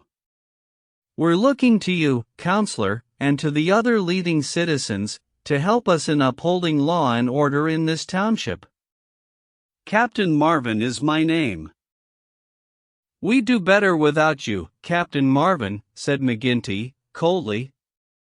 "For we have our own police of the township, and no need for any imported goods. What are you but the paid tool of the capitalists, hired by them to club or shoot your poorer fellow citizen?" Well, we won't argue about that," said the police officer good-humoredly. "I expect we all do our duty same as we see it, but we can't all see it the same." He had drunk off his glass and had turned to go, when his eyes fell upon the face of Jack McMurdo, who was scowling at his elbow. Hullo, he cried, looking him up and down. "Here's an old acquaintance." McMurdo shrank away from him. "I was never a friend to you nor any other cursed copper in my life," said he. "An acquaintance isn't always a friend," said the police captain, grinning. "You're Jack McMurdo of Chicago, right enough, and don't you deny it." McMurdo shrugged his shoulders. "I'm not denying it," said he. "Do you think I'm ashamed of my own name?" "You've got good cause to be, anyhow." "What the devil d'you mean by that?" he roared with his fists clenched. No, Jack, bluster won't do with me. I was an officer in Chicago before ever I came to this darned coal bunker, and I know a Chicago crook when I see one." McMurdo's face fell. "Don't tell me that you're Marvin of the Chicago Central," he cried. "Just the same old Teddy Marvin, at your service. We haven't forgotten the shooting of Jonas Pinto up there." "I never shot him." "Did you not? That's good impartial evidence, ain't it? Well, his death came in uncommon handy for you, or they would have had you for shoving the queer. Well, we can let that be bygones, for, between you and me, and perhaps I'm going further than my duty in saying it, they could get no clear case against you, and Chicago's open to you tomorrow." "I'm very well where I am." "Well, I've given you the pointer, and you're a sulky dog not to thank me for it." "Well, I suppose you mean well, and I do thank you," said McMurdo in no very gracious manner. "It's mum with me so long as I see you living on the straight," said the captain. "But, by the Lord, If you get off after this, it's another story. So good night to you, and good night, counselor. He left the bar room, but not before he had created a local hero. McMurdo's deeds in far Chicago had been whispered before. He had put off all questions with a smile, as one who did not wish to have greatness thrust upon him. But now the thing was officially confirmed. The bar loafers crowded round him and shook him heartily by the hand. He was free of the community from that time on. He could drink hard and show little trace of it, but that evening, had his mate Scanlon not been at hand to lead him home, the fated hero would surely have spent his night under the bar. On a Saturday night McMurdo was introduced to the lodge. He had thought to pass in without ceremony as being an initiate of Chicago, but there were particular rites in Vermissa of which they were proud, and these had to be undergone by every postulant. The assembly met in a large room reserved for such purposes at the Union House.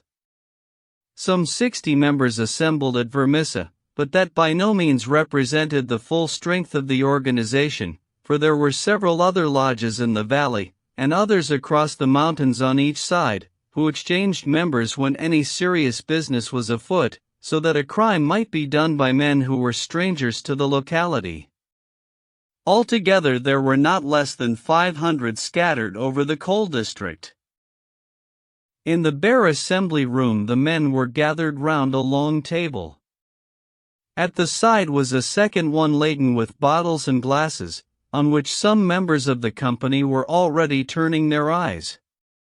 McGinty sat at the head with a flat black velvet cap upon his shock of tangled black hair, and a colored purple stole round his neck, so that he seemed to be a priest presiding over some diabolical ritual.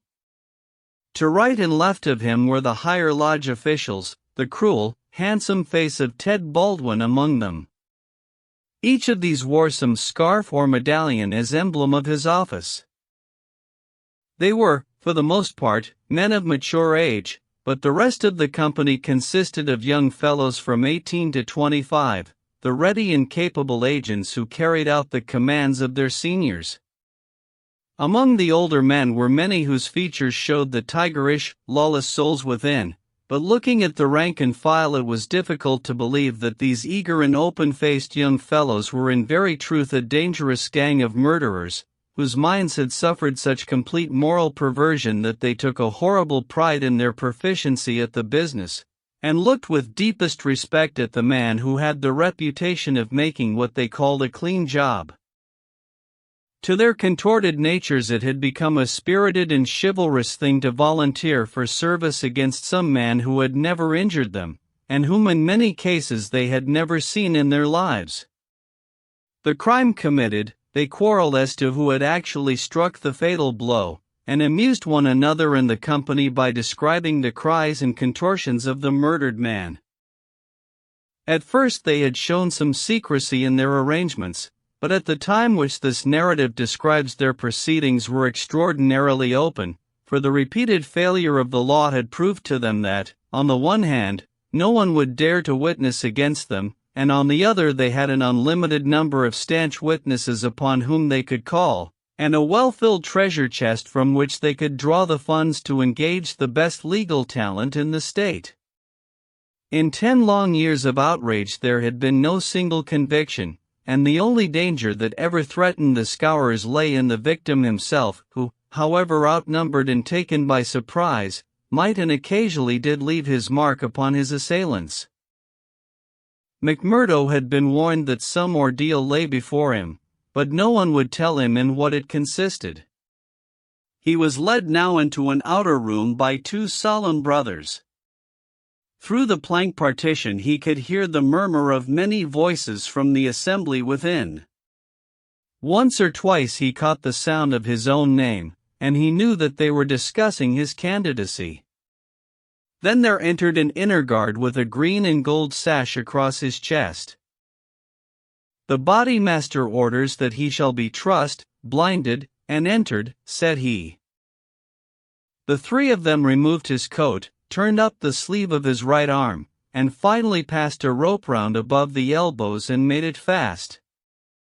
They next placed a thick black cap right over his head and the upper part of his face, so that he could see nothing. He was then led into the assembly hall. It was pitch dark and very oppressive under his hood.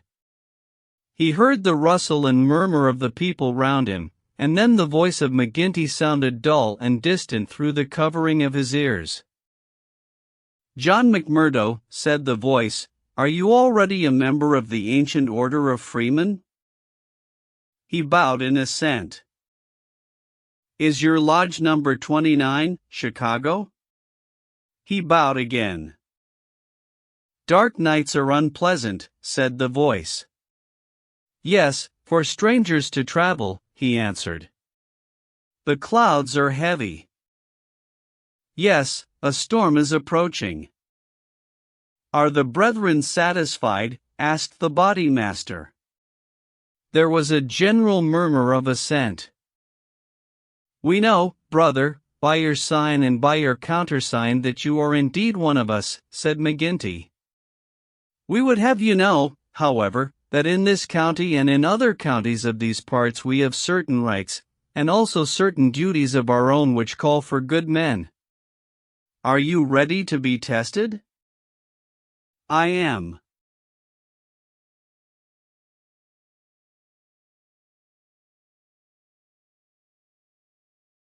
"Are you of stout heart?" "I am." "Take a stride forward to prove it." As the words were said, he felt two hard points in front of his eyes, pressing upon them so that it appeared as if he could not move forward without a danger of losing them. None the less, he nerved himself to step resolutely out, and as he did so the pressure melted away. There was a low murmur of applause. "He is of stout heart," said the voice. "Can you bear pain?" "As well as another," he answered. "Test him." It was all he could do to keep himself from screaming out, for an agonizing pain shot through his forearm. He nearly fainted at the sudden shock of it, but he bit his lip and clenched his hands to hide his agony. "I can take more than that," said he. This time there was loud applause. A finer first appearance had never been made in the lodge. Hands clapped him on the back, and the hood was plucked from his head. He stood blinking and smiling amid the congratulations of the brothers. "One last word, Brother McMurdo," said McGinty. "You have already sworn the oath of secrecy and fidelity, and you are aware that the punishment for any breach of it is instant and inevitable death?" "I am," said McMurdo. "And you accept the rule of the bodymaster for the time being under all circumstances?" "I do." "Then in the name of Lodge 341, Vermissa, I welcome you to its privileges and debates. You will put the liquor on the table, Brother Scanlon, and we will drink to our worthy brother." McMurdo's coat had been brought to him, but before putting it on he examined his right arm, which still smarted heavily. There on the flesh of the forearm was a circle with a triangle within it, deep and red, as the branding iron had left it. One or two of his neighbors pulled up their sleeves and showed their own lodge marks.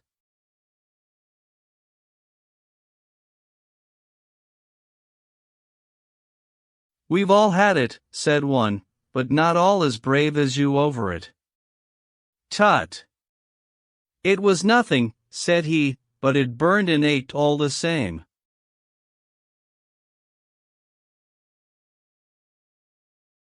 When the drinks which followed the ceremony of initiation had all been disposed of, the business of the lodge proceeded. McMurdo, accustomed only to the prosaic performances of Chicago, listened with open ears and more surprised than he ventured to show to what followed. "The first business on the agenda paper," said McGinty, is to read the following letter from Division Master Wendell of Merton County Lodge 249. He says, Dear Sir, there is a job to be done on Andrew Ray of Ray and Sturmash, coal-owners near this place. You will remember that your lodge owes us a return, having had the service of 2 brethren in the matter of the patrolman last fall. You will send 2 good men. They will be taken charge of by Treasurer Higgins of this lodge, whose address you know. He will show them when to act and where. Yours in freedom, J. W. Wendell, DMAOF. Wendell has never refused us when we have had occasion to ask for the loan of a man or 2, and it is not for us to refuse him. McGinty paused and looked round the room with his dull, malevolent eyes.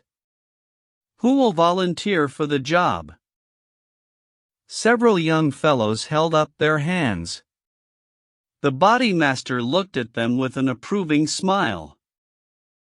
You'll do, Tiger Cormac. If you handle it as well as you did the last, you won't be wrong. And you, Wilson.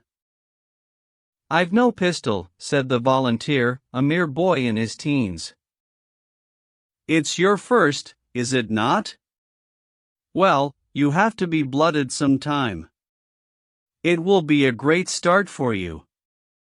As to the pistol, you'll find it waiting for you, or I'm mistaken. If you report yourselves on Monday, it will be time enough. You'll get a great welcome when you return. Any reward this time? Asked Cormac, a thick-set, dark-faced, brutal-looking young man, whose ferocity had earned him the nickname of Tiger. Never mind the reward. You just do it for the honor of the thing. Maybe when it is done there will be a few odd dollars at the bottom of the box. What has the man done? Asked young Wilson. Sure. It's not for the likes of you to ask what the man has done. He has been judged over there. That's no business of ours. All we have to do is to carry it out for them, same as they would for us. Speaking of that, 2 brothers from the Merton Lodge are coming over to us next week to do some business in this quarter. Who are they? Asked someone. Faith, it is wiser not to ask. If you know nothing, you can testify nothing, and no trouble can come of it. But they are men who will make a clean job when they are about it. And time, too, cried Ted Baldwin. Folk are gettin' out of hand in these parts. It was only last week that 3 of our men were turned off by Foreman Blaker. It's been owing him a long time, and he'll get it full and proper. Get what? McMurdo whispered to his neighbor. The business end of a buckshot cartridge, cried the man with a loud laugh. What think you of our ways, brother? McMurdo's criminal soul seemed to have already absorbed the spirit of the vile association of which he was now a member. I like it well, said he. 'Tis a proper place for a lad of mettle.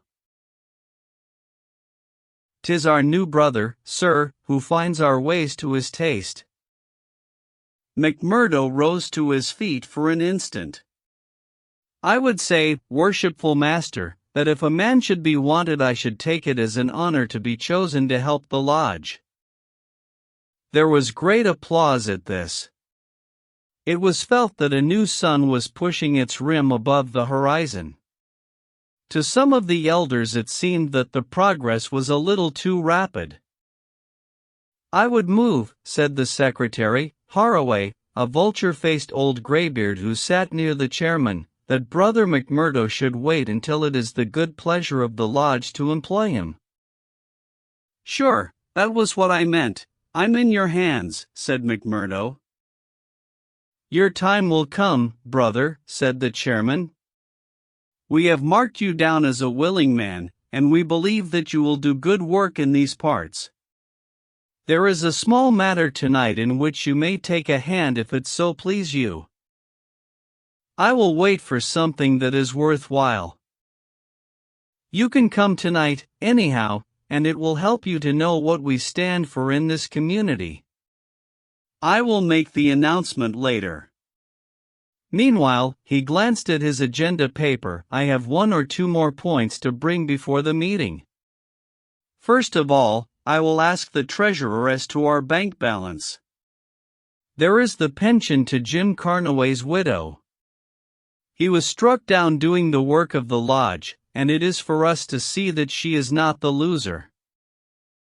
Jim was shot last month when they tried to kill Chester Wilcox of Marley Creek, McMurdo's neighbor informed him. The funds are good at the moment, said the treasurer, with the bank book in front of him. The firms have been generous of late. Max Linder and Company paid $500 to be left alone. Walker Brothers sent in $100, but I took it on myself to return it and ask for $5. If I do not hear by Wednesday, their winding gear may get out of order. We had to burn their breaker last year before they became reasonable. Then the West. Section Coaling Company has paid its annual contribution. We have enough on hand to meet any obligations. What about Archie Swindon? Asked a brother. He has sold out and left the district. The old devil left a note for us to say that he had rather be a free crossing sweeper in New York than a large mine owner under the power of a ring of blackmailers. By gar! It was as well that he made a break for it before the note reached us. I guess he won't show his face in this valley again. An elderly, clean-shaved man with a kindly face and a good brow rose from the end of the table which faced the chairman. Mr. Treasurer, he asked, may I ask who has bought the property of this man that we have driven out of the district? Yes, Brother Morris. It has been bought by the State and Merton County Railroad Company. And who bought the mines of Todman and of Lee that came into the market in the same way last year? The same company, Brother Morris. And who bought the ironworks of Manson and of Schumann and of Van Daren of Atwood, which have all been given up of late? They were all bought by the West Gilmerton General Mining Company. I don't see, Brother Morris, said the chairman, that it matters to us who buys them, since they can't carry them out of the district. With all respect to you, worshipful master, I think it may matter very much to us. This process has been going on now for 10 long years. We are gradually driving all the small men out of trade. What is the result? We find in their places great companies like the Railroad or the General Iron, who have their directors in New York or Philadelphia, and care nothing for our threats. We can take it out of their local bosses, but it only means that others will be sent in their stead. And we are making it dangerous for ourselves. The small men could not harm us. They had not the money nor the power. So long as we did not squeeze them too dry, they would stay on under our power. But if these big companies find that we stand between them and their profits, they will spare no pains and no expense to hunt us down and bring us to court. There was a hush at these ominous words, and every face darkened as gloomy looks were exchanged. So omnipotent and unchallenged had they been that the very thought that there was possible retribution in the background had been banished from their minds. And yet the idea struck a chill to the most reckless of them. It is my advice, the speaker continued, that we go easier upon the small men. On the day that they have all been driven out, the power of this society will have been broken. Unwelcome truths are not popular. There were angry cries as the speaker resumed his seat. McGinty rose with gloom upon his brow.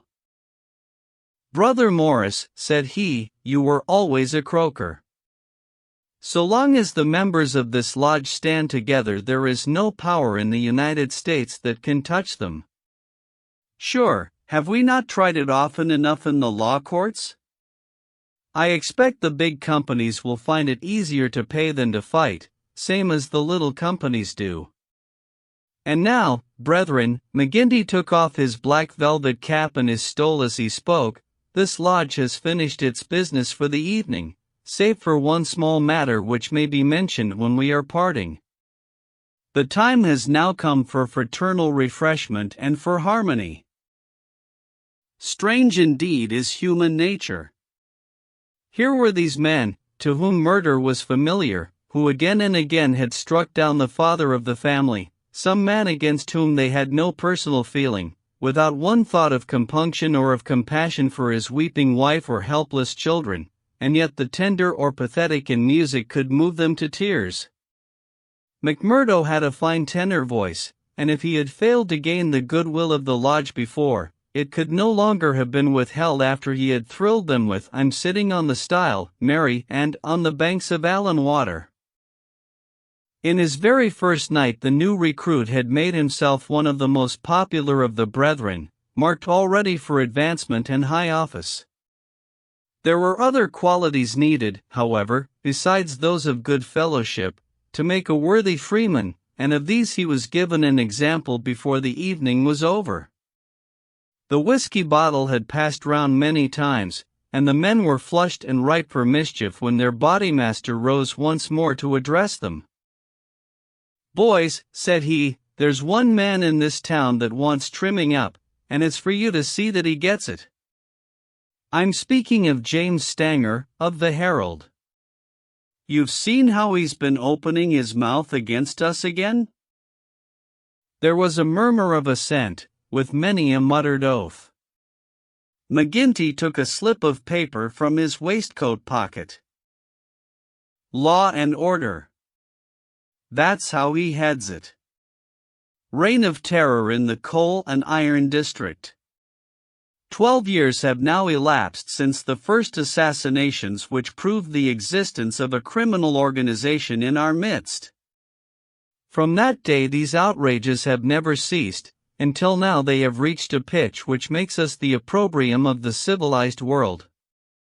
Is it for such results as this that our great country welcomes to its bosom the alien who flies from the despotisms of Europe? Is it that they shall themselves become tyrants over the very men who have given them shelter, and that a state of terrorism and lawlessness should be established under the very shadow of the sacred folds of the starry flag of freedom, which would raise horror in our minds if we read of it as existing under the most effete monarchy of the East? The men are known. The organization is patent and public. How long are we to endure it? Can we forever live? Sure, I've read enough of the slush," cried the chairman, tossing the paper down upon the table. "That's what he says of us. The question I'm asking you is, what shall we say to him?" "Kill him," cried a dozen fierce voices. "I protest against that," said Brother Morris, the man of the good brow and shaved face. "I tell you, brethren, that our hand is too heavy in this valley, and that there will come a point where in self-defense every man will unite to crush us out. James Stanger is an old man. He is respected in the township and the district. His paper stands for all that is solid in the valley. If that man is struck down, there will be a stir through this state that will only end with our destruction." "And how would they bring about our destruction, Mr. Standback?" cried McGinty. "Is it by the police? Sure, half of them are in our pay and half of them afraid of us. Or is it by the law courts and the judge? Haven't we tried that before now, and whatever came of it?" "There is a Judge Lynch that might try the case," said Brother Morris. A general shout of anger greeted the suggestion. "I have but to raise my finger," cried McGinty, and I could put 200 men into this town that would clear it out from end to end." Then suddenly raising his voice and bending his huge black brows into a terrible frown, "See here, Brother Morris, I have my eye on you, and have had for some time. You've no heart yourself, and you try to take the heart out of others. It will be an ill day for you, Brother Morris, when your own name comes on our agenda paper, and I'm thinking that it's just there that I ought to place it." Morris had turned deadly pale, and his knees seemed to give way under him as he fell back into his chair. He raised his glass in his trembling hand and drank before he could answer. "I apologize, worshipful master, to you and to every brother in this lodge if I have said more than I should. I am a faithful member, you all know that, and it is my fear lest evil come to the lodge which makes me speak in anxious words. But I have greater trust in your judgment than in my own, worshipful master, and I promise you that I will not offend again." The bodymaster's scowl relaxed as he listened to the humble words. "Very good, Brother Morris. It's myself that would be sorry if it were needful to give you a lesson. But so long as I am in this chair we shall be a united lodge in word and in deed. And now, boys," he continued, looking round at the company, "I'll say this much, that if Stenger got his full deserts there would be more trouble than we need ask for. These editors hang together, and every journal in the state would be crying out for police and troops. But I guess you can give him a pretty severe warning. Will you fix it, Brother Baldwin?" "Sure," said the young man eagerly. "How many will you take?" "Half a dozen, and 2 to guard the door. You'll come, Gower, and you, Mansell, and you, Scanlon, and the 2 Willoughbys." "I promised the new brother he should go," said the chairman. Ted Baldwin looked at McMurdo with eyes which showed that he had not forgotten nor forgiven. "Well, he can come if he wants," he said in a surly voice. "That's enough. The sooner we get to work the better." The company broke up with shouts and yells and snatches of drunken song. The bar was still crowded with revelers, and many of the brethren remained there. The little band who had been told off for duty passed out into the street, proceeding in 2s and 3s along the sidewalk so as not to provoke attention. It was a bitterly cold night, with a half-moon shining brilliantly in a frosty, star-spangled sky. The men stopped and gathered in a yard which faced a high building. The words, "Vermissa Herald," were printed in gold lettering between the brightly lit windows. From within came the clanking of the printing press. "Here, you," said Baldwin to McMurdo, "you can stand below at the door and see that the road is kept open for us. Arthur Willoughby can stay with you. You others come with me. Have no fears, boys, for we have a dozen witnesses that we are in the Union Bar at this very moment." It was nearly midnight, and the street was deserted save for 1 or 2 revelers upon their way home.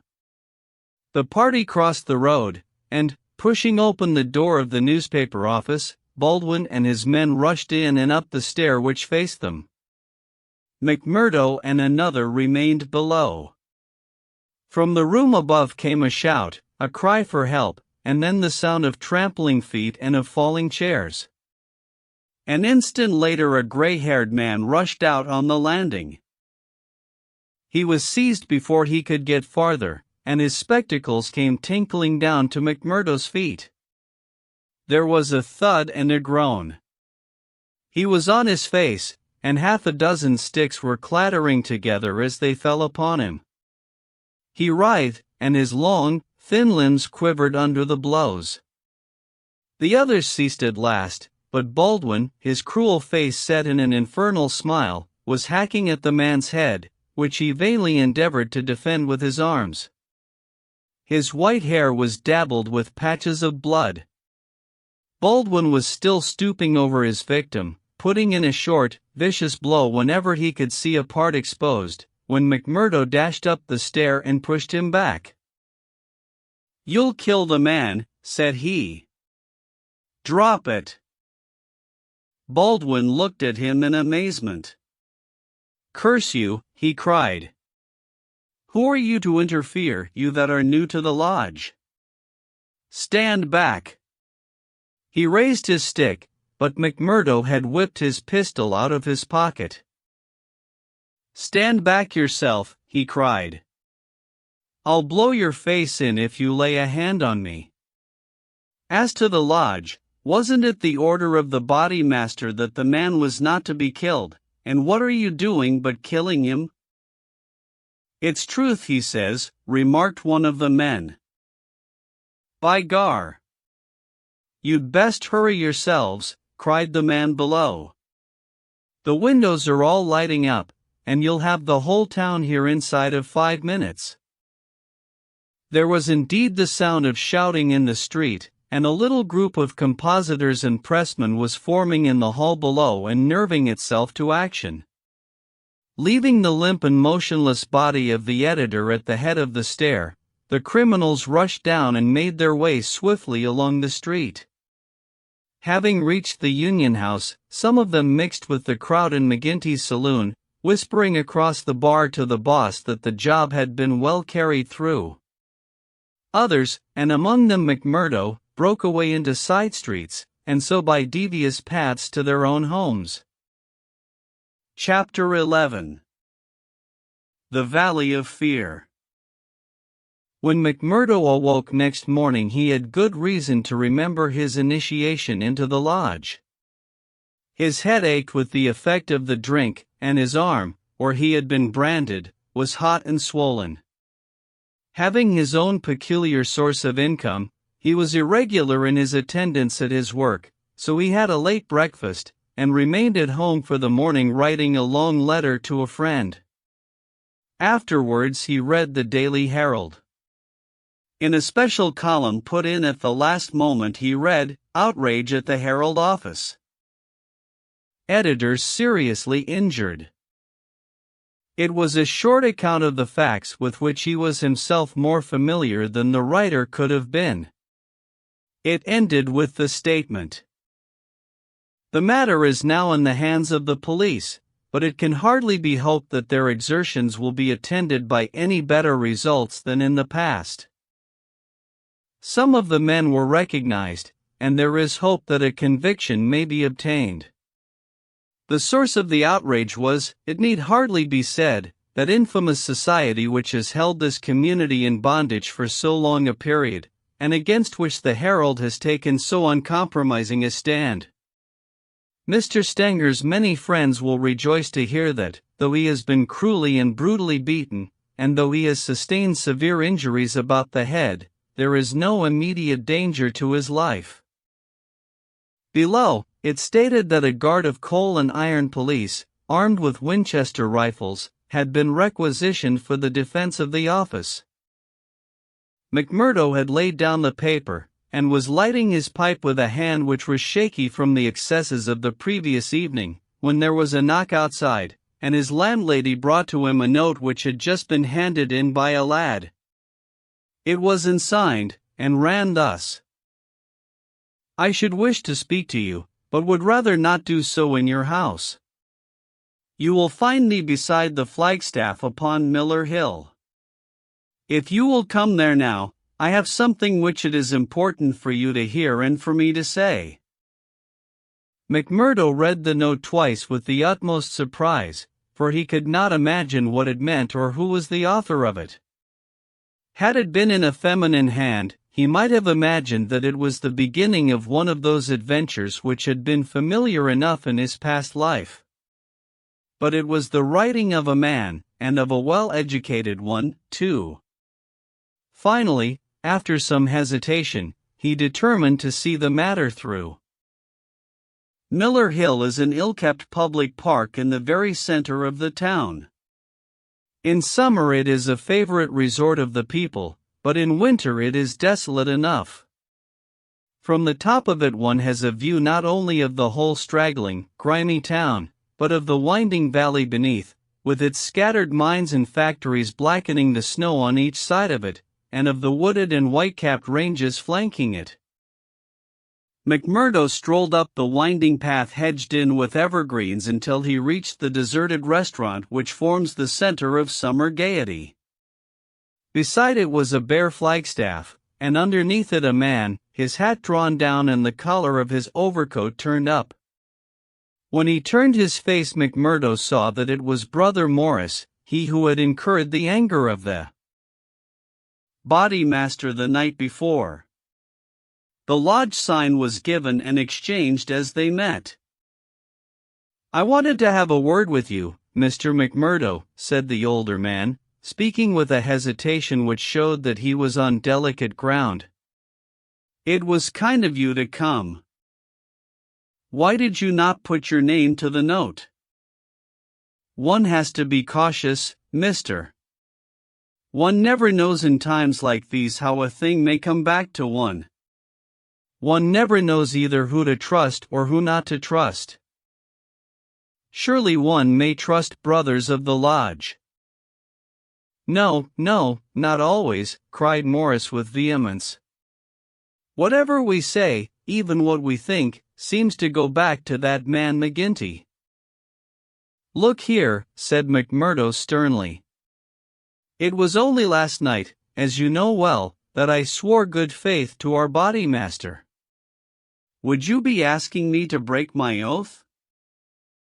"If that is the view you take," said Morris sadly, "I can only say that I am sorry I gave you the trouble to come and meet me. Things have come to a bad pass when two free citizens cannot speak their thoughts to each other."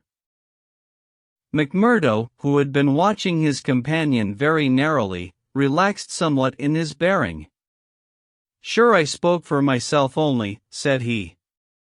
"I am a newcomer, as you know, and I am strange to it all. It is not for me to open my mouth, Mr. Morris, and if you think well to say anything to me, I am here to hear it." "And to take it back to Boss McGinty," said Morris bitterly. "Indeed, then, you do me injustice there," cried McMurdo. "For myself I am loyal to the lodge, and so I tell you straight, but I would be a poor creature if I were to repeat to any other what you might say to me in confidence. It will go no further than me, though I warn you that you may get neither help nor sympathy." "I have given up looking for either the one or the other," said Morris. "I may be putting my very life in your hands by what I say, but, bad as you are, and it seemed to me last night that you were shaping to be as bad as the worst, still you are new to it, and your conscience cannot yet be as hardened as theirs.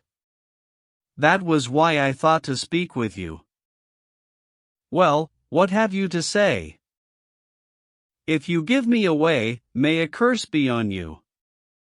"Sure, I said I would not."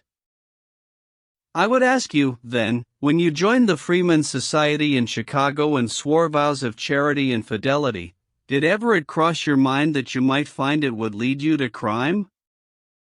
"If you call it crime," McMurdo answered. "Call it crime," cried Morris, his voice vibrating with passion. "You have seen little of it if you can call it anything else. Was it crime last night when a man old enough to be your father was beaten till the blood dripped from his white hairs? Was that crime, or what else would you call it?"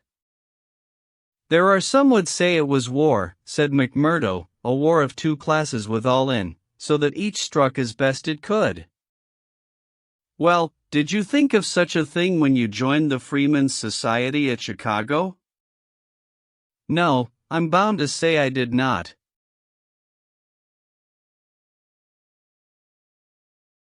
"Nor did I when I joined it at Philadelphia. It was just a benefit club and a meeting place for one's fellows. Then I heard of this place, curse the hour that the name first fell upon my ears, and I came to better myself." "My God! To better myself." "My wife and 3 children came with me. I started a dry goods store on Market Square, and I prospered well. The word had gone round that I was a freeman, and I was forced to join the local lodge, same as you did last night. I've the badge of shame on my forearm and something worse branded on my heart. I found that I was under the orders of a black villain and caught in a meshwork of crime. What could I do? Every word I said to make things better was taken as treason, same as it was last night. I can't get away, for all I have in the world is in my store. If I leave the society, I know well that it means murder to me, and God knows what to my wife and children. Oh, man, it is awful, awful. He put his hands to his face, and his body shook with convulsive sobs. McMurdo shrugged his shoulders.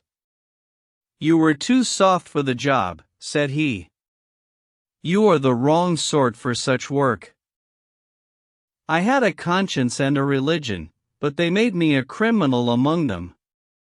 I was chosen for a job. If I backed down, I knew well what would come to me. Maybe I'm a coward. Maybe it's the thought of my poor little woman and the children that makes me one. Anyhow, I went. I guess it will haunt me forever. It was a lonely house, 20 miles from here, over the range yonder. I was told off for the door, same as you were last night. They could not trust me with the job. The others went in. When they came out, their hands were crimson to the wrists. As we turned away, a child was screaming out of the house behind us. It was a boy of 5 who had seen his father murdered. I nearly fainted with the horror of it, and yet I had to keep a bold and smiling face, for well I knew that if I did not, it would be out of my house that they would come next with their bloody hands, and it would be my little Fred that would be screaming for his father. But I was a criminal then, part sharer in a murder, lost forever in this world, and lost also in the next. I am a good Catholic, but the priest would have no word with me when he heard I was a scourer, and I am excommunicated from my faith. That's how it stands with me. And I see you going down the same road, and I ask you what the end is to be. Are you ready to be a cold-blooded murderer also, or can we do anything to stop it? What would you do? Asked McMurdo abruptly. You would not inform? God forbid, cried Morris. Sure, the very thought would cost me my life. That's well, said McMurdo. I'm thinking that you are a weak man and that you make too much of the matter. Too much? Wait till you have lived here longer. Look down the valley. See the cloud of 100 chimneys that overshadows it. I tell you that the cloud of murder hangs thicker and lower than that over the heads of the people. It is the valley of fear, the valley of death. The terror is in the hearts of the people from the dusk to the dawn. Wait, young man, and you will learn for yourself. Well, I'll let you know what I think when I have seen more, said McMurdo carelessly. What is very clear is that you are not the man for the place, and that the sooner you sell out, if you only get a dime a dollar for what the business is worth, the better it will be for you. What you have said is safe with me, but, by gar, if I thought you were an informer. No, no, cried Morris piteously. Well, let it rest at that. I'll bear what you have said in mind, and maybe someday I'll come back to it. I expect you meant kindly by speaking to me like this. Now I'll be getting home. One word before you go, said Morris. We may have been seen together. They may want to know what we have spoken about. Ah! That's well thought of. I offer you a clerkship in my store. And I refuse it. That's our business. Well, so long, Brother Morris, and may you find things go better with you in the future. That same afternoon, as McMurdo sat smoking, lost in thought beside the stove of his sitting room, the door swung open and its framework was filled with the huge figure of Boss McGinty. He passed the sign, and then seating himself opposite to the young man, he looked at him steadily for some time, a look which was as steadily returned. "I'm not much of a visitor, Brother McMurdo," he said at last. "I guess I am too busy over the folk that visit me. But I thought I'd stretch a point and drop down to see you in your own house." "I'm proud to see you here, Counselor," McMurdo answered heartily, bringing his whiskey bottle out of the cupboard. "It's an honor that I had not expected." "How's the arm?" asked the boss. McMurdo made a wry face. "Well, I'm not forgetting it," he said, "but it's worth it." "Yes, it's worth it," the other answered, "to those that are loyal and go through with it and are a help to the lodge." "What were you speaking to Brother Morris about on Miller Hill this morning?" The question came so suddenly that it was well that he had his answer prepared. He burst into a hearty laugh. "Morris didn't know I could earn a living here at home." "He shan't know either, for he has got too much conscience for the likes of me. But he's a good-hearted old chap. It was his idea that I was at a loose end, and that he would do me a good turn by offering me a clerkship in a dry goods store." "Oh, that was it?" "Yes, that was it." "And you refused it?" "Sure. Couldn't I earn 10 times as much in my own bedroom with 4 hours' work?" "That's so. But I wouldn't get about too much with Morris." "Why not?" "Well, I guess because I tell you not. That's enough for most folk in these parts." "It may be enough for most folk, but it ain't enough for me, Counselor," said McMurdo boldly. "If you are a judge of men, you'll know that." The swarthy giant glared at him, and his hairy paw closed for an instant round the glass as though he would hurl it at the head of his companion. Then he laughed in his loud, boisterous, insincere fashion. "You're a queer card, for sure," said he. "Well, if you want reasons, I'll give them. Did Morris say nothing to you against the lodge?" "No." "Nor against me?" "No." "Well, that's because he daren't trust you. But in his heart he is not a loyal brother. We know that well. So we watch him and we wait for the time to admonish him. I'm thinking that the time is drawing near. There's no room for scabby sheep in our pen. But if you keep company with a disloyal man, we might think that you were disloyal, too. See? There's no chance of my keeping company with him, for I dislike the man," McMurdo answered. "As to being disloyal, if it was any man but you he would not use the word to me twice." "Well, that's enough," said McGinty, draining off his glass. "I came down to give you a word in season, and you've had it." "I'd like to know," said McMurdo, "how you ever came to learn that I had spoken with Morris at all?" McGinty laughed. "It's my business to know what goes on in this township," said he. "I guess you'd best reckon on my hearing all that passes. Well, time's up, and I'll just say." But his leave-taking was cut short in a very unexpected fashion. With a sudden crash the door flew open, and 3 frowning, intent faces glared in at them from under the peaks of police caps. McMurdo sprang to his feet and half drew his revolver, but his arm stopped midway as he became conscious that 2 Winchester rifles were leveled at his head. A man in uniform advanced into the room, a 6-shooter in his hand. It was Captain Marvin, once of Chicago, and now of the Mine Constabulary. He shook his head with a half-smile at McMurdo. "I thought you'd be getting into trouble, Mr. Crooked McMurdo of Chicago," said he. "Can't keep out of it, can you? Take your hat and come along with us."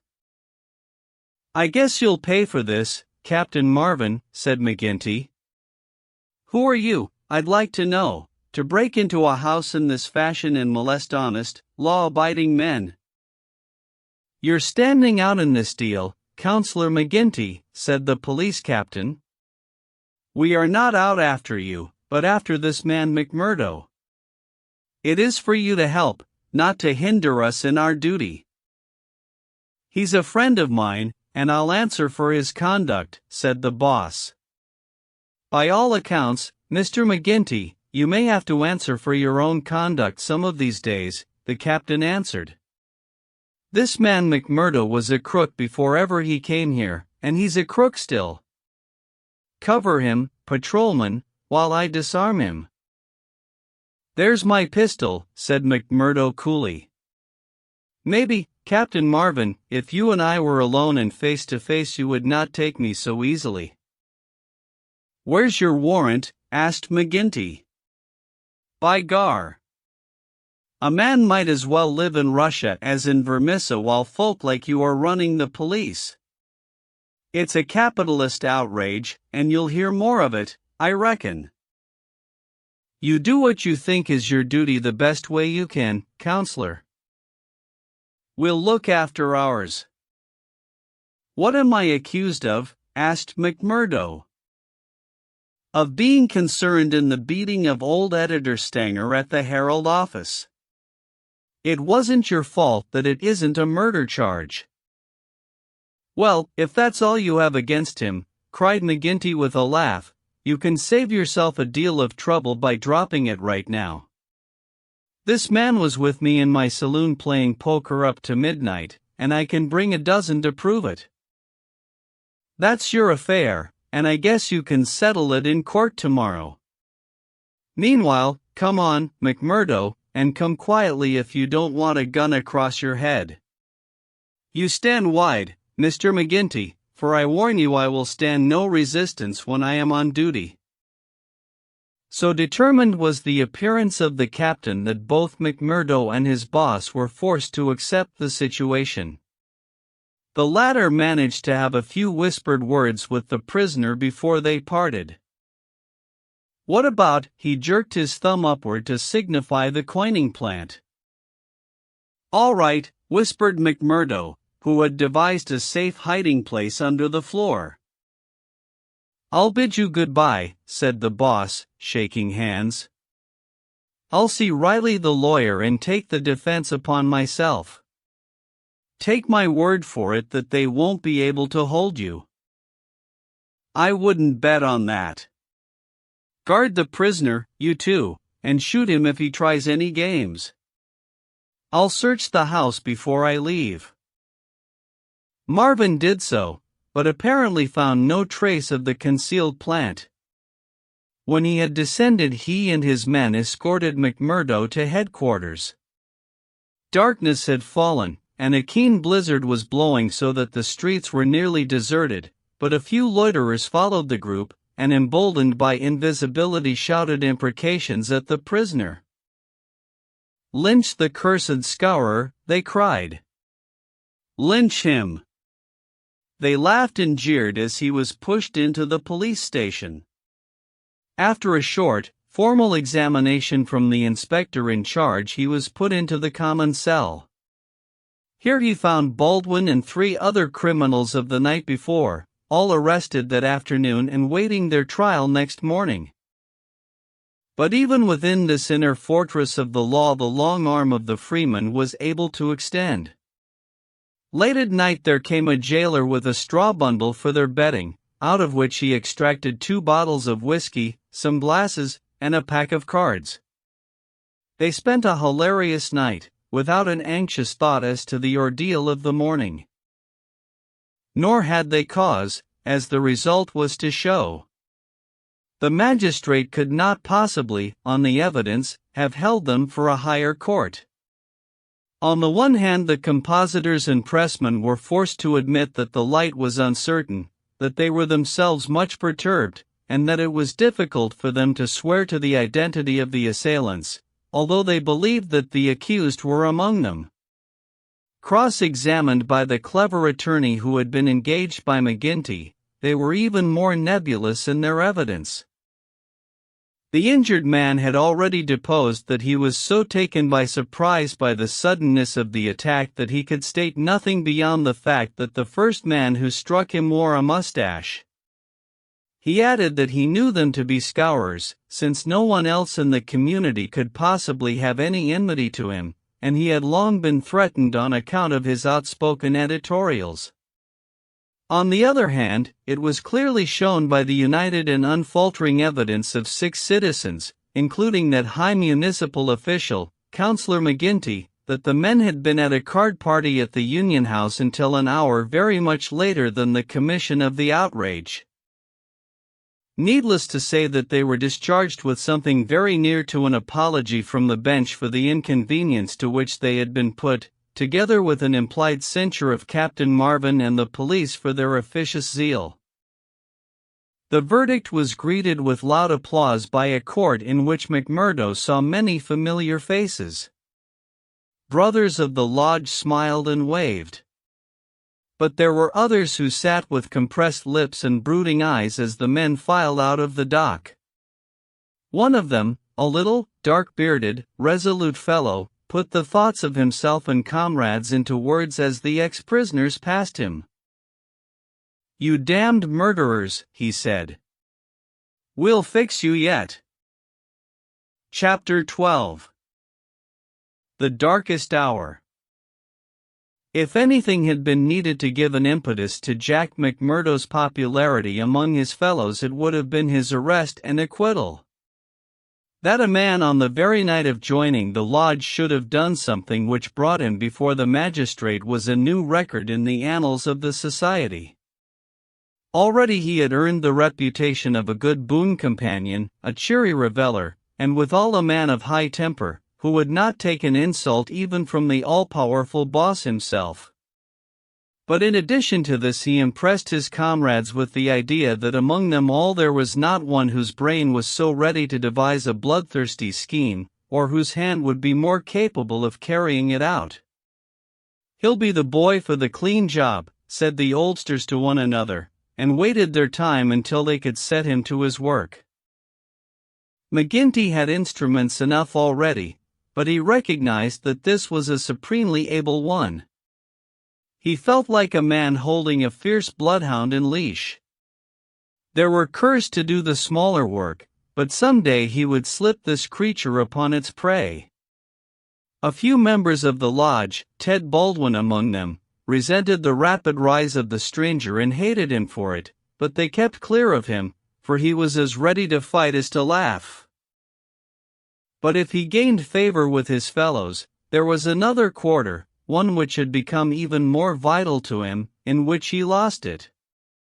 Eddie Shafter's father would have nothing more to do with him, nor would he allow him to enter the house.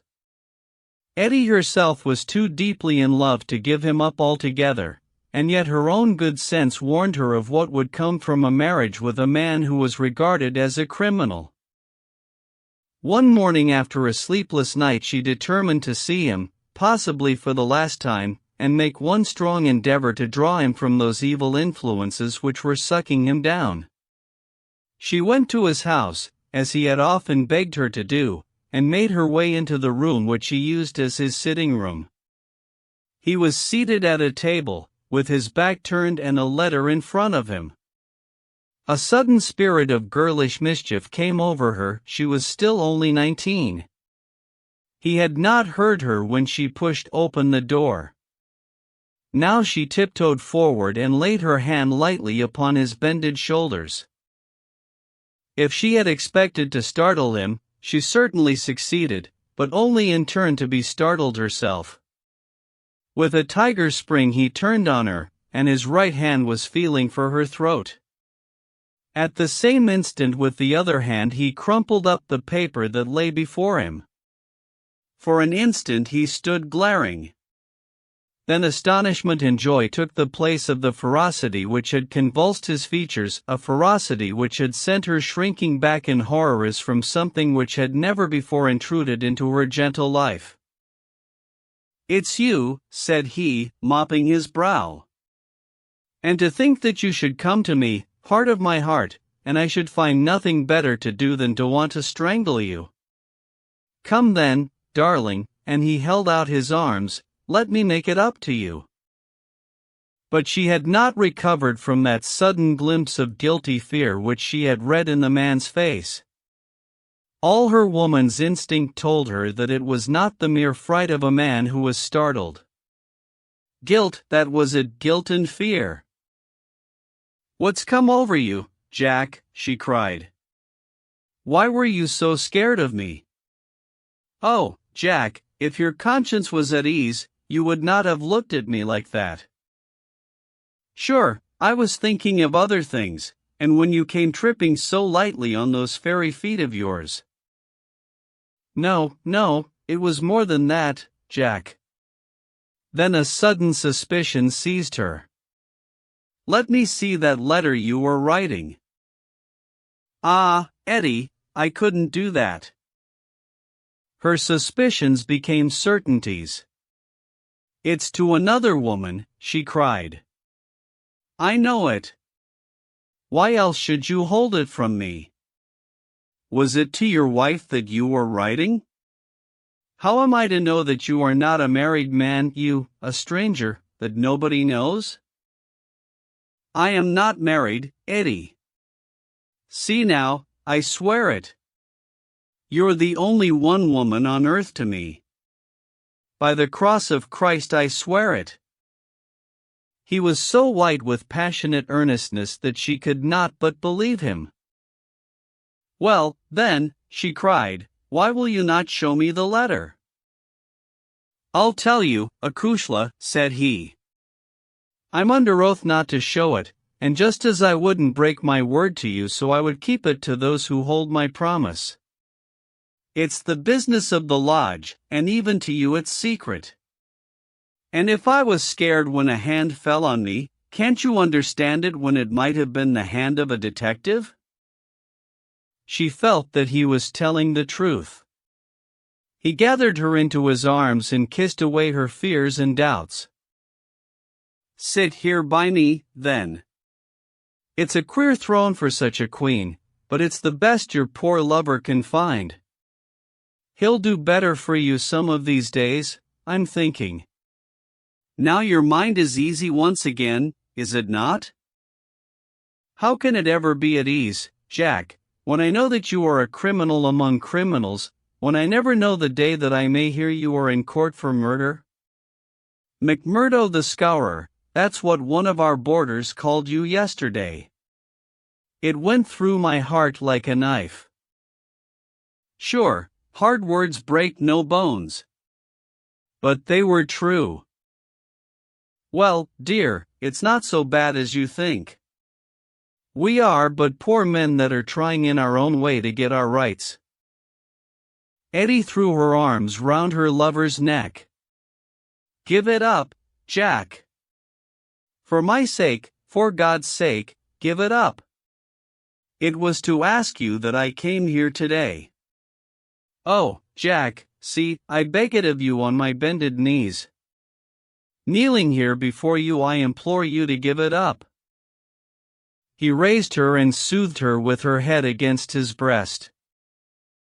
"Sure, my darling, you don't know what it is you are asking. How could I give it up when it would be to break my oath and to desert my comrades?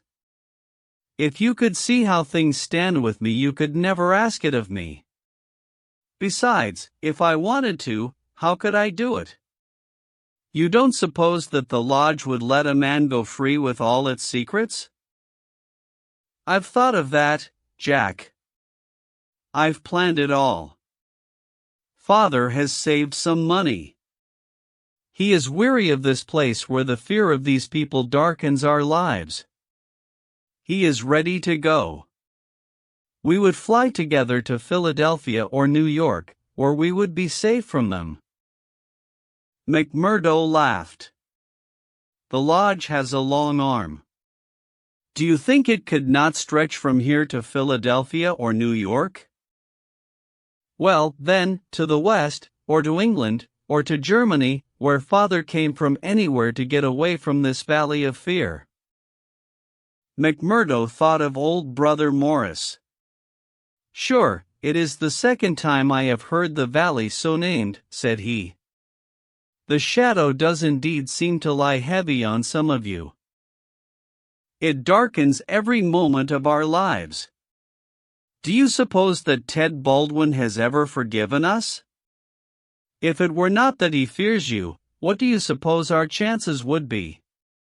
If you saw the look in those dark, hungry eyes of his when they fall on me. By gar! I'd teach him better manners if I caught him at it. But see here, little girl. I can't leave here. I can't. Take that from me once and for all. But if you will leave me to find my own way, I will try to prepare a way of getting honorably out of it. There is no honor in such a matter. Well, it's just how you look at it. But if you'll give me 6 months, I'll work it so that I can leave without being ashamed to look others in the face. The girl laughed with joy. 6 months, she cried. Is it a promise?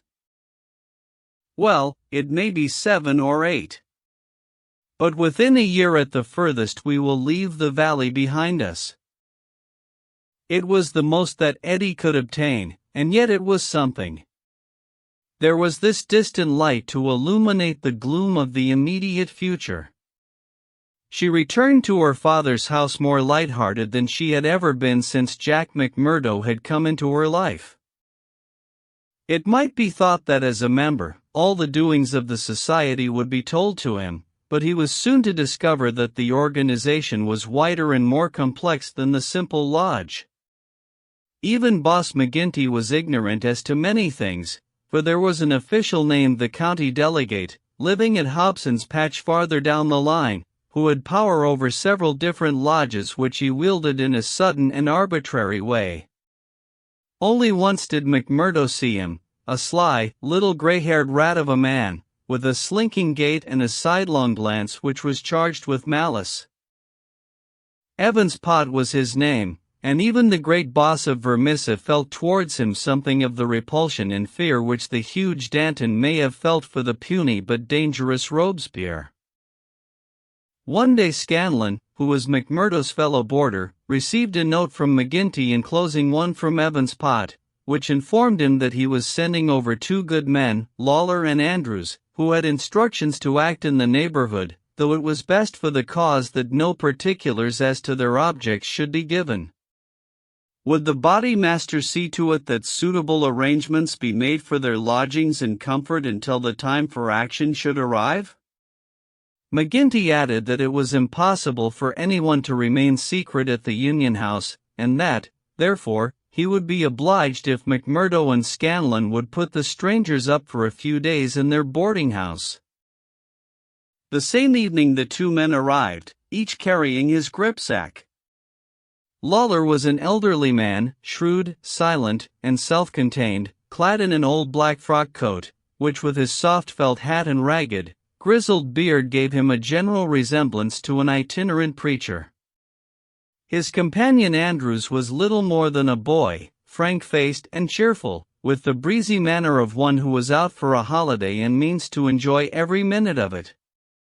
Both men were total abstainers, and behaved in all ways as exemplary members of the society, with the one simple exception that they were assassins who had often proved themselves to be most capable instruments for this association of murder.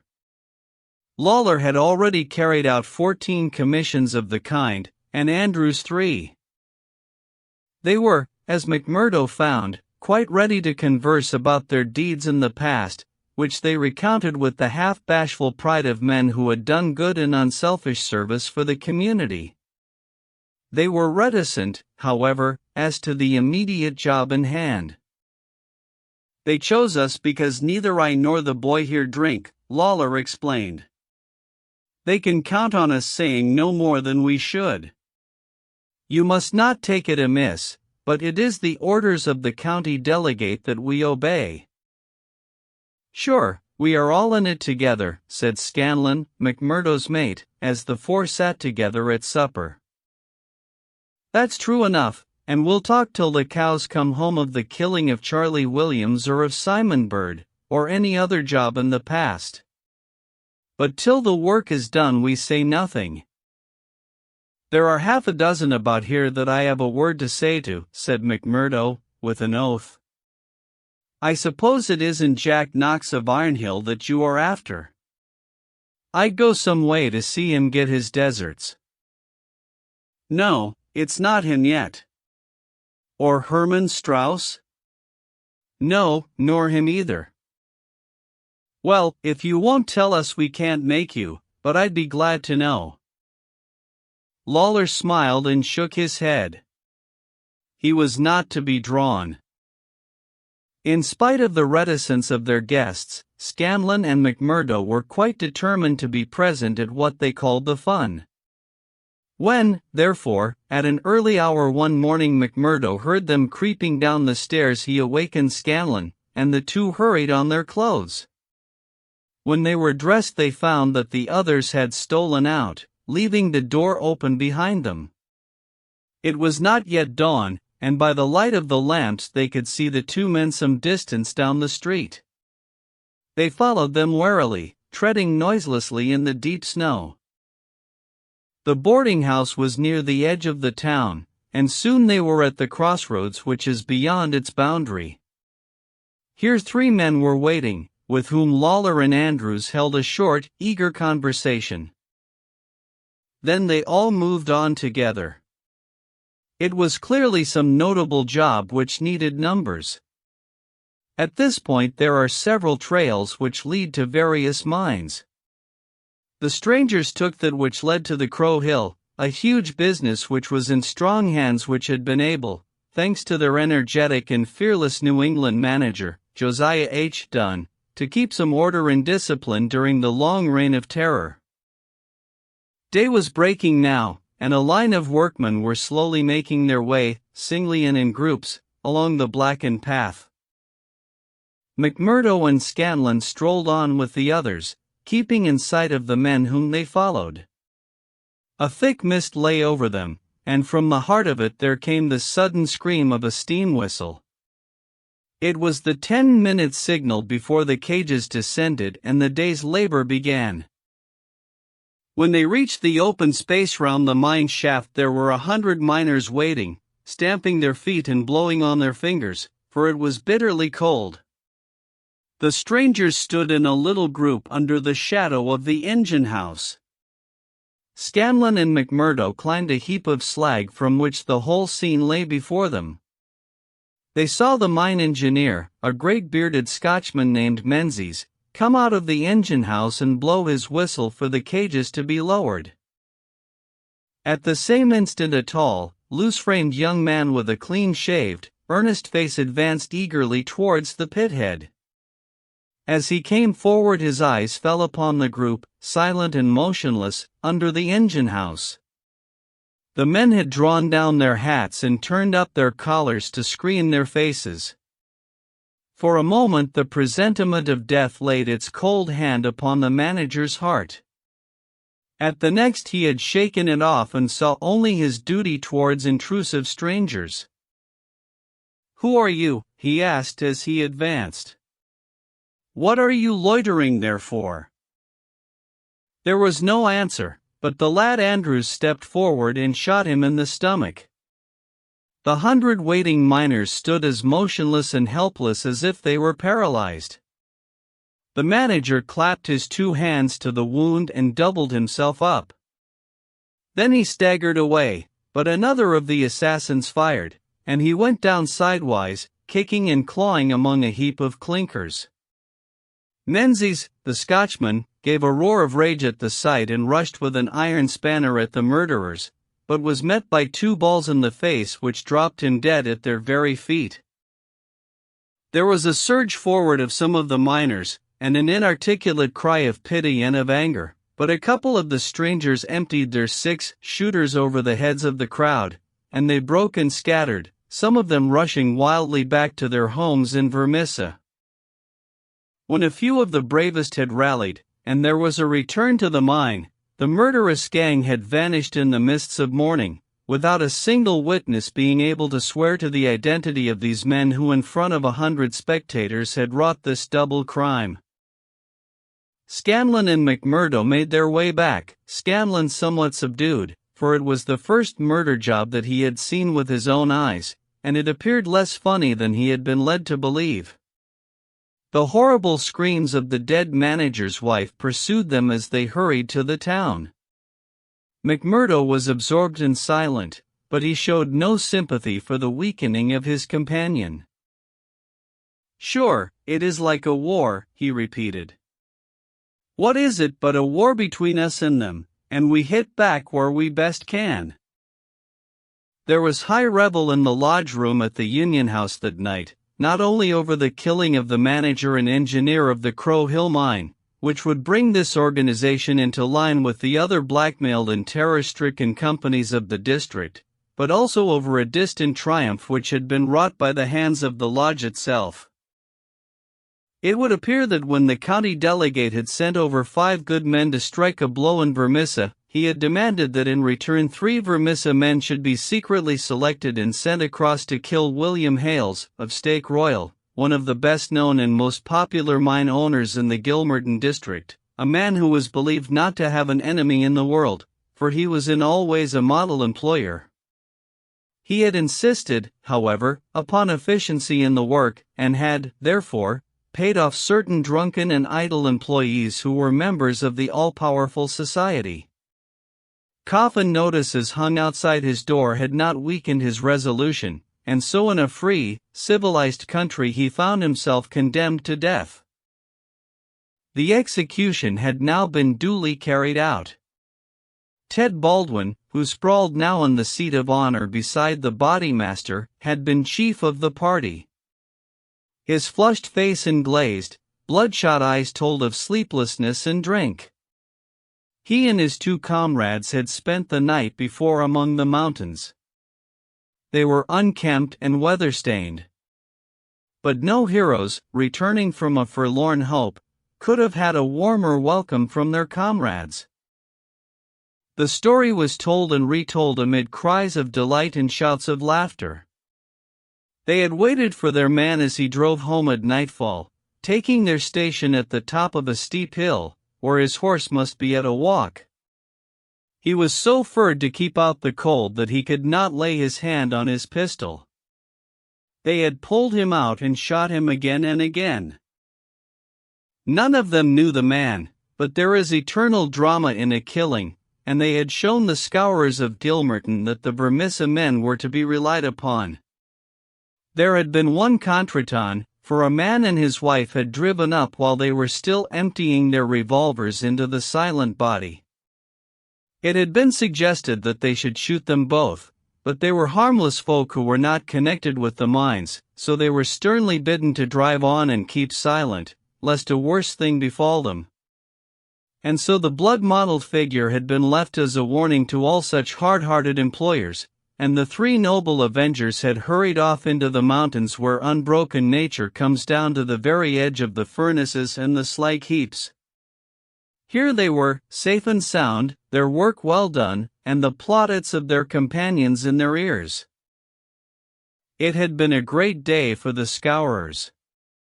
The shadow had fallen even darker over the valley. But as the wise general chooses the moment of victory in which to redouble his efforts, so that his foes may have no time to steady themselves after disaster, so Boss McGinty, looking out upon the scene of his operations with his brooding and malicious eyes, had devised a new attack upon those who opposed him. That very night, as the half-drunken company broke up, he touched McMurdo on the arm and led him aside into that inner room where they had their first interview. "See here, my lad," said he, "I've got a job that's worthy of you at last.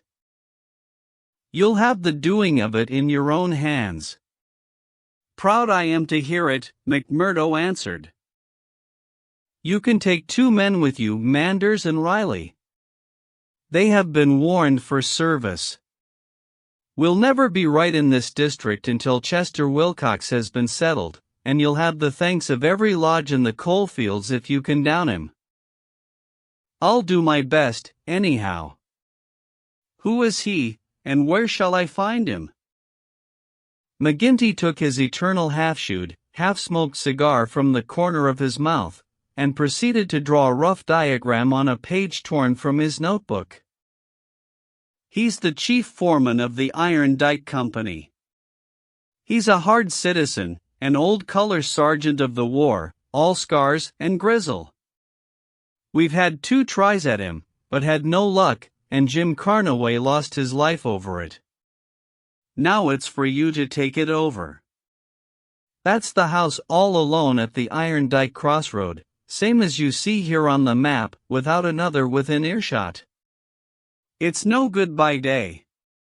He's armed and shoots quick and straight, with no questions asked. But at night, well, there he is with his wife, 3 children, and a hired help. You can't pick or choose. It's all or none. If you could get a bag of blasting powder at the front door with a slow match to it. What's the man done? Didn't I tell you he shot Jim Carnaway? Why did he shoot him? What in thunder has that to do with you? Carnaway was about his house at night, and he shot him. That's enough for me and you. You've got to settle the thing right. There's these 2 women and the children. Do they go up too? They have to, else how can we get him? It seems hard on them, for they've done nothing. What sort of fool's talk is this? Do you back out? Easy, counselor, easy. What have I ever said or done that you should think I would be after standing back from an order of the bodymaster of my own lodge? If it's right or if it's wrong, it's for you to decide. You'll do it, then? Of course I will do it. When? Well, you had best give me a night or 2 that I may see the house and make my plans. Then. Very good, said McGinty, shaking him by the hand. I leave it with you. It will be a great day when you bring us the news. It's just the last stroke that will bring them all to their knees. McMurdo thought long and deeply over the commission which had been so suddenly placed in his hands. The isolated house in which Chester Wilcox lived was about 5 miles off in an adjacent valley. That very night he started off all alone to prepare for the attempt. It was daylight before he returned from his reconnaissance. Next day he interviewed his 2 subordinates, Manders and Riley, reckless youngsters who were as elated as if it were a deer hunt.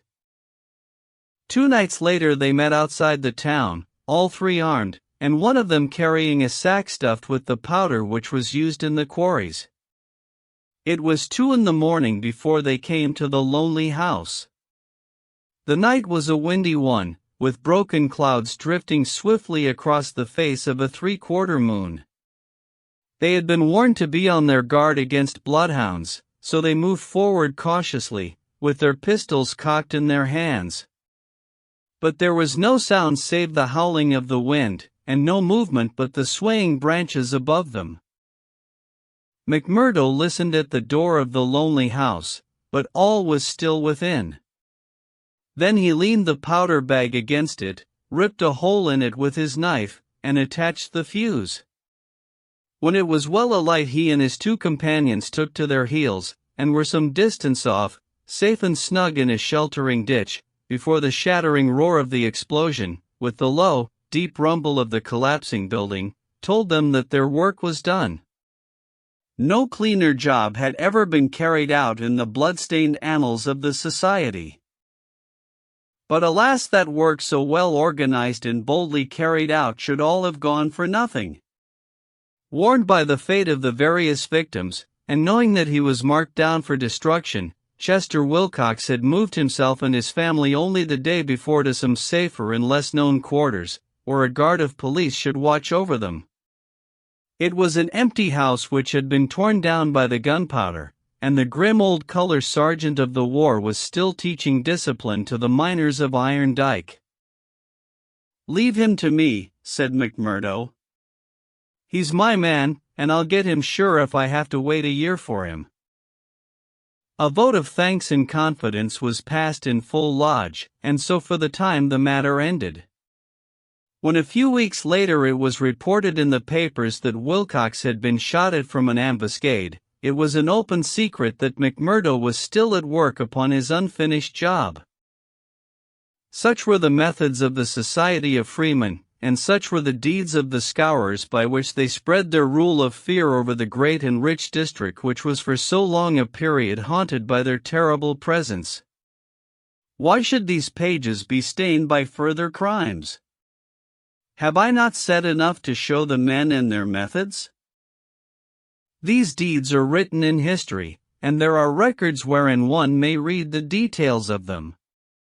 There one may learn of the shooting of policemen Hunt and Evans because they had ventured to arrest two members of the society, a double outrage planned at the Vermissa Lodge and carried out in cold blood upon two helpless and disarmed men. There also one may read of the shooting of Mrs. Larbe when she was nursing her husband, who had been beaten almost to death by orders of Boss McGinty. The killing of the elder Jenkins, shortly followed by that of his brother, the mutilation of James Murdoch, the blowing up of the Staphouse family, and the murder of the Stendals all followed hard upon one another in the same terrible winter. Darkly the shadow lay upon the valley of fear. The spring had come with running brooks and blossoming trees. There was hope for all nature bound so long in an iron grip, but nowhere was there any hope for the men and women who lived under the yoke of the terror. Never had the cloud above them been so dark and hopeless as in the early summer of the year 1875. Chapter 13. Danger.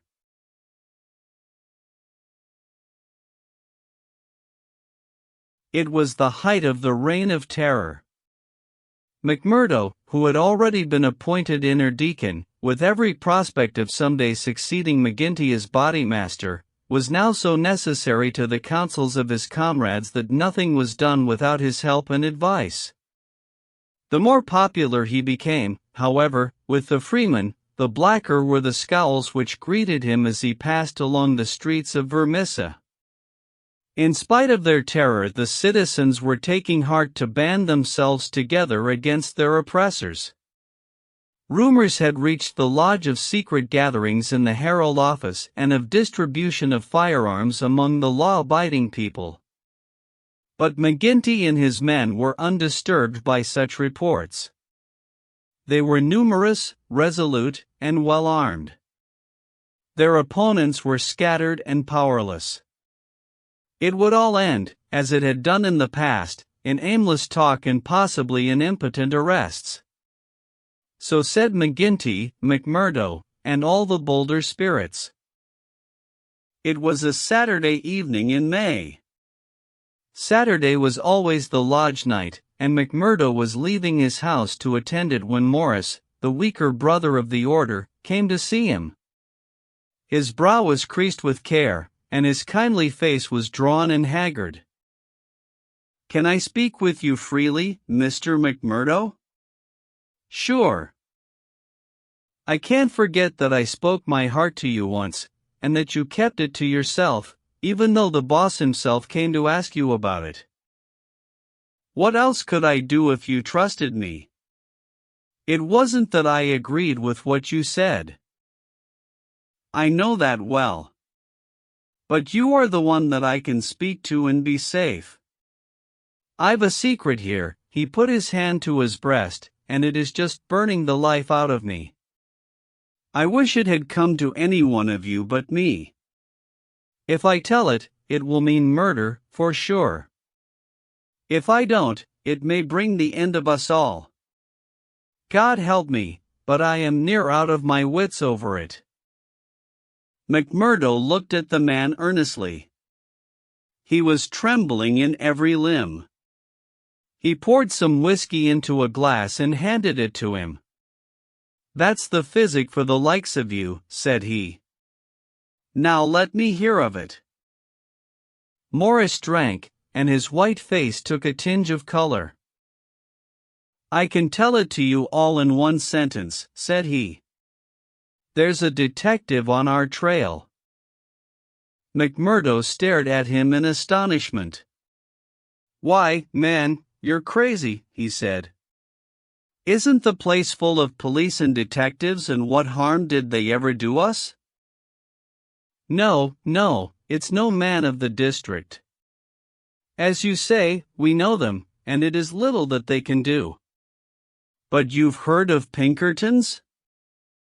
"I've read of some folk of that name." "Well, you can take it from me you've no show when they are on your trail." "It's not a take it or miss it government concern.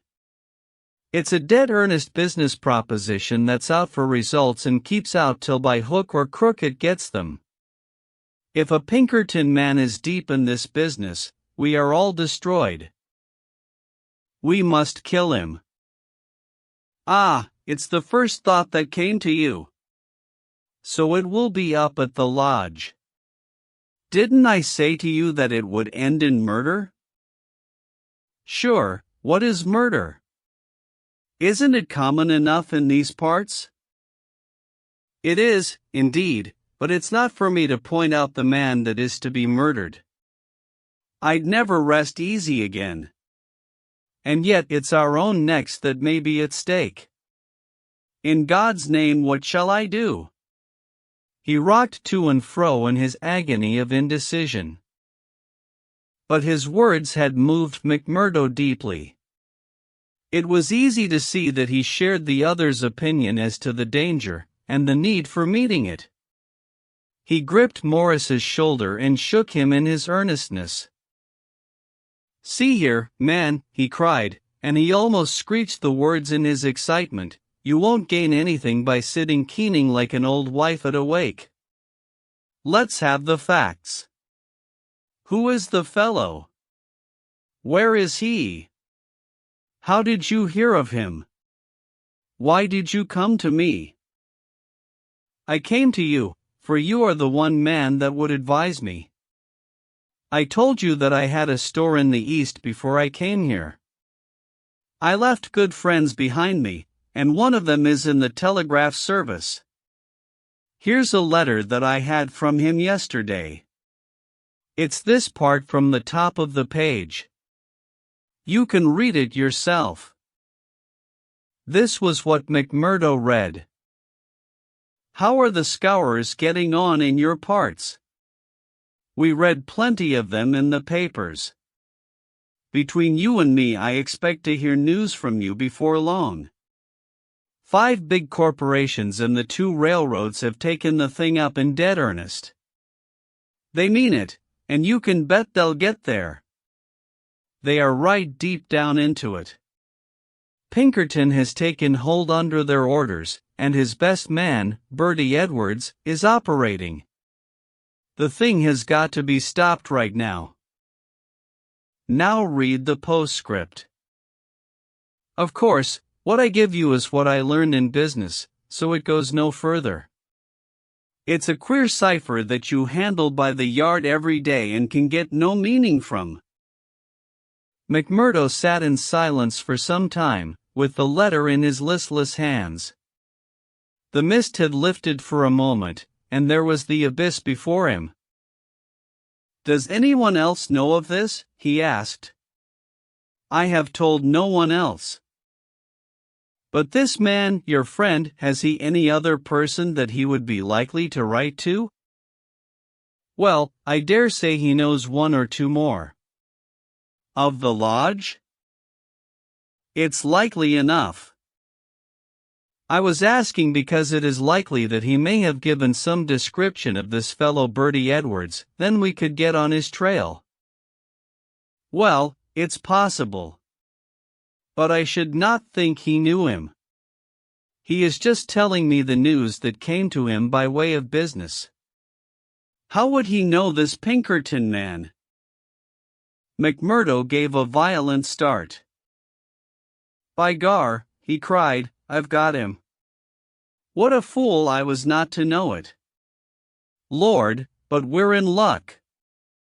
We will fix him before he can do any harm. See here, Morris, will you leave this thing in my hands? Sure, if you will only take it off mine. I'll do that. You can stand right back and let me run it. Even your name need not be mentioned. I'll take it all on myself, as if it were to me that this letter has come. Will that content you? It's just what I would ask. Then leave it at that and keep your head shut. Now I'll get down to the lodge, and we'll soon make old man Pinkerton sorry for himself. You wouldn't kill this man? The less you know, friend Morris, the easier your conscience will be, and the better you will sleep. Ask no questions, and let these things settle themselves. I have hold of it now.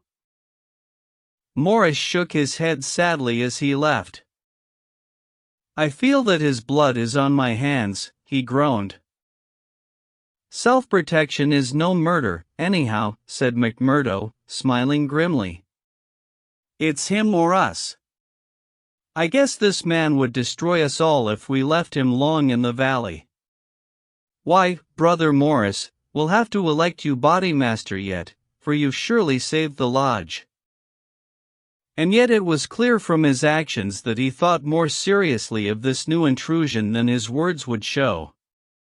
It may have been his guilty conscience, it may have been the reputation of the Pinkerton organization, it may have been the knowledge that great, rich corporations had set themselves the task of clearing out the scourers, but, whatever his reason, his actions were those of a man who was preparing for the worst.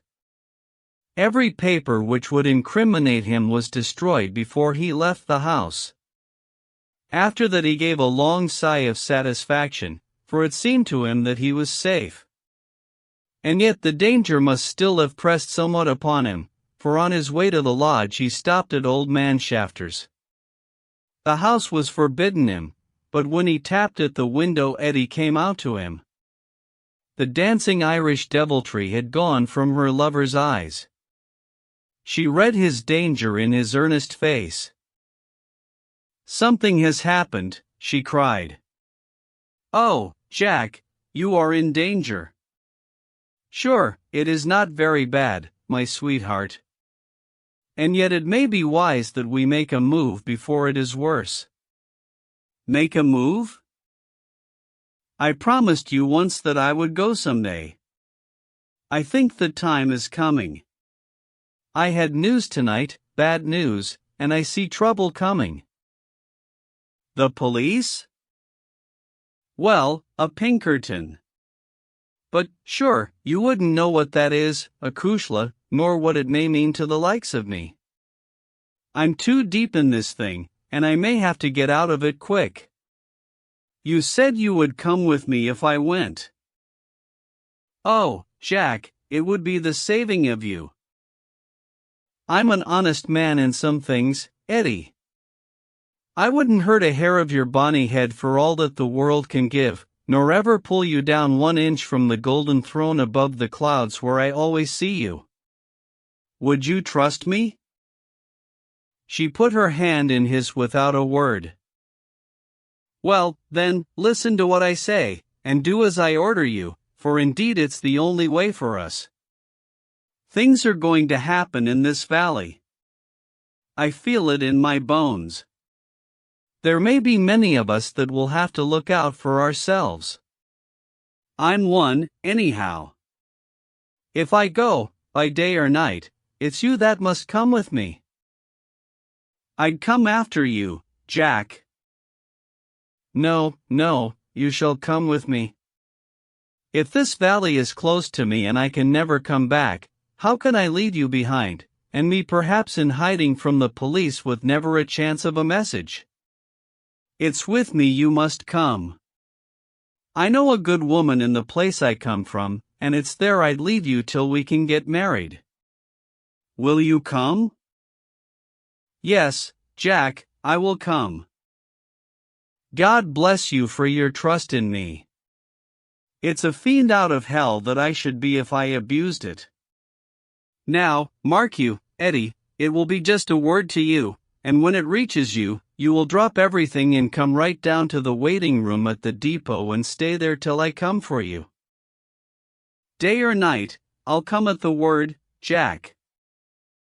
Somewhat eased in mind, now that his own preparations for escape had been begun, McMurdo went on to the lodge.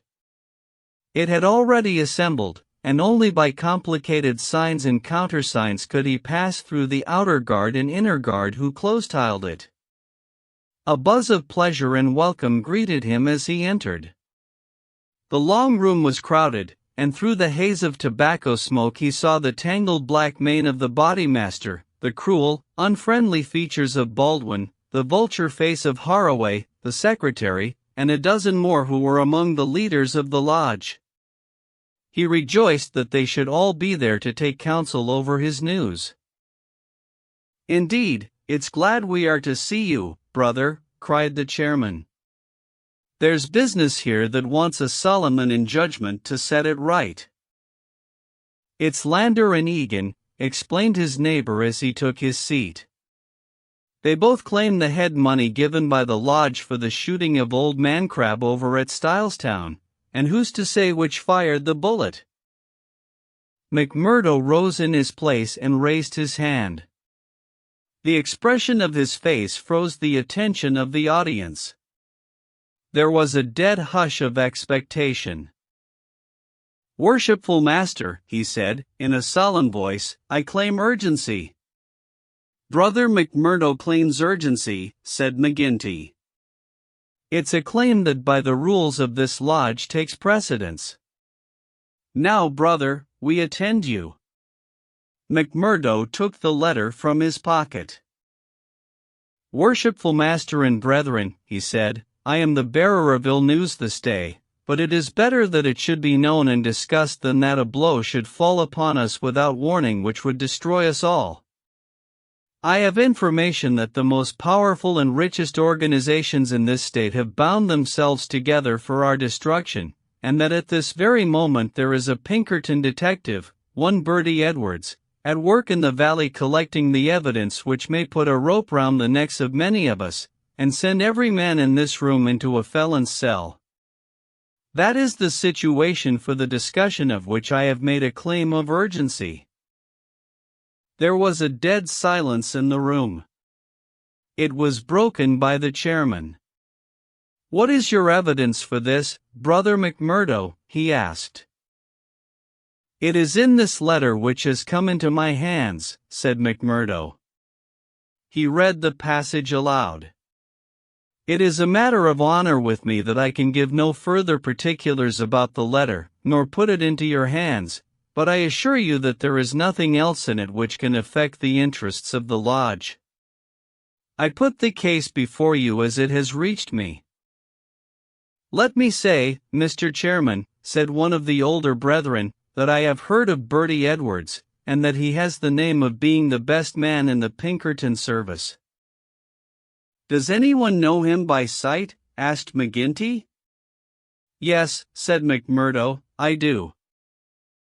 There was a murmur of astonishment through the hall.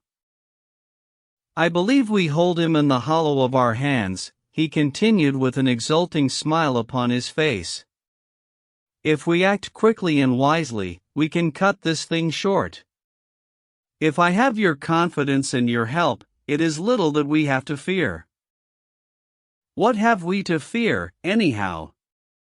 What can ye know of our affairs?"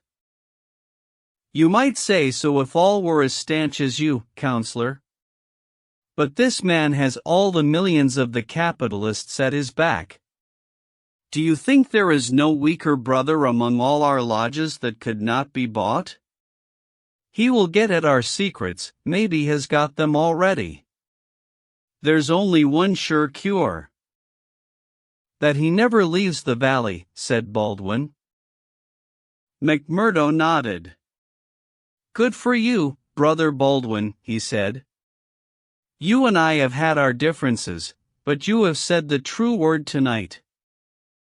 Where is he, then? Where shall we know him? Worshipful Master, said McMurdo earnestly, I would put it to you that this is too vital a thing for us to discuss in open lodge. God forbid that I should throw a doubt on anyone here, but if so much as a word of gossip got to the ears of this man, there would be an end of any chance of our getting him.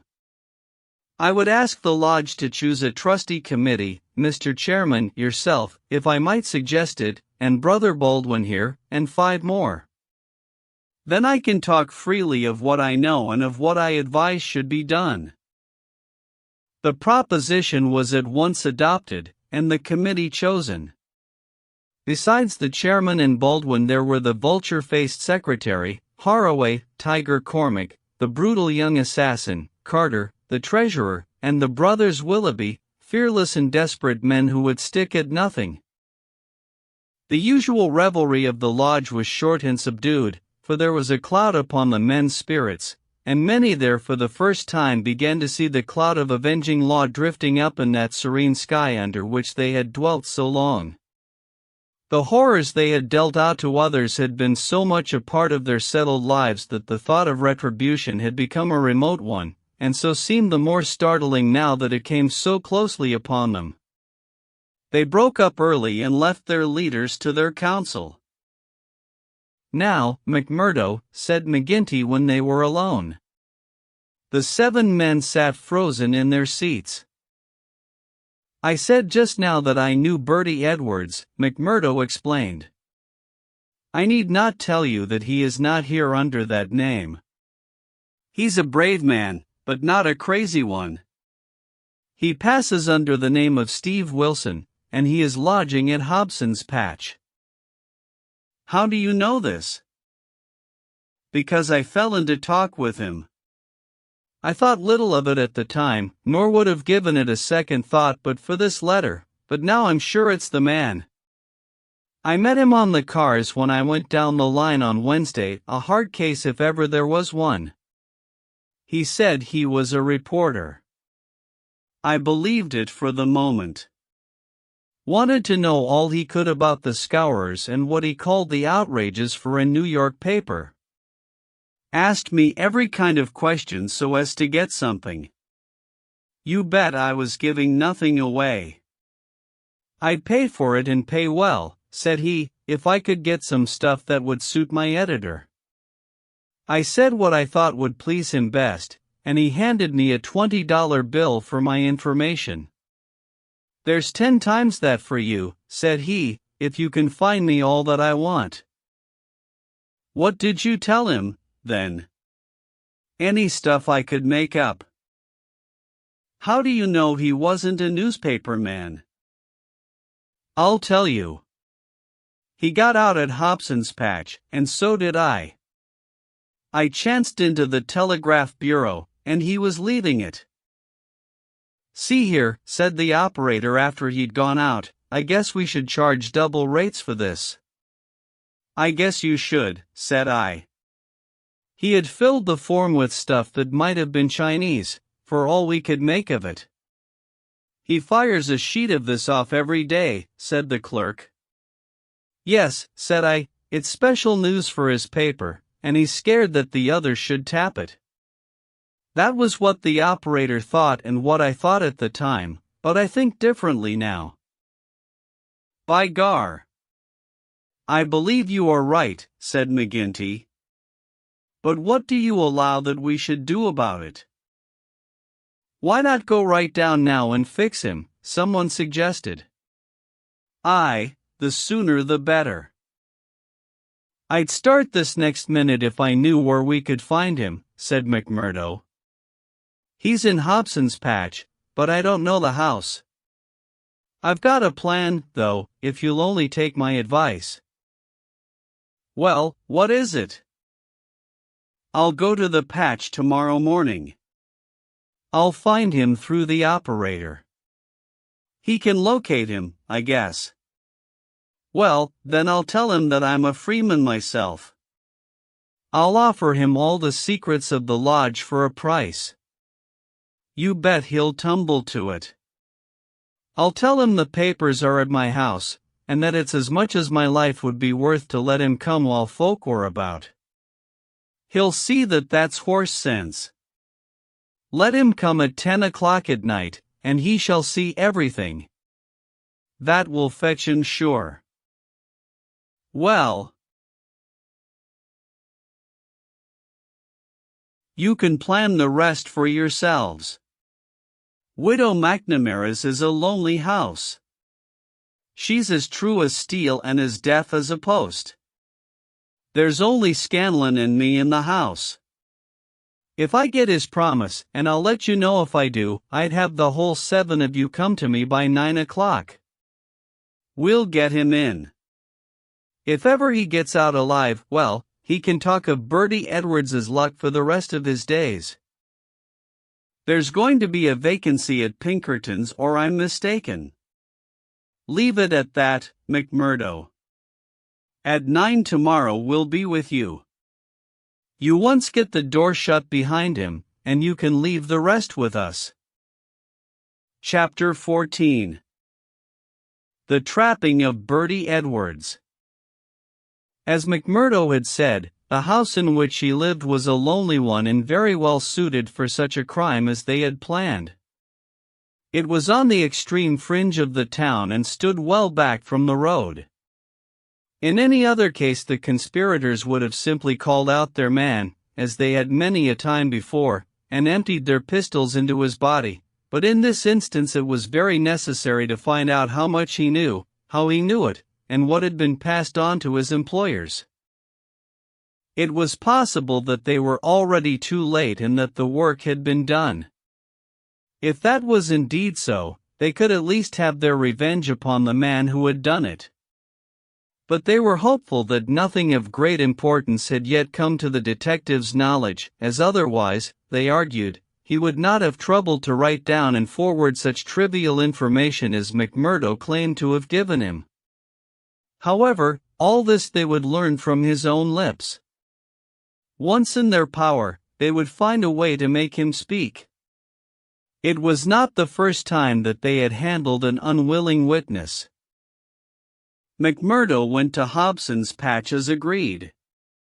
The police seemed to take particular interest in him that morning, and Captain Marvin, he who had claimed the old acquaintance with him at Chicago, actually addressed him as he waited at the station. McMurdo turned away and refused to speak with him. He was back from his mission in the afternoon, and saw McGinty at the Union House. "He is coming," he said. "Good," said McGinty.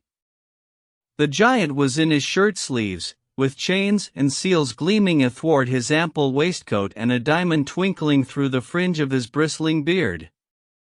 Drink and politics had made the boss a very rich as well as powerful man. The more terrible, therefore, seemed that glimpse of the prison or the gallows which had risen before him the night before. "Do you reckon he knows much?" he asked anxiously. McMurdo shook his head gloomily. "He's been here some time, 6 weeks at the least. I guess he didn't come into these parts to look at the prospect. If he has been working among us all that time with the railroad money at his back, I should expect that he has got results, and that he has passed them on." "There's not a weak man in the lodge," cried McGinty. "True as steel, every man of them. And yet, by the Lord, there is that skunk Morris. What about him? If any man gives us away, it would be he. I've a mind to send a couple of the boys round before evening to give him a beating up and see what they can get from him." "Well, there would be no harm in that," McMurdo answered. "I won't deny that I have a liking for Morris and would be sorry to see him come to harm. He has spoken to me once or twice over lodge matters, and though he may not see them the same as you or I, he never seemed the sort that squeals. But still it is not for me to stand between him and you. I'll fix the old devil, said McGinty with an oath. I've had my eye on him this year past. Well, you know best about that, McMurdo answered. But whatever you do must be tomorrow, for we must lie low until the Pinkerton affair is settled up. We can't afford to set the police buzzing, today of all days. True for you, said McGinty.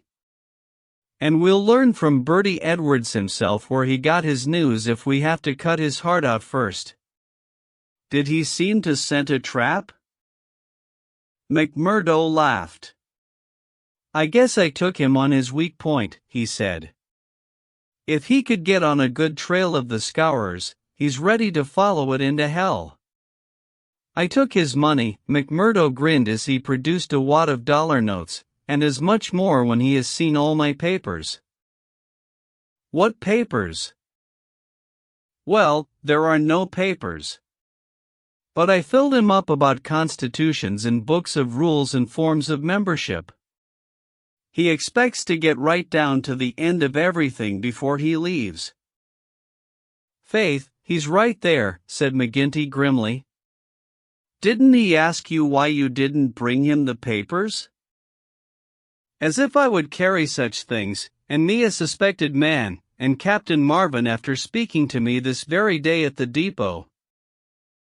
I heard of that, said McGinty. I guess the heavy end of this business is coming on to you. We could put him down an old shaft when we've done with him, but however we work it we can't get past the man living at Hobson's Patch and you being there today. McMurdo shrugged his shoulders. If we handle it right, they can never prove the killing, said he. No one can see him come to the house after dark, and I'll lay to it that no one will see him go. Now see here, counselor, I'll show you my plan and I'll ask you to fit the others into it. You will all come in good time. Very well. He comes at 10. He is to tap 3 times, and me to open the door for him. Then I'll get behind him and shut it. He's our man then. That's all easy and plain. Yes, but the next step wants considering. He's a hard proposition. He's heavily armed. I've fooled him proper, and yet he is likely to be on his guard. Suppose I show him right into a room with 7 men in it where he expected to find me alone. There is going to be shooting, and somebody is going to be hurt. And the noise is going to bring every damned copper in the township on top of it. I guess you are right. This is how I should work it. You will all be in the big room, same as you saw when you had a chat with me. I'll open the door for him, show him into the parlor beside the door, and leave him there while I get the papers. That will give me the chance of telling you how things are shaping. Then I will go back to him with some faked papers. As he is reading them I will jump for him and get my grip on his pistol arm. You'll hear me call and in you will rush. The quicker the better, for he is as strong a man as I, and I may have more than I can manage. But I allow that I can hold him till you come. It's a good plan, said McGinty. The lodge will owe you a debt for this. I guess when I move out of the chair I can put a name to the man that's coming after me. Sure, counselor, I am little more than a recruit, said McMurdo, but his face showed what he thought of the great man's compliment. When he had returned home he made his own preparations for the grim evening in front of him. First he cleaned, oiled, and loaded his Smith & Wesson revolver. Then he surveyed the room in which the detective was to be trapped. It was a large apartment, with a long deal table in the center, and the big stove at one side. At each of the other sides were windows. There were no shutters on these, only light curtains which drew across. McMurdo examined these attentively. No doubt it must have struck him that the apartment was very exposed for so secret a meeting. Yet its distance from the road made it of less consequence. Finally he discussed the matter with his fellow lodger. Scanlon, though a scourer, was an inoffensive little man who was too weak to stand against the opinion of his comrades, but was secretly horrified by the deeds of blood at which he had sometimes been forced to assist. McMurdo told him shortly what was intended. "And if I were you, Mike Scanlon, I would take a night off and keep clear of it. There will be bloody work here before morning." "Well, indeed then, Mac," Scanlon answered.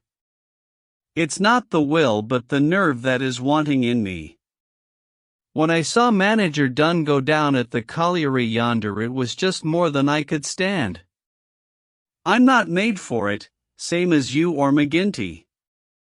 If the lodge will think none the worse of me, I'll just do as you advise and leave you to yourselves for the evening."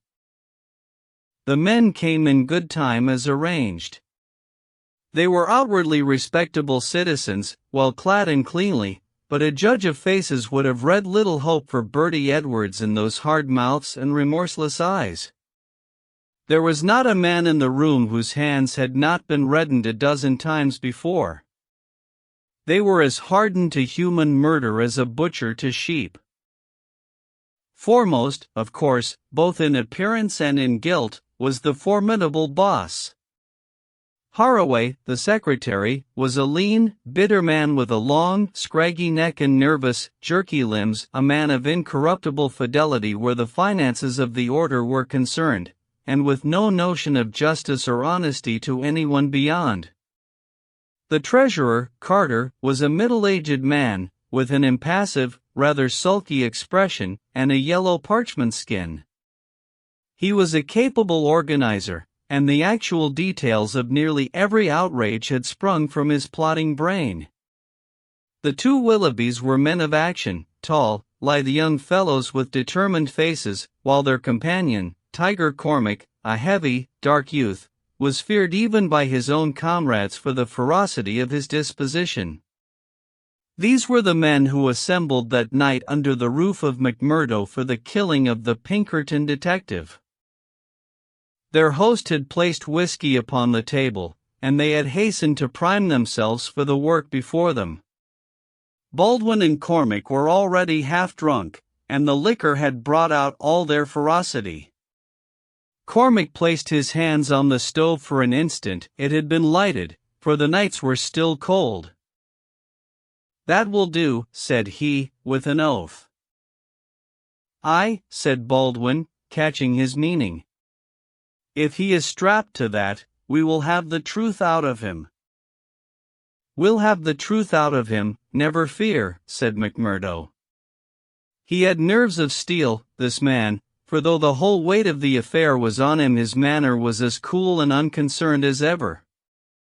The others marked it and applauded. "You are the one to handle him," said the boss approvingly.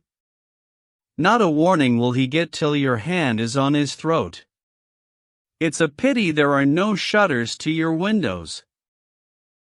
McMurdo went from one to the other and drew the curtains tighter.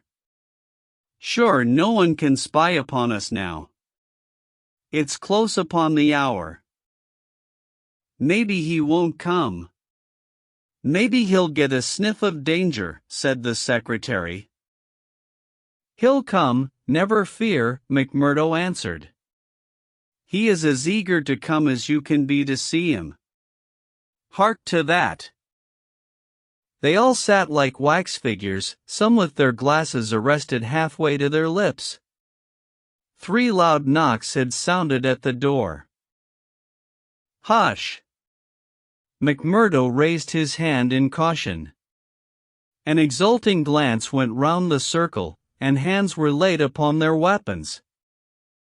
"Not a sound, for your lives," McMurdo whispered as he went from the room, closing the door carefully behind him.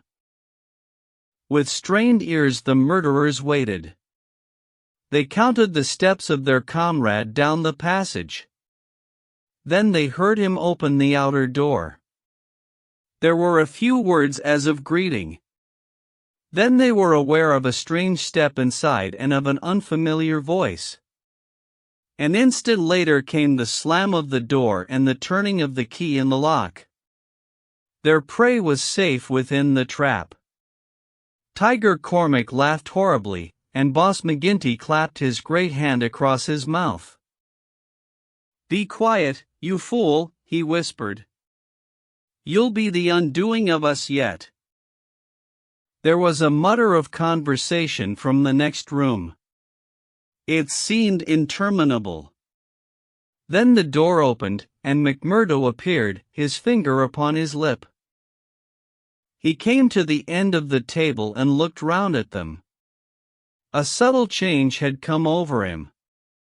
His manner was as of one who has great work to do. His face had set into granite firmness.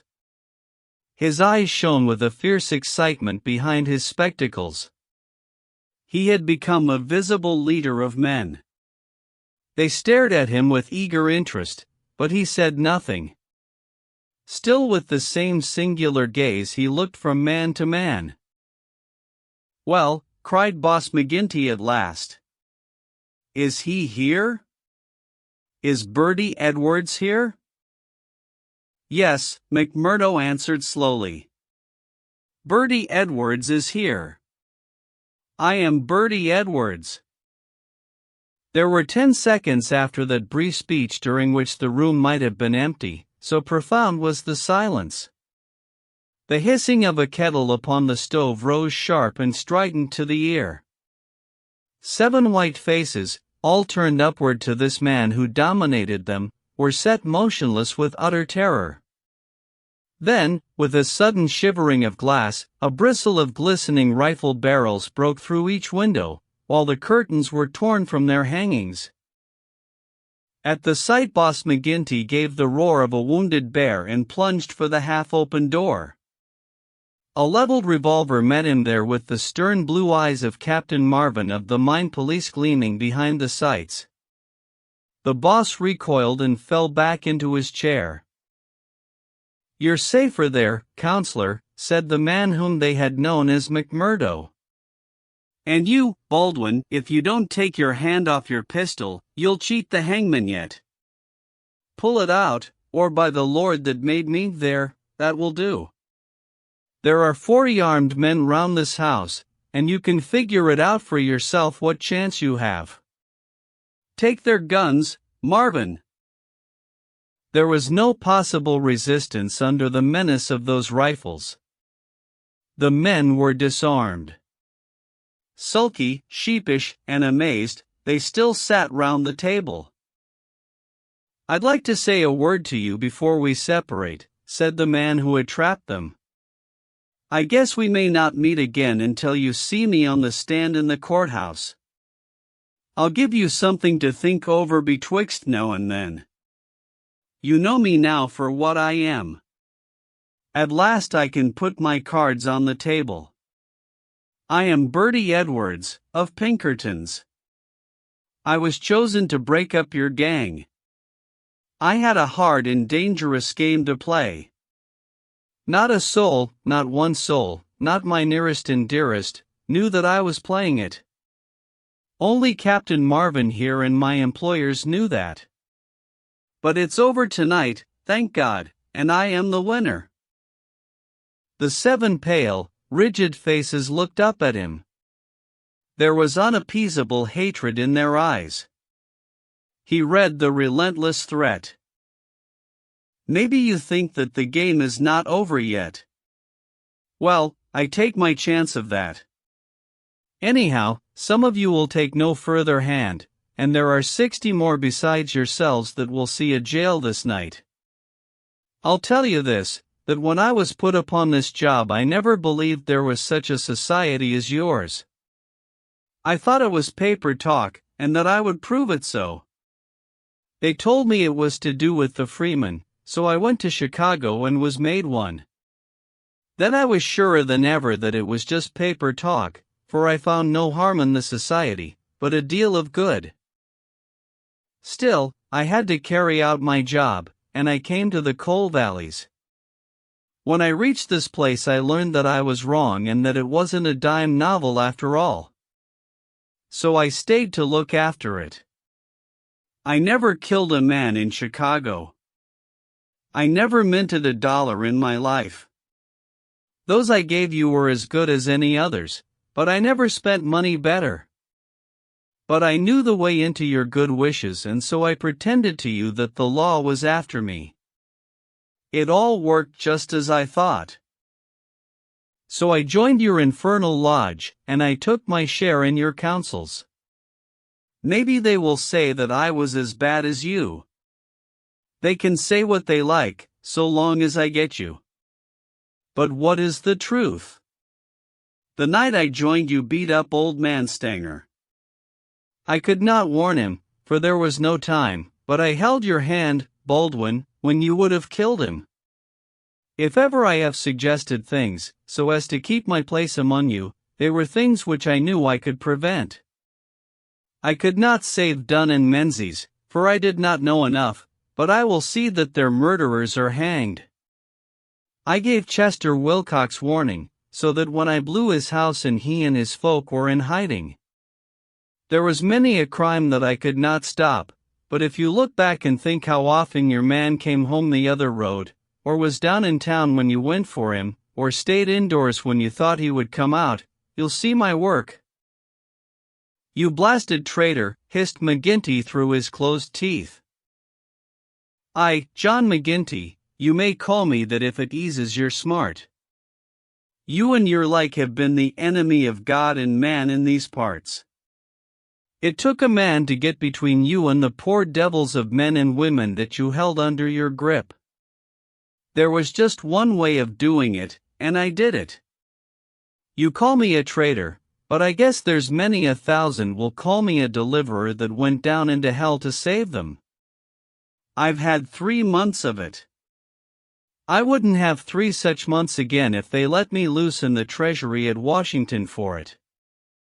I had to stay till I had it all, every man and every secret right here in this hand. I'd have waited a little longer if it hadn't come to my knowledge that my secret was coming out. A letter had come into the town that would have set you wise to it all. Then I had to act and act quickly. I've nothing more to say to you, except that when my time comes I'll die the easier when I think of the work I have done in this valley. Now, Marvin, I'll keep you no more. Take them in and get it over. There is little more to tell. Scanlon had been given a sealed note to be left at the address of Miss Etty Shafter, a mission which he had accepted with a wink and a knowing smile. In the early hours of the morning a beautiful woman and a much muffled man boarded a special train which had been sent by the railroad company, and made a swift, unbroken journey out of the land of danger. It was the last time that ever either Etty or her lover set foot in the Valley of Fear. 10 days later they were married in Chicago, with old Jacob Shafter as witness of the wedding. The trial of the Scourers was held far from the place where their adherents might have terrified the guardians of the law. In vain they struggled. In vain the money of the lodge, money squeezed by blackmail out of the whole countryside, was spent like water in the attempt to save them. That cold, clear, unimpassioned statement from one who knew every detail of their lives, their organization, and their crimes was unshaken by all the wiles of their defenders. At last, after so many years, they were broken and scattered. The cloud was lifted forever from the valley. McGinty met his fate upon the scaffold, cringing and whining when the last hour came. 8 of his chief followers shared his fate. 50-odd had various degrees of imprisonment. The work of Bertie Edwards was complete. And yet, as he had guessed, the game was not over yet. There was another hand to be played, and yet another and another. Ted Baldwin, for one, had escaped the scaffold, so had the Willoughbys, so had several others of the fiercest spirits of the gang. For 10 years they were out of the world, and then came a day when they were free once more, a day which Edwards, who knew his men, was very sure would be an end of his life of peace. They had sworn an oath on all that they thought holy to have his blood as a vengeance for their comrades. And well they strove to keep their vow. From Chicago he was chased, after 2 attempts so near success that it was sure that the third would get him. From Chicago he went under a changed name to California, and it was there that the light went for a time out of his life when Eddie Edwards died. Once again he was nearly killed, and once again under the name of Douglas he worked in a lonely canyon, or with an English partner named Barker he amassed a fortune. At last there came a warning to him that the bloodhounds were on his track once more, and he cleared only just in time for England. And thence came the John Douglas, who for a second time married a worthy mate, and lived for 5 years as a Sussex County gentleman, a life which ended with the strange happenings of which we have heard. Epilogue. The police trial had passed, in which the case of John Douglas was referred to a higher court. So had the quarter sessions, at which he was acquitted as having acted in self-defense. "Get him out of England at any cost," wrote Holmes to the wife. "There are forces here which may be more dangerous than those he has escaped. There is no safety for your husband in England." 2 months had gone by, and the case had to some extent passed from our minds.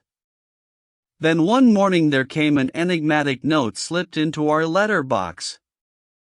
"Dear me, Mr. Holmes." "Dear me," said this singular epistle. There was neither superscription nor signature. I laughed at the quaint message, but Holmes showed unwonted seriousness. "Deviltry, Watson," he remarked, and sat long with a clouded brow. Late last night Mrs. Hudson, our landlady, brought up a message that a gentleman wished to see Mr. Holmes, and that the matter was of the utmost importance.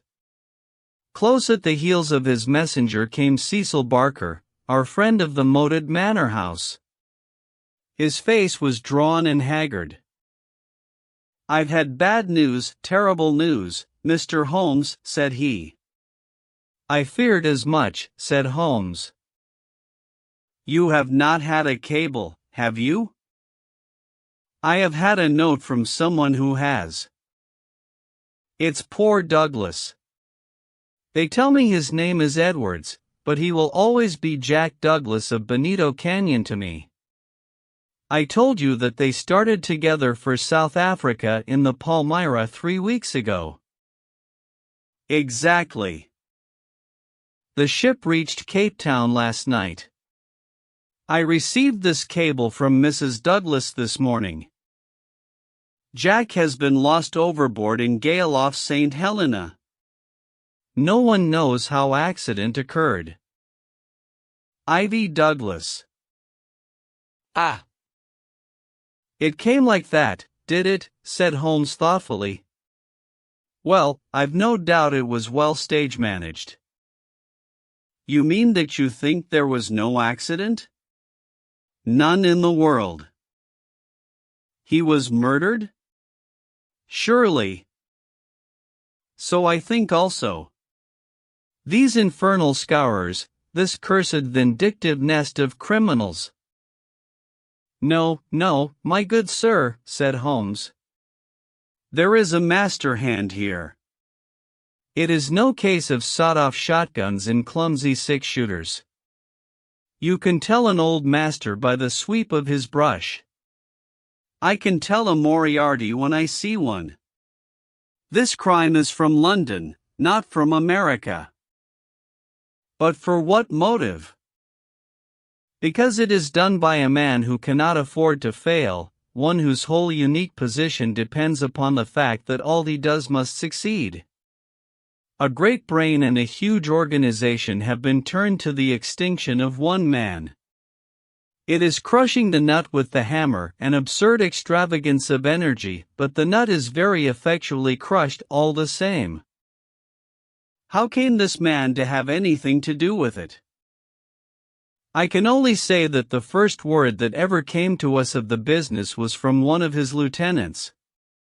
These Americans were well advised.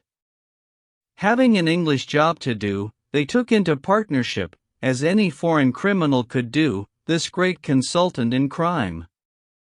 From that moment their man was doomed. At first he would content himself by using his machinery in order to find their victim. Then he would indicate how the matter might be treated. Finally, when he read in the reports of the failure of this agent, he would step in himself with a master touch. You heard me warn this man at Burlstone Manor House that the coming danger was greater than the past. Was I right? Barker beat his head with his clenched fist in his impotent anger. Do not tell me that we have to sit down under this? Do you say that no one can ever get level with this king devil?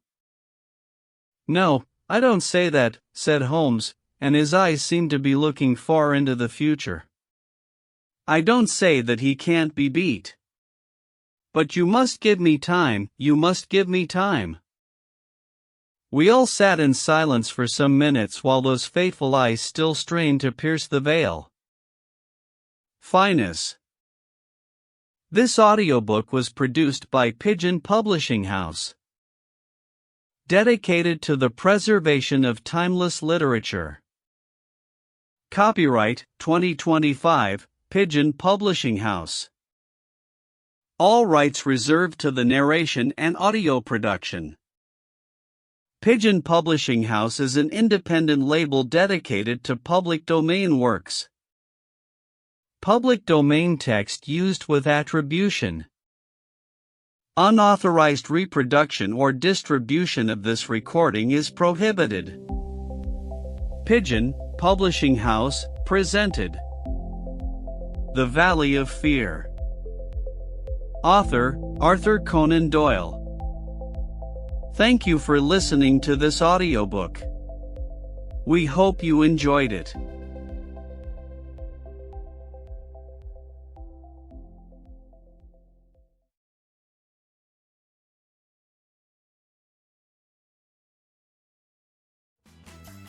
If you enjoyed this classic, follow the show and leave a quick review, and join us every Tuesday and Thursday for more timeless stories.